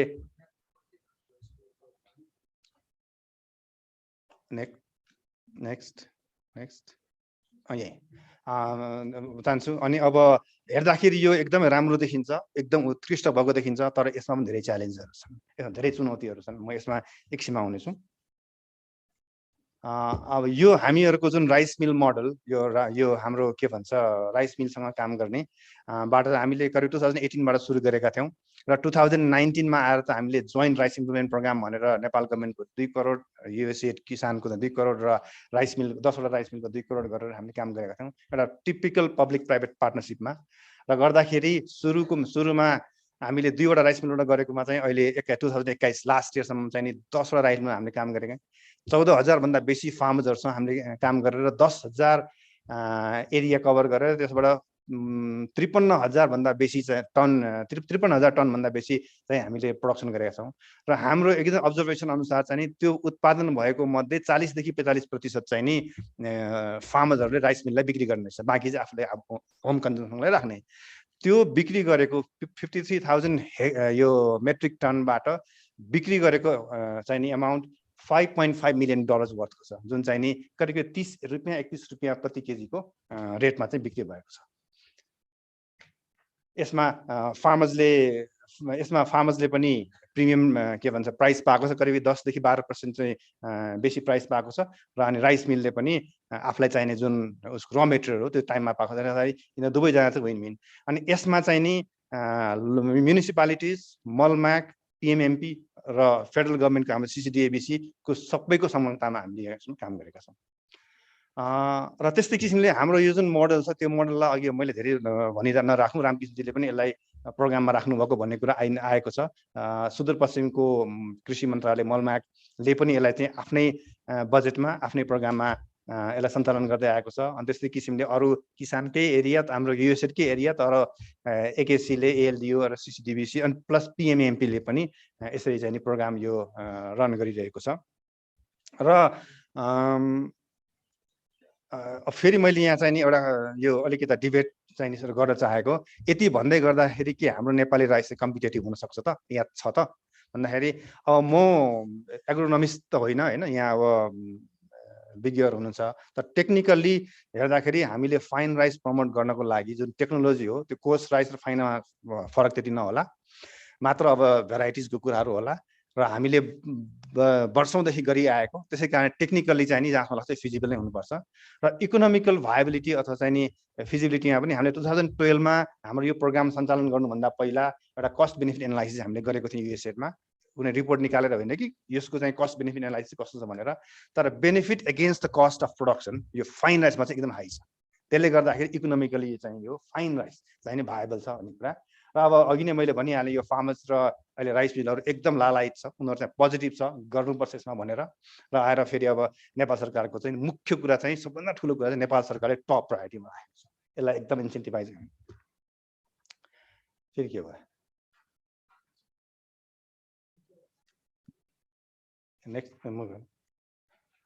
अब मैले यसमा सानो यो एउटा कुरा राख्नु खोजेको अब के गर्ने त नेक्स्ट हामीले भन्दाखेरि अब अघि पनि कुरा आएको थियो यो अघि रामकृष्णले भन्नुभए अनुसार विभिन्न किसिमको चाहिँ फोकस्ड प्रोग्रामहरू पनि भएका छन् नेपालमा नभएका होइन तर मलाई लागेको कुरा चाहिँ अब हामीले धेरै ढिला गर्नु भएन स्थिति एकदमै मतलब जटिल हुँदै गएको छ यदि चाहिँ नि 38% को दरले चाहिँ नि इम्पोर्ट यदि एनुअल बढ्दै जाने हो भने र हामीले केही गरेनौँ भने हामी कहाँ पुग्छौँ त्यसै कारणले गर्दा एउटा फोकस्ड प्रोग्राम चाहिँ हामीले राख्नुपर्ने हो कि फाइन राइस प्रमोसनको लागि एउटा डेडिकेटेड तर मात्र 20 जिल्लामा यो चाहिँ नि इमिडिएट प्रोग्रामको लागि हुन सक्ला 5 इयर्स अनि यसको मतलब अरु पहाडतिर चाहिँ नगर्ने भने होइन त्यो चाहिँ अब रेगुलर हाम्रो चाहिँ लोकल गभर्नमेन्टको प्रोग्रामहरुबाट हुन सक्ला तर डेडिकेटेड नेशनल प्रायोरिटीको चाहिँ प्रोग्राम र मेन अब्जेक्टिभ चाहिँ नि कसरी चाहिँ हाम्रो फाइन राइसको कम्पिटेटिभनेसलाई इन्हान्स गर्ने अगेन्स्ट इम्पोर्टेड राइस त्यो अब अघि नै मैले भने यसमा चाहिँ नि सोशल मोबिलाइजेसनको पार्ट चाहिँ एकदमै इम्पोर्टेन्ट छ जुन चाहिँ नि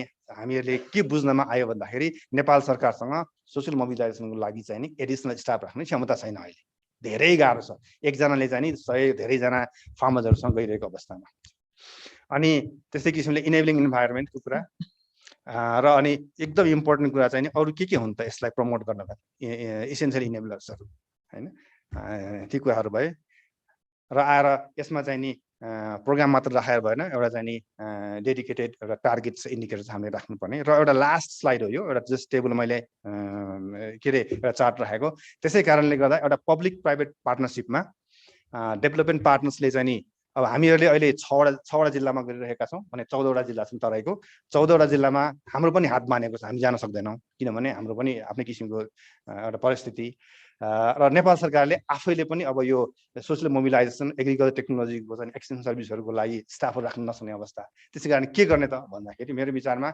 यो एउटा पब्लिक प्राइभेट पार्टनरशिपमा हाम्रो अरु 14 वटा जिल्लामा चाहिँ नि कसरी चाहिँ नि हामी त्यो एक्सटेन्ड सर्भिस प्रोभाइड गर्न सक्छौँ त अरू डेभलपमेन्ट पार्टनर या अरू कुनै मेकानिजमलाई राख्ने अनि त्यसपछि आएर गभर्मेन्टले चाहिँ इन्फ्रास्ट्रक्चर हार्डवेयर सपोर्ट र इनोभेटिङ इन्भाइरोमेन्टमा अनि त्यसपछि राइस मिलले चाहिँ बाइब्याक ग्यारेन्टी एक्सटेन्ड सर्भिस इनपुट सप्लायरमा हामीले एउटा डेडिकेटेड प्रोग्राम चाहिँ यसरी लान सक्यौँ भन्दाखेरि 5 वर्षको लागि यो मेरो के भयो Probably your time is एकदम लास्ट हो यो मैले एउटा अघि बिहान मात्रै एउटा स्ट्याटिस्टिक्स निकालेको अब 15 लाख 16 लाख हेक्टरमा चाहिँ नि हाम्रो 17% फाइन राइस हुन्छ यसलाई चाहिँ मैले बेस इयरमा नै भन्दाखेरि एउटा एकदमै कन्जर्भेटिभ टार्गेट हाम्रो एरिया बढाउनलाई 17%बाट पहिलो वर्षमा 25 गर्दा त लास्टमा आएर 5 वर्षमा 50% चाहिँ हामीले एरिया फाइन राइस एरिया बढाउन सक्यौँ भन्दाखेरि हाम्रो डिमान्ड चाहिँ एस्टिमेटेड डिमान्ड चाहिँ करिब 6 लाख $600 million वर्थको छ फाइन राइस हैन हामीले 5 वर्षमा आएर चाहिँ नि त्यो मिट गर्न सक्ने अवस्था चाहिँ म देख्छु हस् धन्यवाद Thank you. Thank you, Navin sir, for asking that question whether the rice is competitive in Nepal and supporting it with the evidence, enough evidence that yes, fine rice production can be competitive, profitable, but the condition is that we kind of need to invest also on the processing side and work in close partnership with the private sectors as well. So thank you for that presentation.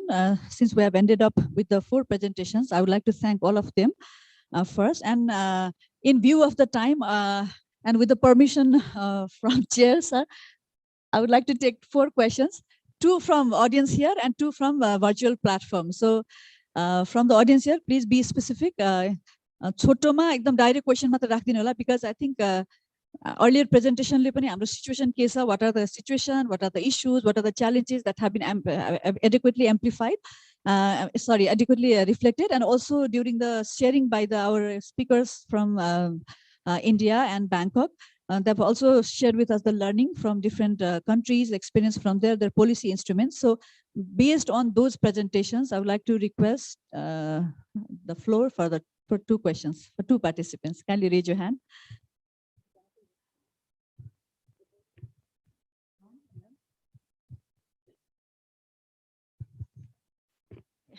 Thank you. धन्यवाद म थानेश्वर भण्डारी म कृषि र पशु विज्ञान अध्ययन संस्थानमा म कृषि व्यवसाय कृषि अर्थशास्त्र पढाउँछु र मेरो प्रश्न चाहिँ के छ भने थोरै सजेसन पनि छ मेरो एउटा चाहिँ आफ्नो अध्ययनमा आधारित छ यसमा हामी चाहिँ सेल्फ रिलायन्स तिर यदि ध्यान दियो र हामीले चाहिँ पार्शियल इक्विलिब्रियम मोडेल फलो गर्दाखेरि यदि हामीले धानमा ट्याक्स हामी केही बढायौँ भने नेपाल गभर्नमेन्टले यो चाहिँ 15 देखि 17% हामीले ट्याक्स बढायौँ भने सेल्फ रिलायन्ट हुन सक्छ भन्ने एउटा मेरो अध्ययन छ र यो चाहिँ अहिले भएको चाहिँ इलास्टिसिटीको आधारमा हामीले चाहिँ नि गरेको अध्ययन हो र यसलाई के अद्यावधि गर्न सकिन्छ र केही चाहिँ हामी यो सेल्फ रिलायन्सतिर जाँदाखेरि सेल्फ सफिसियन्सी हुनपर्छ भन्ने अध्ययन हो र अघिको एउटा अध्ययनलाई मैले हेर्दाखेरि डाक्टर रामवरण यादवलाई म चाहिँ अघिको प्रेजेन्टेसनमा हामी चाहिँ यो राइस रेटुनिङको कुरा आएको थियो राइस रेटुनिङमा हामी जान सकिन्छ कि सकिँदैन is it possible to go for rice retuning in Nepal? Have you done any research in that area or not? Similarly, म नवीन हाडा सरलाई म मेरो सानो क्वेरी छ जुन तपाईहरुले जुन 6 डिस्ट्रिक्ट्समा तपाईहरुले जुन स्टडी गर्नुभयो यसमा जुन फार्मर्सको चाहिँ प्रफिटेबिलिटीमा कति इन्क्रिज भयो हैन तपाईहरुले जुन चाहिँ फाइन राइसको एउटा बीसी रेशियो हाई भन्नुभयो र अहिले चाहिँ गरेको राइस मिलबाट चाहिँ कति प्रफिट चाहिँ नि इन्क्रिज भयो त्यो तपाईसँग केही स्टडी छ कि र यसले गर्दा फार्म जुन राइस मिल मोडेलबाट फार्म गेट प्राइसमा चाहिँ कति इन्क्रिज भयो I want to ask this question thank you very much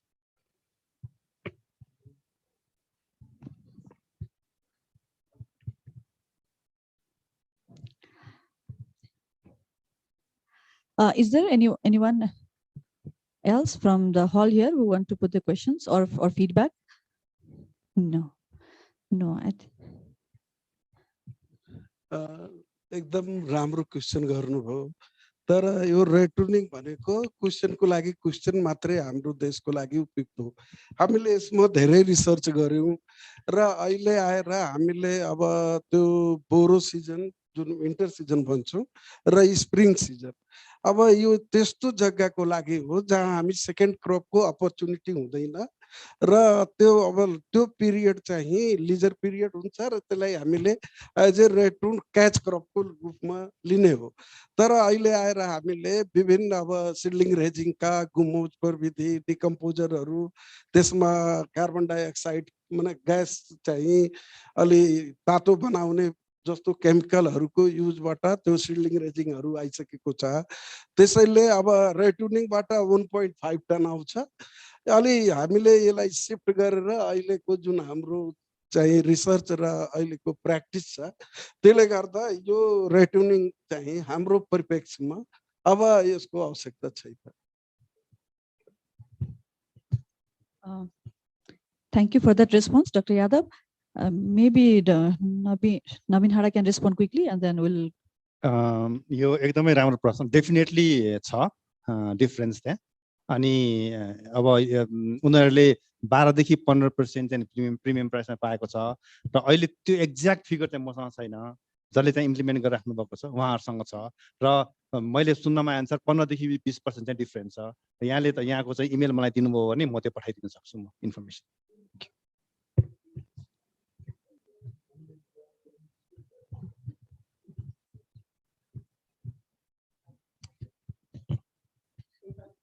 Okay, one more. It's not a query, but I think there is no query. So may I? Please. Yeah. Okay. Okay. Thank you. Thank you. I will speak in Nepali. मैले यो सबै प्रेजेन्टेसनहरू हेर्दाखेरि र सुन्दाखेरि म चाहिँ यस्तो इम्प्रेसनमा आइपुगेको छु कि हामी जिरोमा छैनौं हाम्रो बेस धेरै राम्रो छ हामीसँग अपर्च्युनिटिज र बेसहरू पनि भएको हो तर हामीले त्यसलाई क्याश गर्न सकिरहेको छैनौं हामीले त्यसलाई चाहिँ एक हिसाबले त्यसलाई युटिलाइज गरेर त्यसबाट जुन म्याक्सिमम बेनिफिट लिनुपर्ने हो त्यो गर्न सकिरहेको छौं त्यसमा मैले देखेको हामीले अहिले हाई फाई टेक्नोलोजीको कुराहरु पनि गरिरहेका छौं जिन बेस्ड यता र उता हाम्रै देशमा भएको भेराइटिज हाम्रै देशमा भएको टेक्नोलोजिज हाम्रै देशमा भएका अरु चीजहरु राइसलाई चाहिँ प्रोडक्सनमा सपोर्ट गर्ने हामी एकचोटी प्रश्न गरेर सोधौं कति स्मल होल्डर फार्मर्स कहाँ पुगेको छ धेरै कम म चाहिँ त्यो स्ट्याटिस्टिक्सबाट बोल्दिन अहिले तर मैले देखेको चाहिँ प्र्याक्टिकल हिसाबमा चाहिँ धेरै कम पुगेको छ अब यसका विभिन्न कारणहरु छन् एक त हाम्रो रिस्ट्रक्चरिङ अफ गभर्नेन्स सिस्टम पनि भयो एक्सटेन्सन सिस्टमहरु चाहिँ अलिकति डिस्टर्बेड भयो र फोकस्ड हिसाबमा जान सकेनौं आई फुल्ली एग्री नवीन जी र उहाँ हाम्रो रामकृष्ण सरसँग कि फोकस्ड मिशन प्रोग्राम चाहियो अब यसमा हामीले गर्नुपर्ने चाहिँ के छ भने सर्ट टर्म मिडियम टर्म र लङ टर्मको प्लान चाहिँ हामीले चाहिँ डेभलप गर्न जरुरी भइसक्यो यो चाहिँ इमर्जेन्सी मोडमा हामीले गर्नै पर्ने भयो र अहिले सर्ट टर्मको पिरियडमा जुन नवीनजीले अहिले प्रस्तुत गर्नुभयो त्यसलाई म अलिकति अझ के भन्न चाहन्छु भने उहाँले फाइन राइसको कन्टेक्स्टमा चाहिँ भन्नुभयो म ओभरअल राइस प्रोडक्सनको कुरामा गर्छु अहिले स्मल होल्डर फार्मर्स कहाँ नपुग भएको इनपुट्स नपुग भएको फर्टिलाइजर नपुग भएको मेकानाइजेसन सर्भिसेस त्यो भनेको के भने यङहरु आउट माइग्रेसन भएर जानुभयो महिलाहरु बस्नुभयो एल्डरलीहरु बस्नुभयो उहाँहरुले चाहिँ लेबर पाइराख्नु भएको छ र पैसा पनि छैन नाउ हामीले सोच्नु पर्ने के छ भने उसको खेत जोत्नलाई what we can do mechanization custom hiring सर्भिसेसलाई कसरी बृहत बनाउने जसबाट हामीले उनीहरुलाई सपोर्ट गर्न सकौं अब यसमा मल्टी स्टेक होल्डर अप्रोच चाहियो यसमा मात्रै चाहिँ एउटा ministry of agriculture government of नेपालको मात्रै चाहिँ कुरो आउँदैन यसमा मैले देखेको कस्टम हायरिङ सर्भिसेसलाई चाहिँ हामी बृहत रूपमा यो सर्ट टर्म पिरियडमा चाहिँ हामीले उपयोग गर्नु पर्यो त्यो भनेको हामी डिफरेन्ट प्राइभेट सेक्टर हुन्छ कि अरु स्टेक होल्डर हुन्छ कि I was just sharing here हाम्रो नवीनजीसँग हाम्रा देशका आर्मी सशस्त्र प्रहरीहरू उहाँहरू चाहिँ अहिले रोड खन्नमा पनि एक्सपर्ट हुनुहुन्छ उहाँहरूले पेट्रोल पम्प पनि चलाउनु भएको छ why not to really request them to come forward food security को सेकको लागि हेल्प गर्नुस् कस्टम हायरिङ सर्भिसेसमा र उहाँहरुसँग त्यो चाहिँ छ र they can also have that opportunity to earn some income त्यो त हुन सक्छ भन्नको एउटा एक्जाम्पल मात्र दिया हो त्यस्ता चीजहरु धेरै हुन सक्छन् त्यो एउटा पाटो भयो दोस्रो पाटो के भन्दाखेरि हामीले एक्सटेन्सन सर्भिसेस टेक्नोलोजी डिसेमिनेसनको पार्टमा हामीले के चाहिँ गर्न सक्छौं यो चाहिँ हामीले सोच्नु पर्ने छ यो सर्ट टर्म पिरियडको लागि र उहाँले एउटा एक्जाम्पल दिनुभयो मिल र चाहिँ फार्मर्स ग्रुपको हिसाबबाट त्यस्तै गरी चाहिँ अर्को मोडल पनि हामीले यो राइस मिसन प्रोग्राममा हामी इम्बेड गरेर त्यसलाई चाहिँ हामीले दिन सक्नु पर्यो थर्ड कुरो मैले देखेको यो हाम्रो मार्केट कतिपय चाहिँ कस्तो छ भने प्रोडक्सन चाहिँ भइरहेछ हामीले इन्फर्मल सेक्टरलाई चाहिँ हेर्न सकेका छैनौं यहाँको प्रोडक्सन उतापट्टि गइरहेछ र त्यसले गर्दाखेरि चाहिँ हामीले त्यसलाई कसरी रोक्ने मिनिमम सपोर्ट प्राइस हुन्छ कि के हुन्छ मैले यो तीनवटा कुरामा चाहिँ सचिवज्यूको हाम्रो अध्यक्षज्यूको र हाम्रो प्लानिङ कमिसनको सदस्यज्यूलाई पनि मैले यसमा अटेन्सन चाहिँ ड्र गर्न चाहेको छु मैले mechanisation irrigation and inputs three things र यसमा चाहिँ how to build a proper mechanism for short term and then in the medium term let's go for advance technology in the long term go for export rice को म यति भन्दै चाहिँ म चाहिँ आग्रह गर्न चाहन्छु let's sit together FAO is ready to support USAID is ready to support र सबै सपोर्ट गर्न तयार हुनुहुन्छ यसलाई पोलिसी डिभाइस गरौँ र यसलाई कन्क्रिट रूपमा अगाडि लैजाउँ thank you Thank you for your feedback, Dr. Binod from FAO.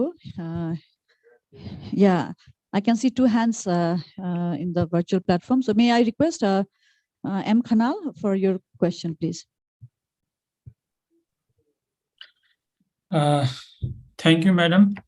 म Mahendra Khanal senior policy and programme adviser Kisan टुमा काम गर्छु अहिले अब यो पोलिसी डायलग भएको हुनाले हामीले धेरै कुराहरू सुन्यौं यसमा यो सबै सुनिसकेपछि म दुईवटा क्विक सुझावहरू राख्न चाहन्छु एउटा त यो बृहत डिस्कसनमा हाम्रो के भयो भने यो बृहत डिस्कसनमा राइस इम्पोर्ट बढ्दै गइरहेछ त्यसलाई कसरी हामीले कम गर्न सक्छौं भन्ने हिसाबबाट भएको हुनाले अब इम्पोर्ट गर्ने कुरामा हामीहरुको मिललाई क्यापासिटी किनभने मिलले राइस प्रोडक्सन गर्ने मिलिङ गर्ने र बजारमा ल्याउने हो त्यसकारण उनीहरुलाई क्यापासिटेट नगरिकन त्यो कुरा सम्भव छैन त्यसले गर्दाखेरि हामीले मिललाई क्यापासिटेट गर्नलाई कृषि मन्त्रालयबाट कृषि तथा पशुपन्छी विकास मन्त्रालयबाट एउटा इनिसिएटिभ सुरु भइसकेको छ उनीहरुलाई सेवामूलक उद्योगबाट कृषि तथा वन पैदावारमा आधारित उद्योग अन्तर्गत राख्ने औद्योगिक व्यवसाय ऐन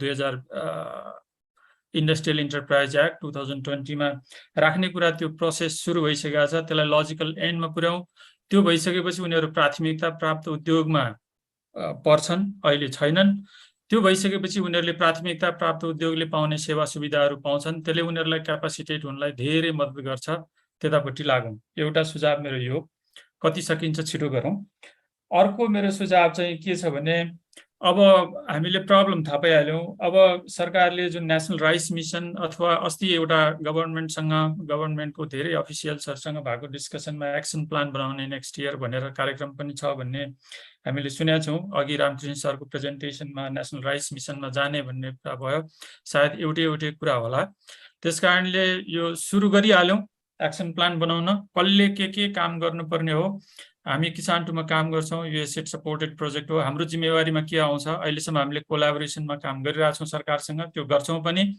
र सबैले काम सुरु गरिहालौं त्यो भयो भने केही कुरा सुरु धन्यवाद Dr. Mahendra, I would like to stop you here because USAID has already got the floor for the presentation. So it would be injustice if I don't take any questions from the international delegates who so if any of our international delegates participating, if you have any question, I would like to provide the floor to them first.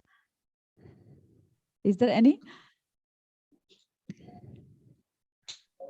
Okay, I don't see any hands. So the last question I would like to take is from Lalan Singh. Please, sir. Thank you, ma'am. I'm Lalan Singh from Ministry of Land Management, Agriculture and Cooperatives, Madhya Province. I have two quick suggestions and one question.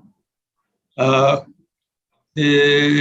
Khadya and Vyapar company is procuring in MSP, and most of the rice is the Sona Mansuri, which is we want to discourage, but that is being so. It is some sort of misuse of our scarce resources. So that policy must take attention. That is one of my suggestion. Another is we can go for DSR as one of in Dr. Ramparan's presentation too, and from ERI also it was highlighted that can we benefit much. So for DSR and machine transplanting as well as harvesting, at least for large plot demonstration, for next year we have put in all districts of Madhya province some 5 demonstrations, live large plot demonstrations. That one of these are the thought of about we have some of our custom hiring centers already established. So with of course with collaboration with the agri-mechanization testing and research center Navalpur and other NARC stations, we can go for it, and this can benefit for it. I have one query from regarding the presentation of FAO from FAO regional office. He has mentioned in his presentation that Bangladesh and Vietnam have achieved rice self-sufficiency through knowledge management. What was exact element of that knowledge management, and how can Nepal benefit from it? That is my question. Thank you. Okay, thank you, Lalan sir. Yeah, his first question was on towards kind of suggestion to the government of Nepal on if we can have the MSP for also for the FMTC, the Food Management and Trading Company, which is procuring the paddy and other crops in MSP price. So that was one suggestion was for that. We'll take that into consideration in definitely in our rice mission program probably. The next question is to Mr. Joe. So if you can respond to his question.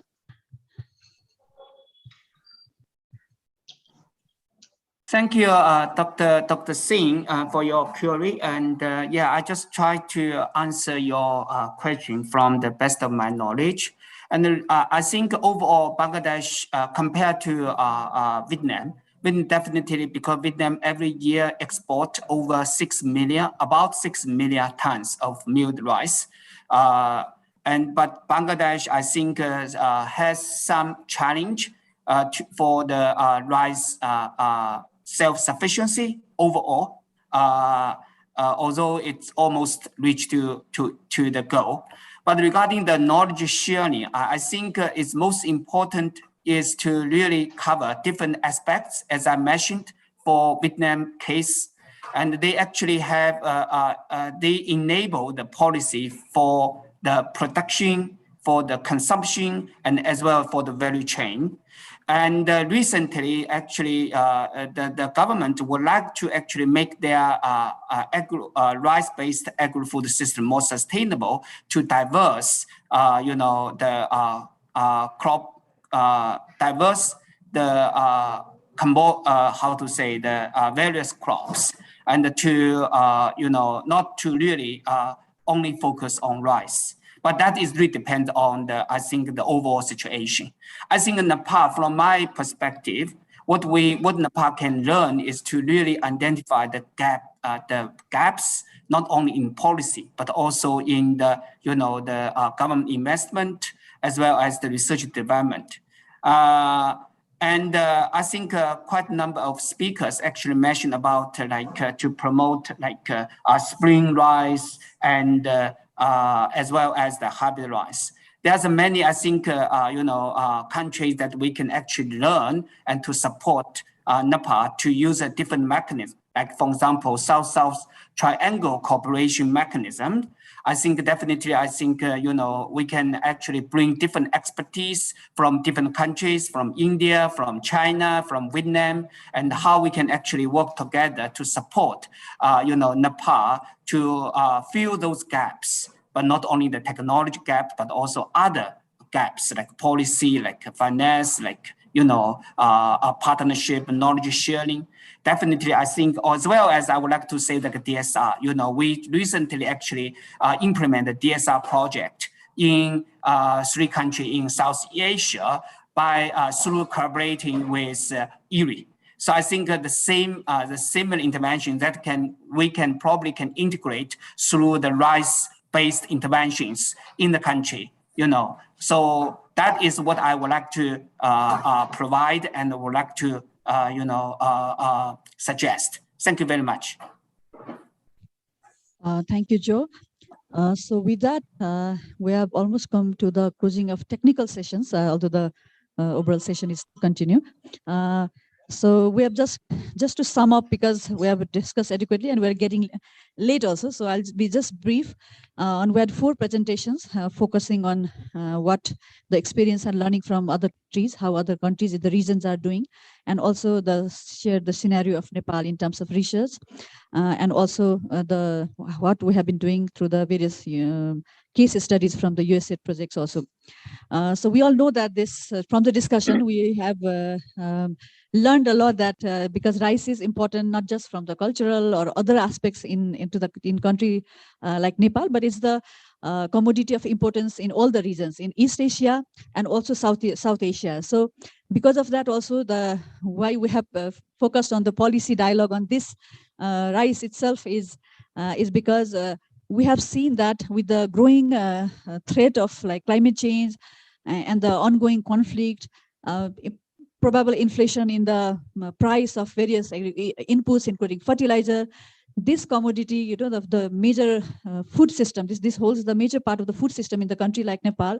So this will really put us into greater threat in the coming days. So we need to put our efforts strategically. We need to plan properly. We need to invest properly so that we can be self-sufficient in the rice, owing to its importance in the country.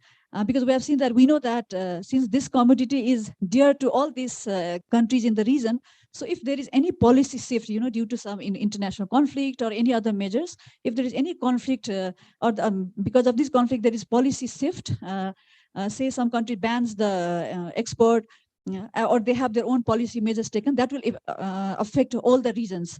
And for that matter also, I think all individual countries need to put emphasis on their this self-sufficiency strategy, at least for this commodity, which is of very value both culturally, economically. This came out very strong, and also we have learned a lot from the various presentations from the Bangkok office, Mr. Joe, and also from the IRI Asia region offices from Varanasi. And it was very good to learn that they were willing to foster some partnership area, like Joe highlighted, on some South-South triangulation mechanism which can be utilized. And also ED in Varanasi, they express about the possible collaboration in not only in terms of research, but also in capacity building. So we'll definitely take that in the due course of discussion. And since Nepal will be implementing this rice, national rice mission from the next fiscal year, so many of these learnings that we have received today, both from the presentation and from the feedbacks, that will be, I think, part of the that will help to design this mission program even further to enrich it. So hopefully we'll be able to address this food security with our efforts, with our diligent efforts from all the stakeholders, and the involvement of multi-sector accountability was very much highlighted. I don't know how other countries are doing it, but in our case, when there is low rice production, everybody blames Ministry of Agriculture Development, but there are other many concerned stakeholders are also engaged in that. So we need to kind of have the joint collaborative partnership between various government agencies, also with the private sector.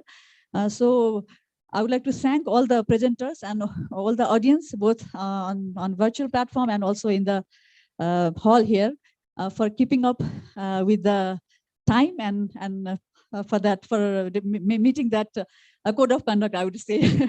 So, and then I would like to apologize also for, nagging the presenters in between, because I had to keep up with the time. So with that, I will, as a moderator, I will conclude my responsibility here, and I will hand over the microphone to Ms. Paridhi from FAO again. Thank you. Thank you, everyone. Thank you, Sapna Madam, and thank you again for your moderation of the technical session. अब हामी almost अन्तिममै आइसकेका छौं. Few remarks, हाम्रो final remarks को session चाहिँ अब बाँकी रहेको छ.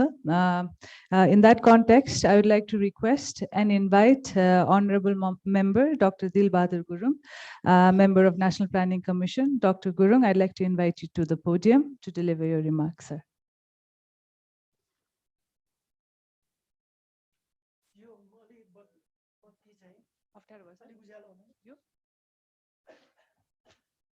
देखिँदै रहन्छ.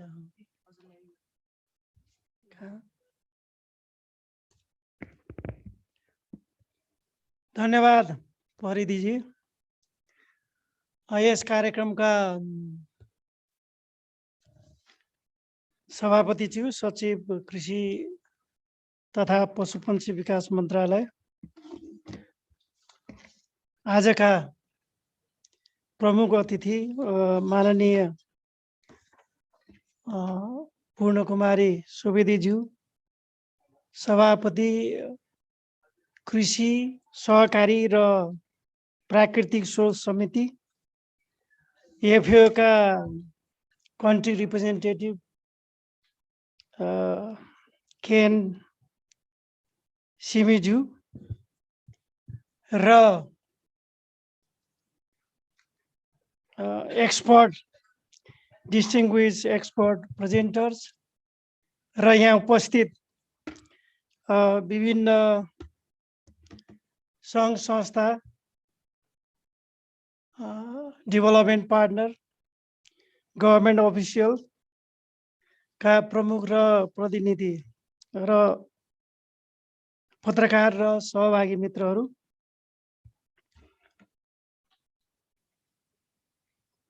यो आज चाहिँ यति धेरै चाहिँ इन्फर्मेसन चाहिँ लोडेड भयो कि अब कहाँ के बोल्ने हैन, बडा चाहिँ एउटा फुल अफ इन्फर्मेसन भयो. त्यो भए हुनाले म अब हाम्रो सभापतिज्यूले पनि भनिराख्नु भएको छ, प्रमुख अतिथिज्यूले अलि छोटो बोल्नुस् भनेर, म चाहिँ छोटै बोल्ने मान्छे हो. अब के बोलौँ भइरहेको छ, यति धेरै छ कि अब त्यो भए हुनाले म धेरै चाहिँ बोल्न चाहन्न. र यो आजको असाध्यै महत्त्वपूर्ण टपिकमा यो 5 वटा प्रेजेन्टेसन भयो र एक हाम्रो महावीर पुन जीले चाहिँ यो कृषिमा मेकानाइजेसनमा कसरी हेल्प गर्न सकिन्छ र के भइरहेछ भन्ने कुरा चाहिँ बडा इन्ट्रेस्टिङ रूपमा उहाँले चाहिँ प्रेजेन्ट गर्नुभयो. र अर्को 5 वटा प्रेजेन्टेसनहरू यो डाक्टर रामकृष्ण श्रेष्ठ, त्यस्तै गरेर डाक्टर बौझाउ एफएओ र्याप र हाम्रो डाक्टर सुधांशु सिंह इरीबाट र डाक्टर रामवरण यादव र हाम्रो नवीन हाडाजी युएसएबाट उहाँहरूले सबै कुरा कभर गरिसक्नु भएको छ.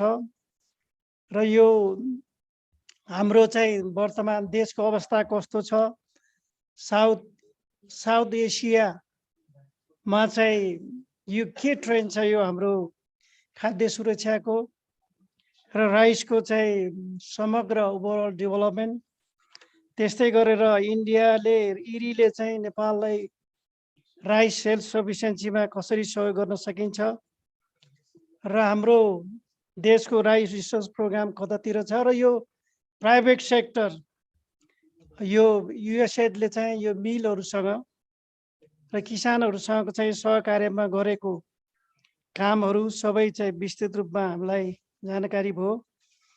र यो चाहिँ यो ग्रीन रिभोल्युसन, यो हरित क्रान्ति चाहिँ हाम्रो 1960 बाट सुरु भएको र त्यो बीचमा अहिलेसम्म चाहिँ पपुलेसन 3 टाइम्सले बढेको छ र यो हाम्रो चाहिँ क्रप प्रोडक्सन नेपालमा चाहिँ 3.4 फोल्डले चाहिँ बढेको छ भने इन्डियामा 4.5 फोल्ड्स र चाइनामा चाहिँ 8.9 फोल्डले चाहिँ यो प्रोडक्सन बढेको छ। त्यस्तै गरेर प्रोडक्टिभिटीमा नेपालमा 1.8 फोल्ड र इन्डियामा 2.8 फोल्ड र चाइनामा चाहिँ 4.9 फोल्डले चाहिँ बढेको छ। र त्यस्तै गरेर हाम्रो फर्टिलाइजर केमिकल फर्टिलाइजरको युज चाहिँ नेपालमा 90 केजी भन्दा पनि तल छ, जबकि बङ्गलादेशमा 318 किलो र 175 किलो चाहिँ इन्डियामा छ।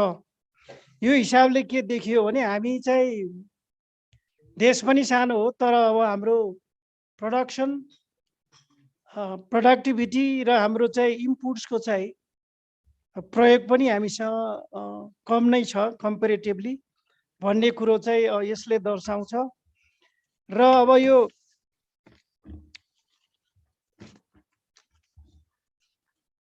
हाम्रो रियालिटी चाहिँ के छ भने अब यो धानको विषयमा धेरै कुरो आइसकेको छ। हाम्रो माग चाहिँ एकातिर छ, हामी एकदमै अब सबै मान्छेलाई नमिठो खाना कसैलाई मन पर्दैन, त्यो भए हुनाले सबैलाई चाहिँ लङ ग्रेन फाइन राइस। हाम्रो माग चाहिँ एकदम प्र्याक्टिकल चाहिँ ग्राउन्डमा माग चाहिँ फाइन राइसको छ, बासमती राइसको, तर हाम्रो उत्पादन चाहिँ हामी कोर्स राइसमा धेरै चाहिँ हाम्रो उत्पादन छ। अब त्यसमा धेरै कारण हुन सक्छ, अब जस्तो बिउको उपलब्धता, त्यस्तै गरेर चाहिँ उत्पादन पनि फाइन राइसको मसिनो धानको बदलामा बढी हुने, बढी उत्पादन हुने र काम गर्न पनि सजिलो हुने। अर्को चाहिँ अब फाइन राइसको बिउको उपलब्धता पनि त्यति सजिलो किसिमले पर्याप्त नहुने, यी आदि कारणहरूले गर्दाखेरि हाम्रो माग र चाहिँ आपूर्तिमा अलिकति तालमाल मिलेको छैन। त्यस्तै गरेर अब हामीले चैते धानलाई चाहिँ बढी महत्त्व दिएका छौँ र चैते धान मार्फत हाम्रो चाहिँ यो फुड सेक्युरिटीलाई र हाम्रो यो ग्याप छ जुन हाम्रो उत्पादनको, त्यसलाई चाहिँ पूर्ति गर्ने भनेर हामी लागिरहेछौँ। सरकार चाहिँ त्यसमा पनि के छ भने प्र्याक्टिकल प्रब्लम चाहिँ यो सिँचाइ आयोजनाहरू ठुल्ठुला चाहिँ सिँचाइ नहरहरू चाहिँ तिनीहरूको त्यो मर्मत गर्ने चाहिँ टाइम चाहिँ चैत वैशाख हुने र हामीलाई पानी चाहिँ फागुन चैतमा चाहिने, त्यो भए हुनाले यो हामीले पनि चाहिँ के विचार गर्नुपर्ने भयो भने खास गरेर सिँचाइले यो मर्मत चाहिँ पुस माघतिर गर्नुपर्ने, जसले गर्दाखेरि हामीले चैतमा चाहिँ पानी चाहिँ उपलब्ध हुन सकोस्। यो यस्तो चाहिँ एकदमै प्र्याक्टिकल चिजहरू छ जो हामीले विचार गर्नुपर्ने। त्यस्तै गरेर अब तपाईँ हामी सबैलाई थाहा छ कि अब यो 95वटा हामीले राइस चाहिँ भेराइटीहरू कति अब डिनोटिफाइड भयो होला, हामीले सिफारिस गरेका छौँ, तर त्यसको बिउ चाहिँ किसान कहाँ पुग्नु पर्यो। अब किसान कहाँ बिउ नपुगिकन हाम्रो उत्पादन बढ्ने कुरो होइन, त्यो पनि एकदमै महत्त्वपूर्ण। अर्को हामीले आजको चाहिँ प्रेजेन्टेसनमा के हेऱ्यौँ भने सबै ठाउँमा सबै देशमा इरिगेसनको इम्प्रुभमेन्टलाई असाध्यै महत्त्व दिएको र प्रायोरिटी दिएको पायौँ। त्यो हुनाले हाम्रो यो इरिगेसनको चाहिँ सुनिश्चितता चाहिँ एकदमै पूर्व शर्त हो, फार्मिङको लागि चाहिँ इरिगेसन पूर्व शर्त हो। त्यो भए हुनाले अब यो हामीले 15औं योजनामा चाहिँ अब 5वटा मुख्य कार्यक्रमहरूमा हामीले धानको आत्मनिर्भरताको लागि चाहिँ धान प्रवर्धन कार्यक्रम, त्यसमा कस्ट अफ प्रोडक्सन चाहिँ हामीले घटाउने, 2,50,000 हेक्टर चाहिँ हामीले चैते धानलाई पुर्याउने, 70% वरिपरि चाहिँ हाम्रो कस्ट अफ प्रोडक्सन घटाउने भनेर चाहिँ एउटा मेजर प्रोग्रामको रूपमा हामीले चाहिँ सञ्चालन गरेका छौँ, फोकस दिएका छौँ प्रोग्राममा। त्यस्तै गरेर हामीले बिउ आत्मनिर्भर कार्यक्रम भनेर पनि मुख्य कार्यक्रमको रूपमा 15औं योजनामा एकदमै फोकस गरेर कमसेकम चाहिँ सिड चाहिँ रिप्लेसमेन्ट रेट 25% पुर्याउने र करिब चाहिँ 25वटा चाहिँ विभिन्न जातको चाहिँ हाइब्रिडहरू चाहिँ हामीले विकास गरेर चाहिँ सिफारिस गर्ने लगायतको कुराहरू र अर्को चाहिँ हामीले कृषि अनुसन्धान कार्यक्रमलाई पनि एउटा मेजर प्रोग्रामको रूपमा हाम्रो 15औं योजनामा हामीले फोकस रूपमा चाहिँ उल्लेख गरेका छौँ। त्यही अनुसार चाहिँ र कम्तीमा पनि नेपाल कृषि अनुसन्धान परिषदले रिसर्चले चाहिँ 22वटा चाहिँ विभिन्न भेराइटीहरू चाहिँ डेभलप गर्नुपर्ने र सिफारिस गर्नुपर्ने भनेका छौँ। अर्को चाहिँ अब यो सिँचाइलाई चाहिँ कम्तीमा पनि हामीले 2,04,000 हेक्टर चाहिँ थप सिँचाइ चाहिँ यो पिरियडमा सुविधा चाहिँ हामीले क्रिएट गर्ने भनेर यो बागमती सिँचाइ भयो, महाकाली सिँचाइ, सुनसरी मोरङ र यो दाङ उपत्यका भ्यालीको सिँचाइहरूलाई चाहिँ थप चाहिँ सिँचाइ गर्ने भनेर एउटा 15औं योजनामा चाहिँ धानलाई केन्द्रित गरेर हामीले यो फोकस प्रोग्रामहरू चलाएका छौँ। र यो आजको प्रेजेन्टेसनमा अब सबै चाहिँ अब यील्ड ग्याप देखियो। अब यील्ड ग्यापलाई चाहिँ हामीले कसरी परिपूर्ति गर्ने भन्ने विषयमा सबै प्रेजेन्टेसनहरूमा यील्ड ग्याप, तर हाम्रो चाहिँ अब यील्ड ग्याप जे भए पनि हाम्रो चाहिँ प्रोडक्सन र प्रोडक्टिभिटी नै लो छ। त्यसो भएको हुनाले अब हाम्रो यो कृषिको चाहिँ यो इकोसिस्टममा त्यो हरेक चाहिँ चेनमा चाहिँ के ग्याप्सहरू छन्, right from the production to processing र कन्ज्युमरसम्म जाने त्यो ग्यापहरूलाई हामीले एड्रेस गर्नुपर्ने देखियो। र अर्को चाहिँ अब पोलिसी ग्याप, अब यो अहिले पनि धेरै आइसकेको छ। म अब नेसनल प्लानिङ कमिसनमा भएको हुनाले अब यो चाहिँ आजको सेसन चाहिँ हाम्रो लागि चाहिँ सबैको लागि चाहिँ बहुतै महत्त्वपूर्ण छ। र हामी धानमा सेल्फ सफिसियन्सी नभए हामी सुखै छैन। त्यसो भएको हुनाले अब हामीले चाहिँ यो पोलिसीमा चाहिँ अलिक क्रिटिकल्ली एनालाइज गर्ने। हाम्रो अहिलेसम्म हुन त अब हाम्रो धेरै जसो पोलिसीहरू हामीसँग छ र पोलिसीको इम्प्लिमेन्टेसन कस्तो भइरहेछ त्यसको स्ट्याटस त्यो चाहिँ छुट्टै विषय हो त्यो स्टडीको। तर हामीसँग पोलिसीहरू छ। ल्याकिङ मैले फिल गरेको के हो भने अब कमसेकम चाहिँ हामीले नेपालमा हाम्रो चाहिँ रिसोर्स सिस्टमलाई चाहिँ एकदमै स्ट्रेन्थेन गर्नलाई हामीसँग चाहिँ अनुसन्धान राइस रिसर्च पोलिसी चाहिँ छैन। एउटा त्यो ल्याकिङ हो। त्यो मैले अब हरेक फोरममा साथीहरूलाई भन्दै पनि आएको छु, नारको साथीहरूलाई, कमसेकम हामीसँग चाहिँ कि रिसर्च पोलिसी हुनु पर्यो कि हामीसँग रिसर्च स्ट्राटेजी हुनु पर्यो। त्यस्तै गरेर यो हामीसँग चाहिँ अहिले पनि कुरा आएको छ, यो राइसको चाहिँ नेसनल स्ट्राटेजी चाहिँ यो खड्किएको छ र यो चाहिँ हामीले राइस स्ट्राटेजी चाहिँ हामीले बनाउनु पर्ने हुन्छ, हामीले फर्मुलेट गर्नुपर्ने हुन्छ। र त्यसको लागि चाहिँ हामीले चाहिँ अब सबै मल्टी स्टेक होल्डर, सबै डेभलपमेन्ट पार्टनर सबैको चाहिँ सहयोगमा यो कमसेकम चाहिँ यो 15-20 वर्षलाई हेरेर हामीले राइस स्ट्राटेजी बनाउने, त्यसको आधारमा हाम्रो प्रोग्रामहरू एलाइन गर्दै लैजानु चाहिँ आवश्यक छ। र मेकानाइजेसन यो कृषि सबैले बुझेको विषय हो, समय छैन। अर्को चाहिँ के छ भने यहाँ यो फोरममा कृषि नबुझेको र कृषि नेपालको कृषि वर्तमान अवस्था नबुझेको कोही हुनुहुन्न। त्यो भए हुनाले अब कृषि गाह्रो छ। गाह्रो काम गर्न चाहिँ मान्छेलाई सबैलाई चाहिँ कसैले पनि मन पर्दैन, नमिठो पनि कसैले खान मन पर्दैन। गाह्रो भएको हुनाले युवाहरू नआएकै हो। प्रोफिटेबल पनि हुनु पर्यो। त्यसो भएको हुनाले यसलाई मसिनीकरण कसरी सजिलो बनाउने, हाम्रो काम चाहिँ यो कृषि कर्मलाई कसरी सजिलो बनाउने भन्दाखेरि हामी मसिनीकरण गर्ने हो होइन। अब पहाडको भूगोलले चिन्ने मेसिनहरू हुनु पर्यो। त्यसो भएको हुनाले एउटा चाहिँ हाम्रो पनि अब हाम्रो नारको पनि के अरे प्राइभेट सेक्टर पनि विभागको पनि हाम्रो चाहिँ के अरे यो निर्देशनाहरू छ यो इन्जिनियरिङहरू। त्यस्तै गरेर हाम्रो डाक्टर चाहिँ महावीर पुन, उहाँसँग पनि उहाँले धेरै काम गर्नुभएको छ कृषिसँग उहाँले धेरै चाहिँ मसिनहरू बनाउनु भएको रहेछ त्यो भएर त्यसरी पनि हामी जोडेर जान अगाडि आवश्यक छ। अर्को अब मार्केट एमएसएमपी सब्सिडी कुराहरू सबै आइसकेको छ र हामीले अब इन्डियामा पनि हेऱ्यौँ के भने एस्योर मार्केट किसानको चाहिँ उत्पादन त्यहाँ लिइदिँदो रहेछ। त्यसो भएको हुनाले कमसेकम चाहिँ मिनिमम सपोर्ट प्राइस चाहिँ जुन डिक्लेयर गरेको चाहिँ क्रपहरूमा हामीले त्यो लिनुपर्ने अवस्था छ। अर्को साह्रै इम्पोर्टेन्ट चाहिँ हाम्रो सिड सिस्टमलाई स्ट्रेन्थेनिङ चाहिँ गर्नुपर्ने आवश्यकता छ।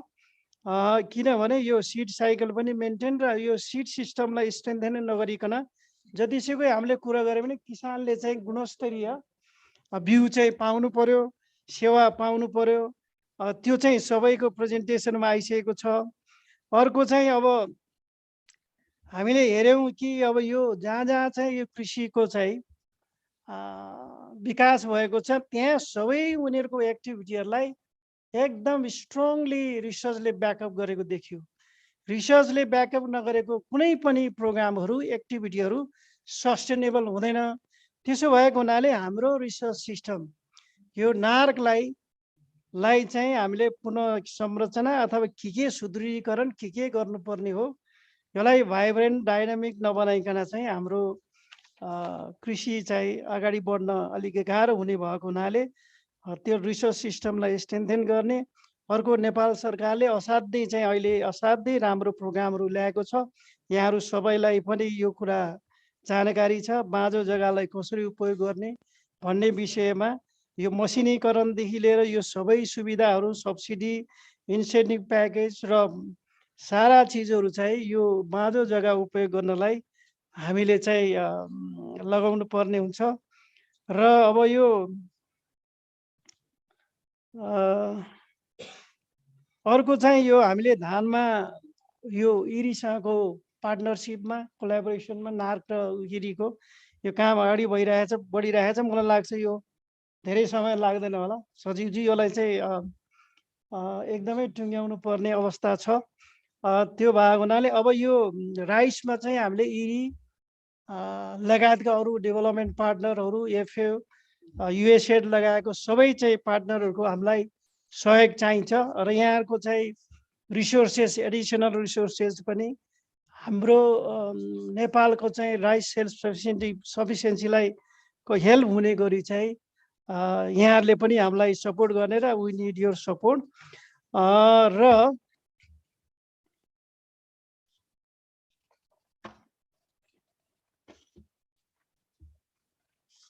लास्टमा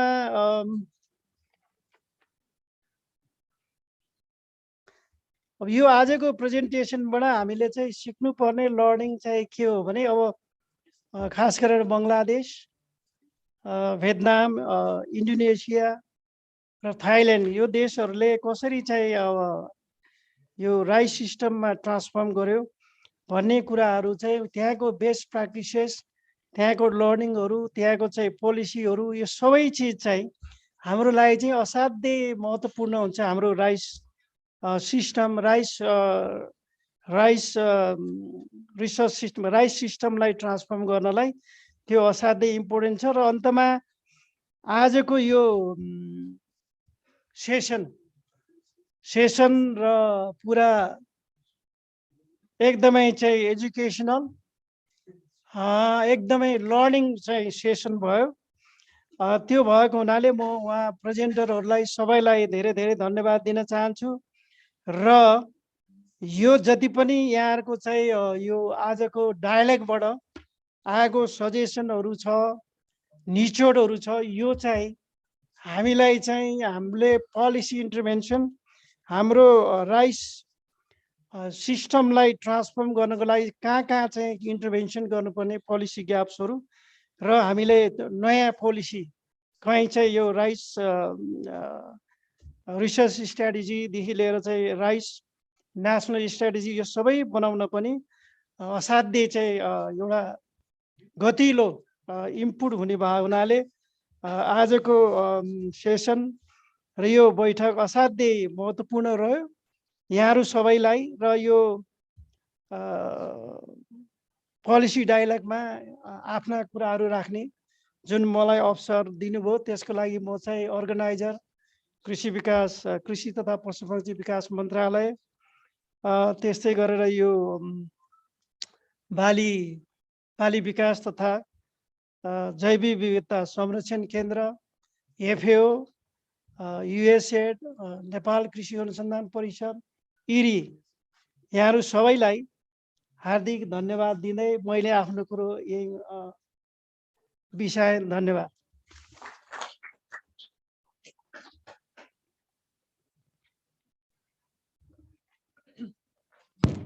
Thank you, Honorable Dr. Dilbadir Guru. Now, without further ado, now I would like to invite upon in the podium our chief guest for this policy dialogue, Honorable Purna Kumari Subedi, Chair for Agriculture Cooperatives and Natural Resources Parliamentary Committee. Madam, हजुरलाई म पोडियममा निम्ताउन चाहन्छु।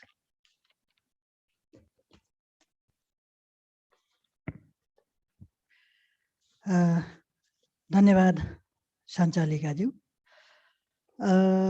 19औं राष्ट्रिय धान दिवस आज असार 15 गते भन्छौँ हामी, तर आज हामीले 13 गते नै यो धान दिवस मनाइरहेका छौँ। र यसै क्रममा आजको यो कार्यक्रमको आयोजक कृषि तथा पशुपन्छी विकास मन्त्रालयको सचिव डाक्टर गोविन्द प्रसाद शर्मा ज्यू यो कार्यक्रमको अध्यक्ष र यस कार्यक्रममा सहयोगी संस्था इरी नेपाल एफओए र हाम्रो किन सिम ज्यू राष्ट्रिय योजना आयोगका सदस्य दिलबहादुर गुरुङज्यू र यहाँ उपस्थित सबै विषय विज्ञ ज्यूहरू र यहाँहरूले जुन आफ्नो विषय विज्ञतामा जुन विषय प्रस्तुत गर्नुभयो, जो प्रस्तोताहरू डाक्टर रामकृष्ण श्रेष्ठ, डाक्टर महावीर पुन, मिस्टर बो जाऊ र अन्तर्राष्ट्रको इरी साउथ एसियाको डाक्टर सुधांशु सिंह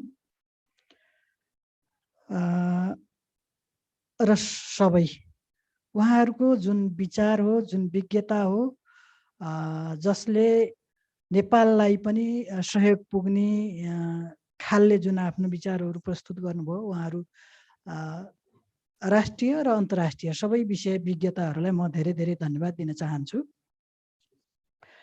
र अहिलेको आवश्यकता, हिजो नेपालमा हामी अब धानमा आत्मनिर्भर कसरी हुन्छौँ भन्ने विषयमा हामीले नीति तथा संवाद कार्यक्रम अन्तर्गत हामीले छलफल चलाइरहेका छौँ। र हिजो धान उत्पादनमा हिजोको नेपाल कस्तो थियो, आज कस्तो छ र भोलि हामी कसरी जाने, मैले सोझो हिसाबमा मेरो मोटो दिमागले सोचे अनुसार विषय यही हो भन्ने मलाई लाग्छ। त्यसकारण हामी अझै पनि के छ, हाम्रो नेपाल सरकारले सधैँ नीति योजना नियम कानुनहरू बनाइरहेको अवस्था छ र अहिले पनि नीति तथा कार्यक्रम बजेटमा नेपाल सरकारले कृषिलाई प्राथमिकता दिएको छ। हामीले नीति तथा कार्यक्रम पनि प्रस्तुत गर्यौं, संसदमा बजेट पनि प्रस्तुत गर्यौं र त्यो सँगसँगै मन्त्रालय अन्तर्गत हामीले छलफल पनि गर्यौं र कृषिलाई प्राथमिकतामा नराखी, कृषिलाई एउटा विकासमा नलगिकन हामी कृषिमा आत्मनिर्भर हुन सक्दैनौँ। हामीले खानेकुरा, हाम्रो खेतीपाती हामीले कसरी गर्छौं र हामीले निर्यात गर्न नसके तापनि आयातलाई प्रतिस्थापन गर्न हामी नेपालीहरूलाई चाहिने खाद्यान्न कति हो त, हाम्रो खानेकुरा कति?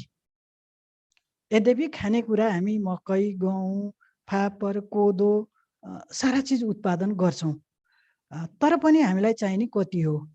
पहिलो कुरो हामीलाई चाहिने चाहिँ हामीले व्यवस्थापन गर्न सक्नु पर्यो, त्यसपछि निर्यातको कुरा आयो।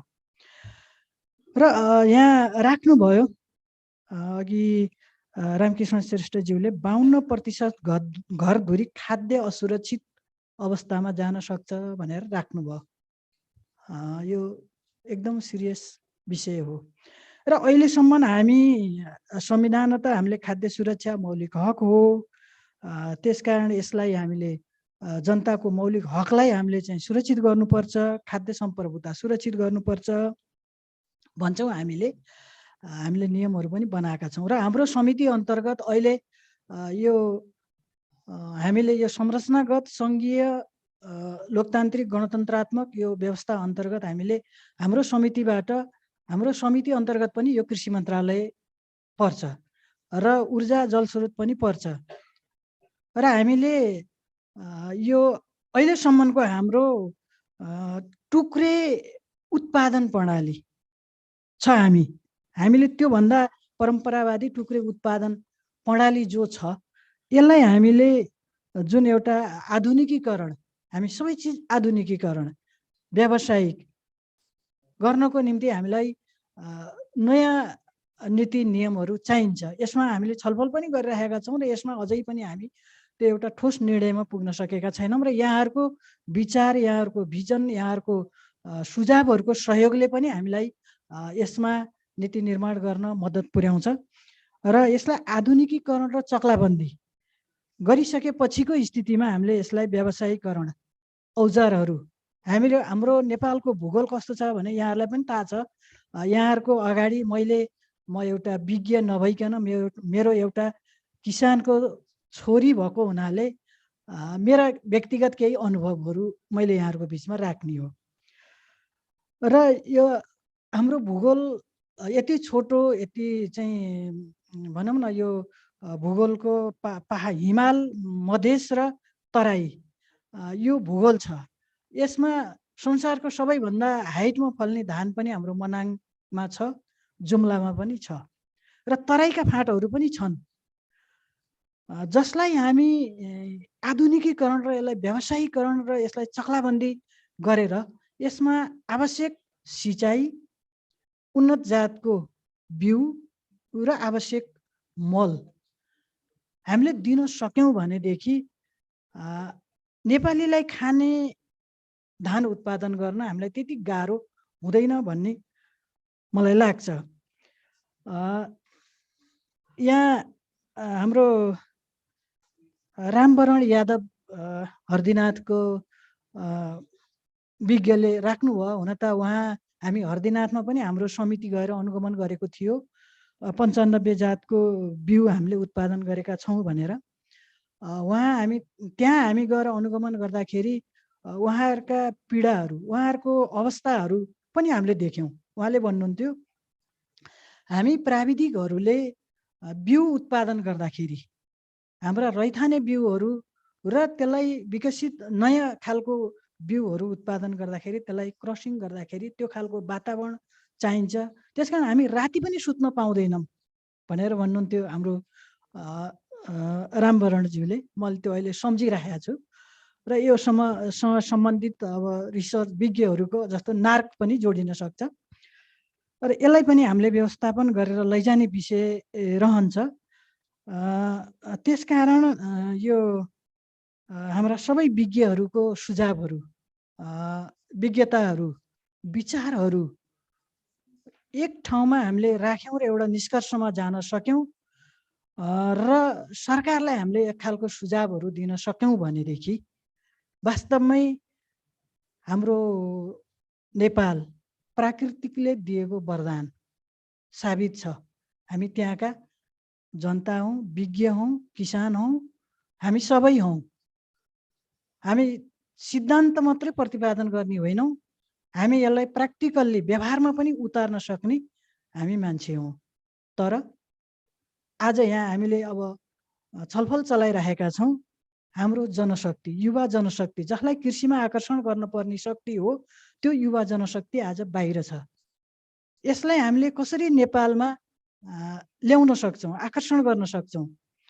अब किसान त हो, किसानले उत्पादन गरेको अन्न वर्षभरि किसानले उत्पादन गर्छ, तर ऊ घाटामा छ। ऊ कसरी कृषिमा आकर्षण हुन सक्छ, यो समस्या हामीले कसरी समाधान गर्ने, यो विषयमा सरकारले पनि सोच्नुपर्ने हुन्छ।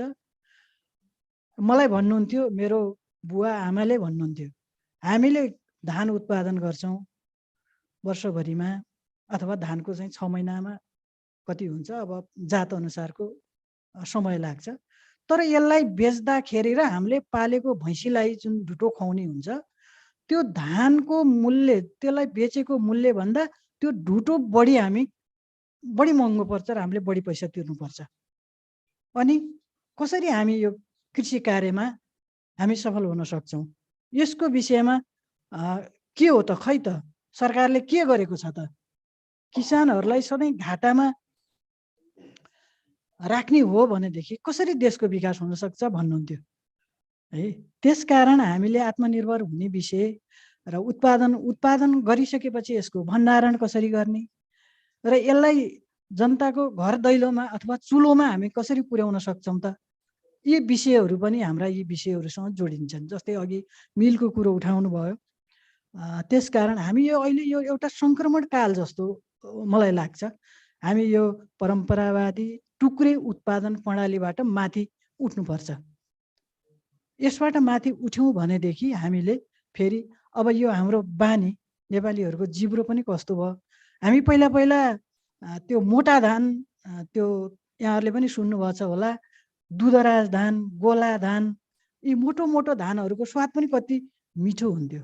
तर अहिले फेरि हाम्रा जिब्रो स्वाद बिग्रिएको छ, मिठो मसिनो धान खोज्छौँ। अनि त्यो के भन्छ त्यसलाई, स्वस्थकर भन्दा पनि जिब्रोलाई मिठो भयो। हामीले खानुपर्ने त स्वस्थकर होला, तब न स्वस्थलाई फाइदा हो, स्वास्थ्यमा फाइदा हुने होला। त्यसकारण हामीले यी धानहरू पनि कसरी चाहिँ यसको जात विकसित गर्न सक्छौँ। र जस्तै अहिले अब मिठो चामलको भात भन्दा फेरि एक थरीको के छ भनेदेखि, अब खाने बेला खान पाइएन, खान पाउने बेला खान हुँदैन भन्नुहुन्छ। अब मकै खोज्नु परेको छ, मकैको चामल, गहुँको चामल, अब त्यो कोदो त अब यो कुअन्न भन्ने हुन्थ्यो, तर अनिकालमा चाहिन्छ है भन्नुहुन्थ्यो। तर त्यही कोदोको ढिँडो अहिले 5 स्टार होटलहरूमा त्यही मकैको भात, त्यही गहुँको भात, त्यही कोदोको ढिँडो अहिले 5 स्टार होटलमा चल्छ है। तर हिजो चाहिँ हाम्रो चाहिँ हलो जोत्ने श्रमिकहरूलाई खुवाउने चिज अहिले ठुलाबडाहरूले अथवा धनीमानीहरू, अब यी हामी जति रोगी व्याधि हुन्छौँ, मलाई लाग्छ यो हाम्रो श्रमसँग हाम्रो जीवन जोडिएन। मैले मेरो अनुभव यहाँ बस्दै हामी यत्रो बौद्धिक शक्तिहरू यहाँ छौँ, दिनभरि बसेर यो बौद्धिक शक्ति पनि चाहिन्छ, तर यो सँगसँगै हामी 11 भनौँ न कति 8 घन्टा हाम्रो अथवा 4 घन्टा बौद्धिक शक्तिमा लगायौँ भने 1 घन्टा हाम्रो श्रम के पसिना बगाउने प्र्याक्टिकलमा के कहाँ लगाउन सक्छौँ, कहाँ जान सक्छौँ, कुन विधिबाट हामी जान सक्छौँ, यसो भयो भने त हाम्रो हात गोडा पनि चल्थे होला।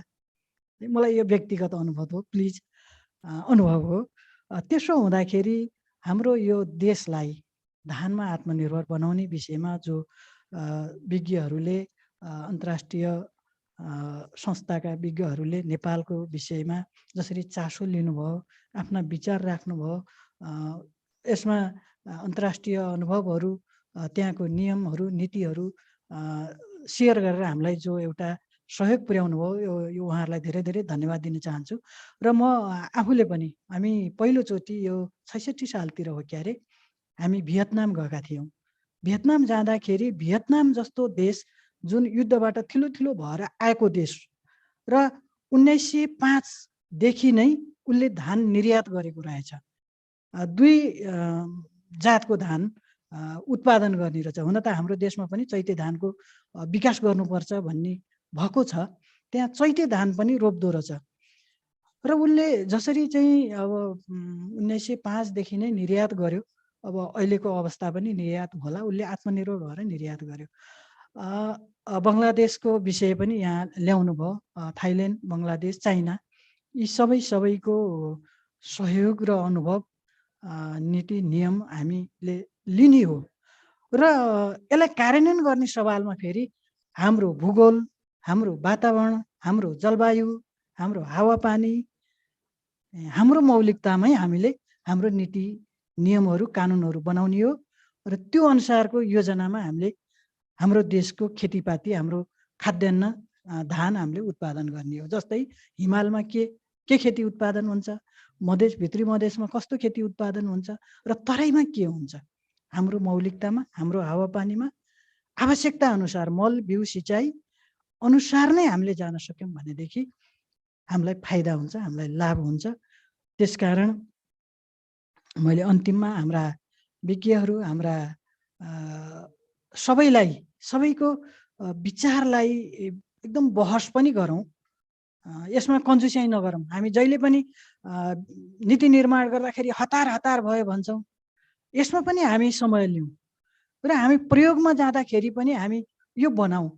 हाम्रो अहिले कस्तो छ भनेदेखि नीति निर्माण गर्दाखेरि मन्त्रालयहरूमा खालि बैठक टु बैठक।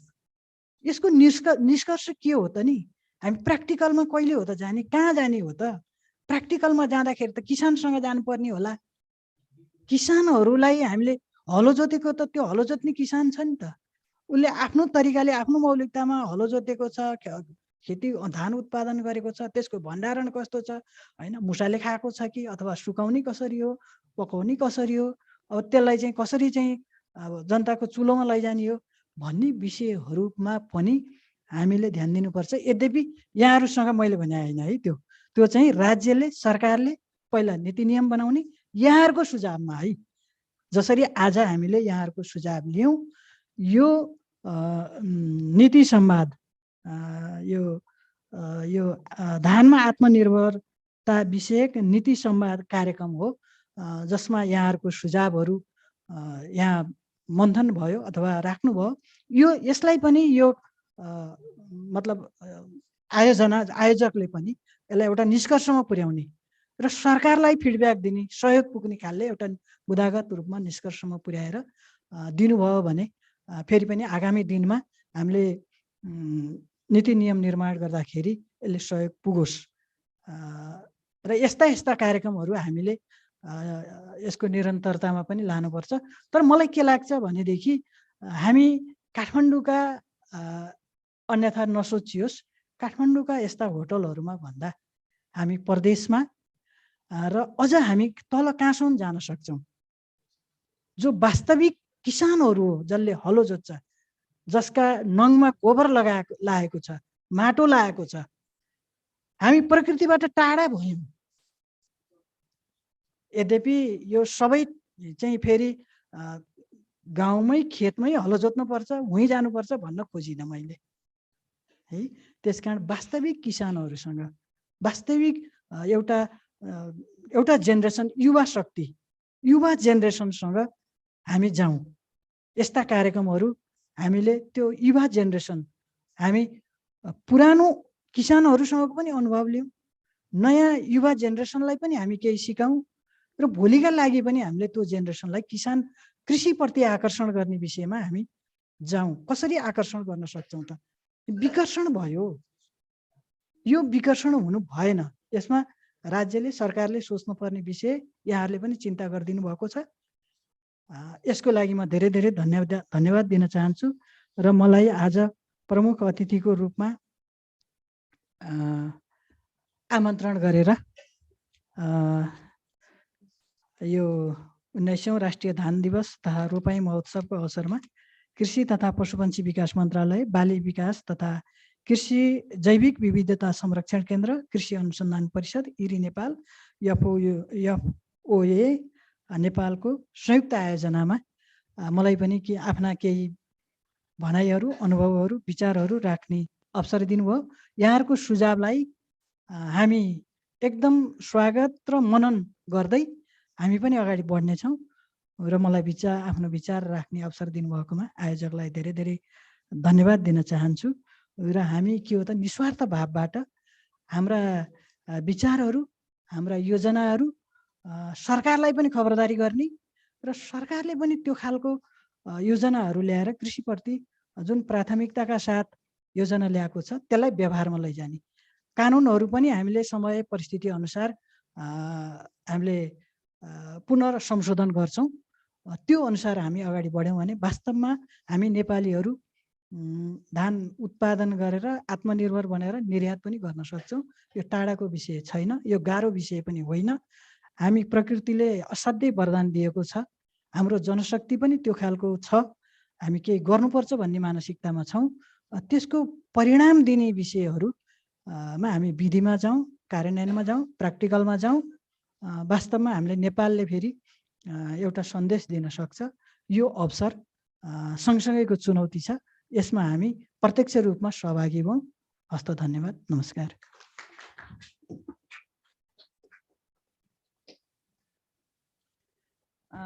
हाम्रो प्रमुख अतिथि माननीय पूर्ण कुमारी सुवेदीज्यूलाई धेरै धेरै धन्यवाद। Now we have moved on and we have reached the final item of our policy dialogue today. So without any further ado, I'd like to request our chair for today's policy dialogue, respected Secretary, Dr. Govinda Prasad Sharma, for your closing remarks. And I request you, sir, to formally close this dialogue. Thank you, sir. Okay, thank you, Paridiji. अब यो सन्देश चाहिँ आम नेपालीहरु बीच पनि पुर्याउनु पर्छ, त्यसकारण म नेपालीमै सम्बोधन गर्छु। प्रमुख कार्यक्रमका प्रमुख अतिथि माननीय पूर्ण कुमारी सुवेदीज्यू, कृषि सहकारी तथा प्राकृतिक स्रोत समिति संघीय संसद, योजना आयोगका माननीय सदस्यज्यू, केन तिमीज्यू, एफएआर, कार्यक्रममा उपस्थित सम्पूर्ण वैज्ञानिकज्यूहरू, सहसचिवज्यूहरू, वैज्ञानिकज्यूहरू, उपस्थित दात्री निकायका प्रतिनिधिज्यूहरू, निकायका प्रतिनिधिज्यूहरू, मिडियाका साथीहरू, मिडिया पर्सन, मैले चाहिँ धेरै कुराहरू आइसकेका छ। मैले भन्ने कुराहरू रिपिट हुन्छ, but I will try to sum up within 5 or 7 minutes। म बुलेटमा मात्रै भन्छु। आज हामी जसरी यो नीति संवादमा उपस्थित भएका छौं, त्यसको केही निचोड र खास हामी जानुपर्ने विषयहरूको सन्दर्भमा मैले बुलेटमा पहिलो हाम्रो नेशनल प्रोडक्सन नै बढाउने हो। त्यसका 2-3टा उपायहरू छन्। एउटा हामी जातीय सुधार गर्दै भइरहेका भेराइटीमा हाम्रो जातीय सुधार गर्ने। दोस्रो हामी हाइब्रिडमा जानै पर्छ, दोस्रो पोलिसी। तेस्रो हामी चाहिँ एरिया एक्सपेन्सन, यो चैते धान, अब बर्खे धानको त अप्सन्स, तर चैते धानको हामीलाई अप्सन्स छ। त्यसमा हामी एउटा रियलिस्टिक टार्गेट सेट गरेर अगाडि बढ्नै पर्छ, जसले गर्दा बर्खे धान भन्दा चैते धानको प्रोडक्टिभिटी बढी छ र हामी 3-4 वर्षमा चैते धान समेत र हाइब्रिड राइस र इम्प्रुभ राइसमा हामी काम गर्न सक्यौं भने हाम्रो नेशनल रिक्वायरमेन्ट हामी मिट गर्न सक्छौं। एउटा कुरा पहिलो। सेकेन्ड, हामी मेकानाइजेसनमा हामी जानुपर्छ।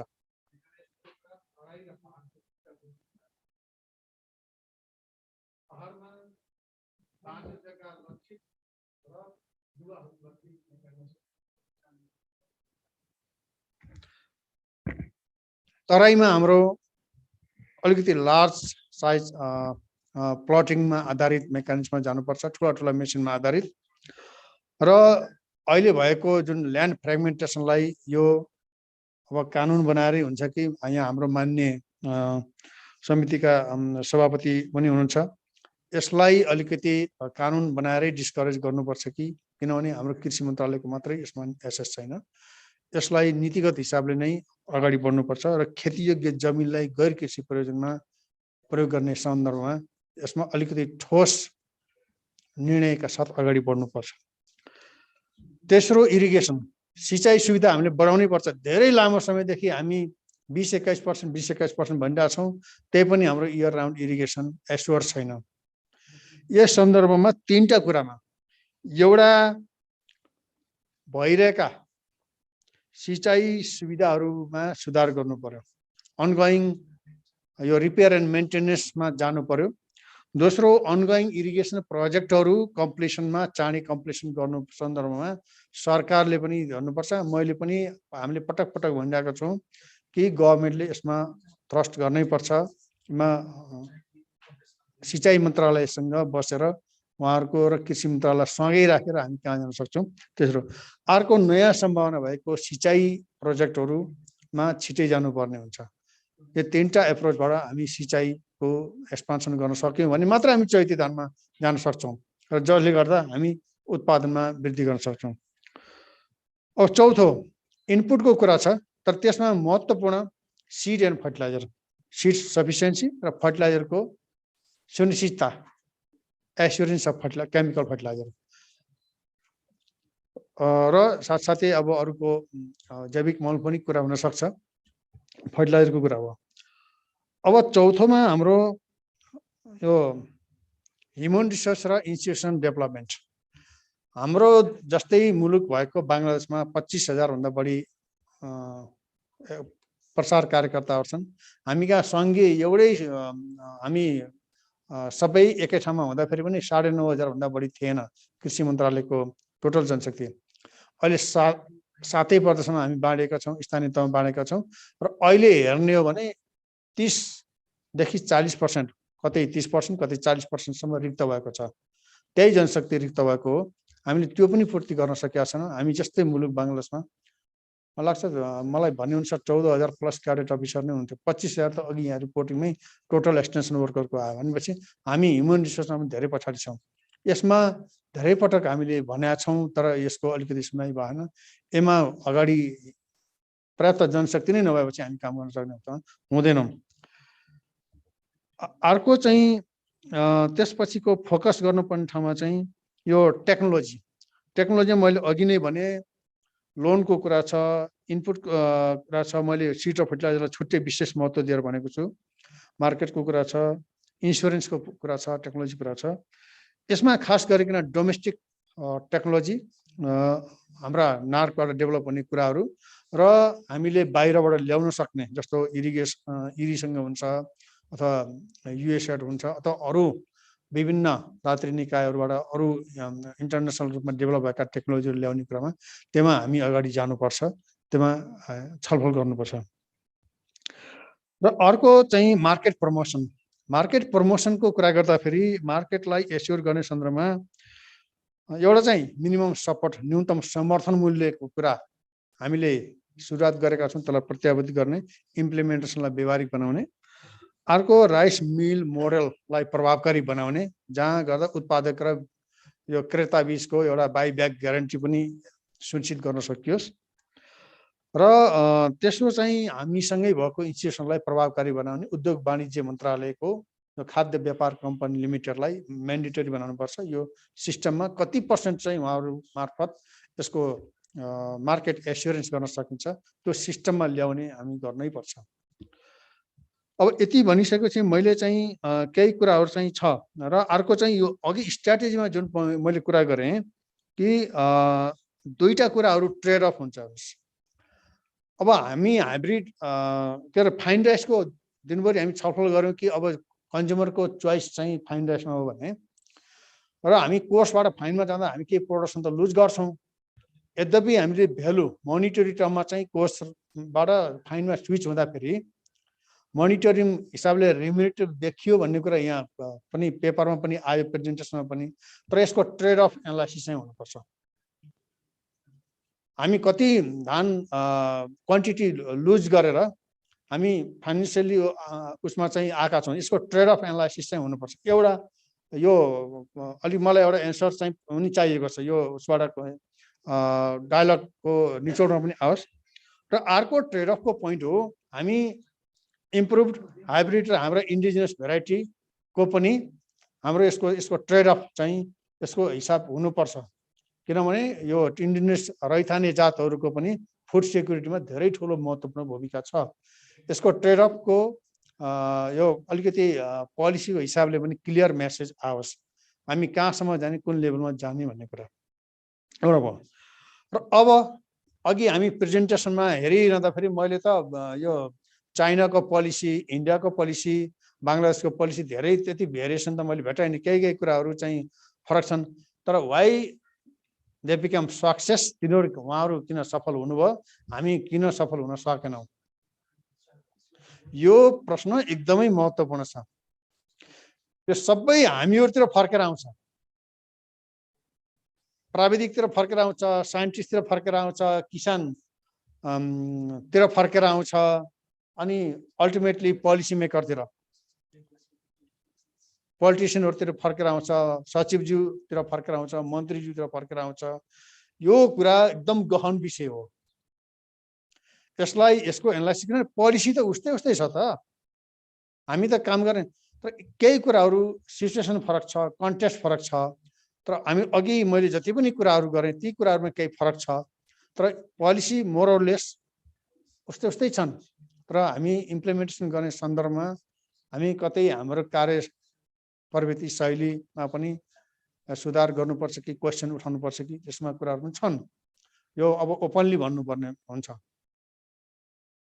यी कुराहरु मेजर कुराहरु यिनी हुन् यी क्वेशनको यी कुराहरुको सेरोफेरमा यो पोलिसी डायलगबाट पनि केही निचोड अथवा समरीको रूपमा आओस् र एनालाइटिकल हिसाबले आओस् भन्ने अपेक्षा गर्छु र मैले अन्तमा यहाँहरु सबै आज विद्वान वर्गहरुबाट चाहिँ जुन किसिमको पेपर प्रेजेन्टेसन भयो र खास गरिकन हाम्रो प्रेजेन्टेसनमा इन्टरनेशनल एक्सपर्टहरु म दुई जना सबै पेपर प्रस्तुतहरुलाई धन्यवाद दिन चाहन्छु एफएओ लगायत जो आयोजकहरु हुनुहुन्छ धन्यवाद दिन चाहन्छु दात्री निकायका प्रतिनिधिहरूलाई धन्यवाद दिन चाहन्छु विशेष गरी नेपालको डेभलपमेन्ट राइस सेक्टर डेभलपमेन्टमा चाहिँ विशेष चासो दिएर गर्नुहुने डाक्टर बोजो र सुधांशु जोशीजी उहाँहरूलाई पनि विशेष धन्यवाद दिन चाहन्छु र सबैलाई धन्यवाद दिन चाहन्छु र हाम्रो माननीय ज्यू सभापतिज्यू हामी 11 बजेदेखि हामी सँगसँगै छौँ अब आज एउटा विधेयकको छलफलमा पनि म मान्यज्यूले चेयर गर्नुभएको थियो त्यहाँ अहिले हामी आज 11 बजेदेखि निरन्तर 7:30 बजेसम्म लगभग 8 बज्न लाग्यो सँगसँगै छौँ अहिले मैले चेयर गरिरहेको छु म हार्दिक धन्यवाद दिन चाहन्छु र यो कार्यक्रम पनि औपचारिक रूपमा समापन भएको जानकारी गराउँदै यहाँबाट बिदा हुन चाहन्छु हस् धन्यवाद नमस्कार हस् ल सबैलाई धन्यवाद Thank you.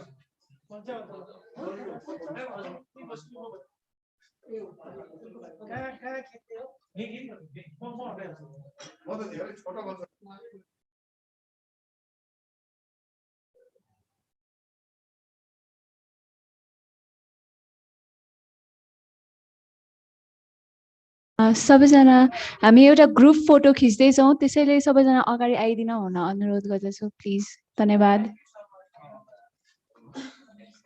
र फोटो पछि हाम्रो डिनर तल डाउनस्टेयर्समा चाहिँ सर्भिङ हुँदैछ है थ्यांक यू पहिला सुरु एउटा फोटो खिच्नको लागि अगाडि आइदिनुहोस् न सबैजना अगाडि आइदिनु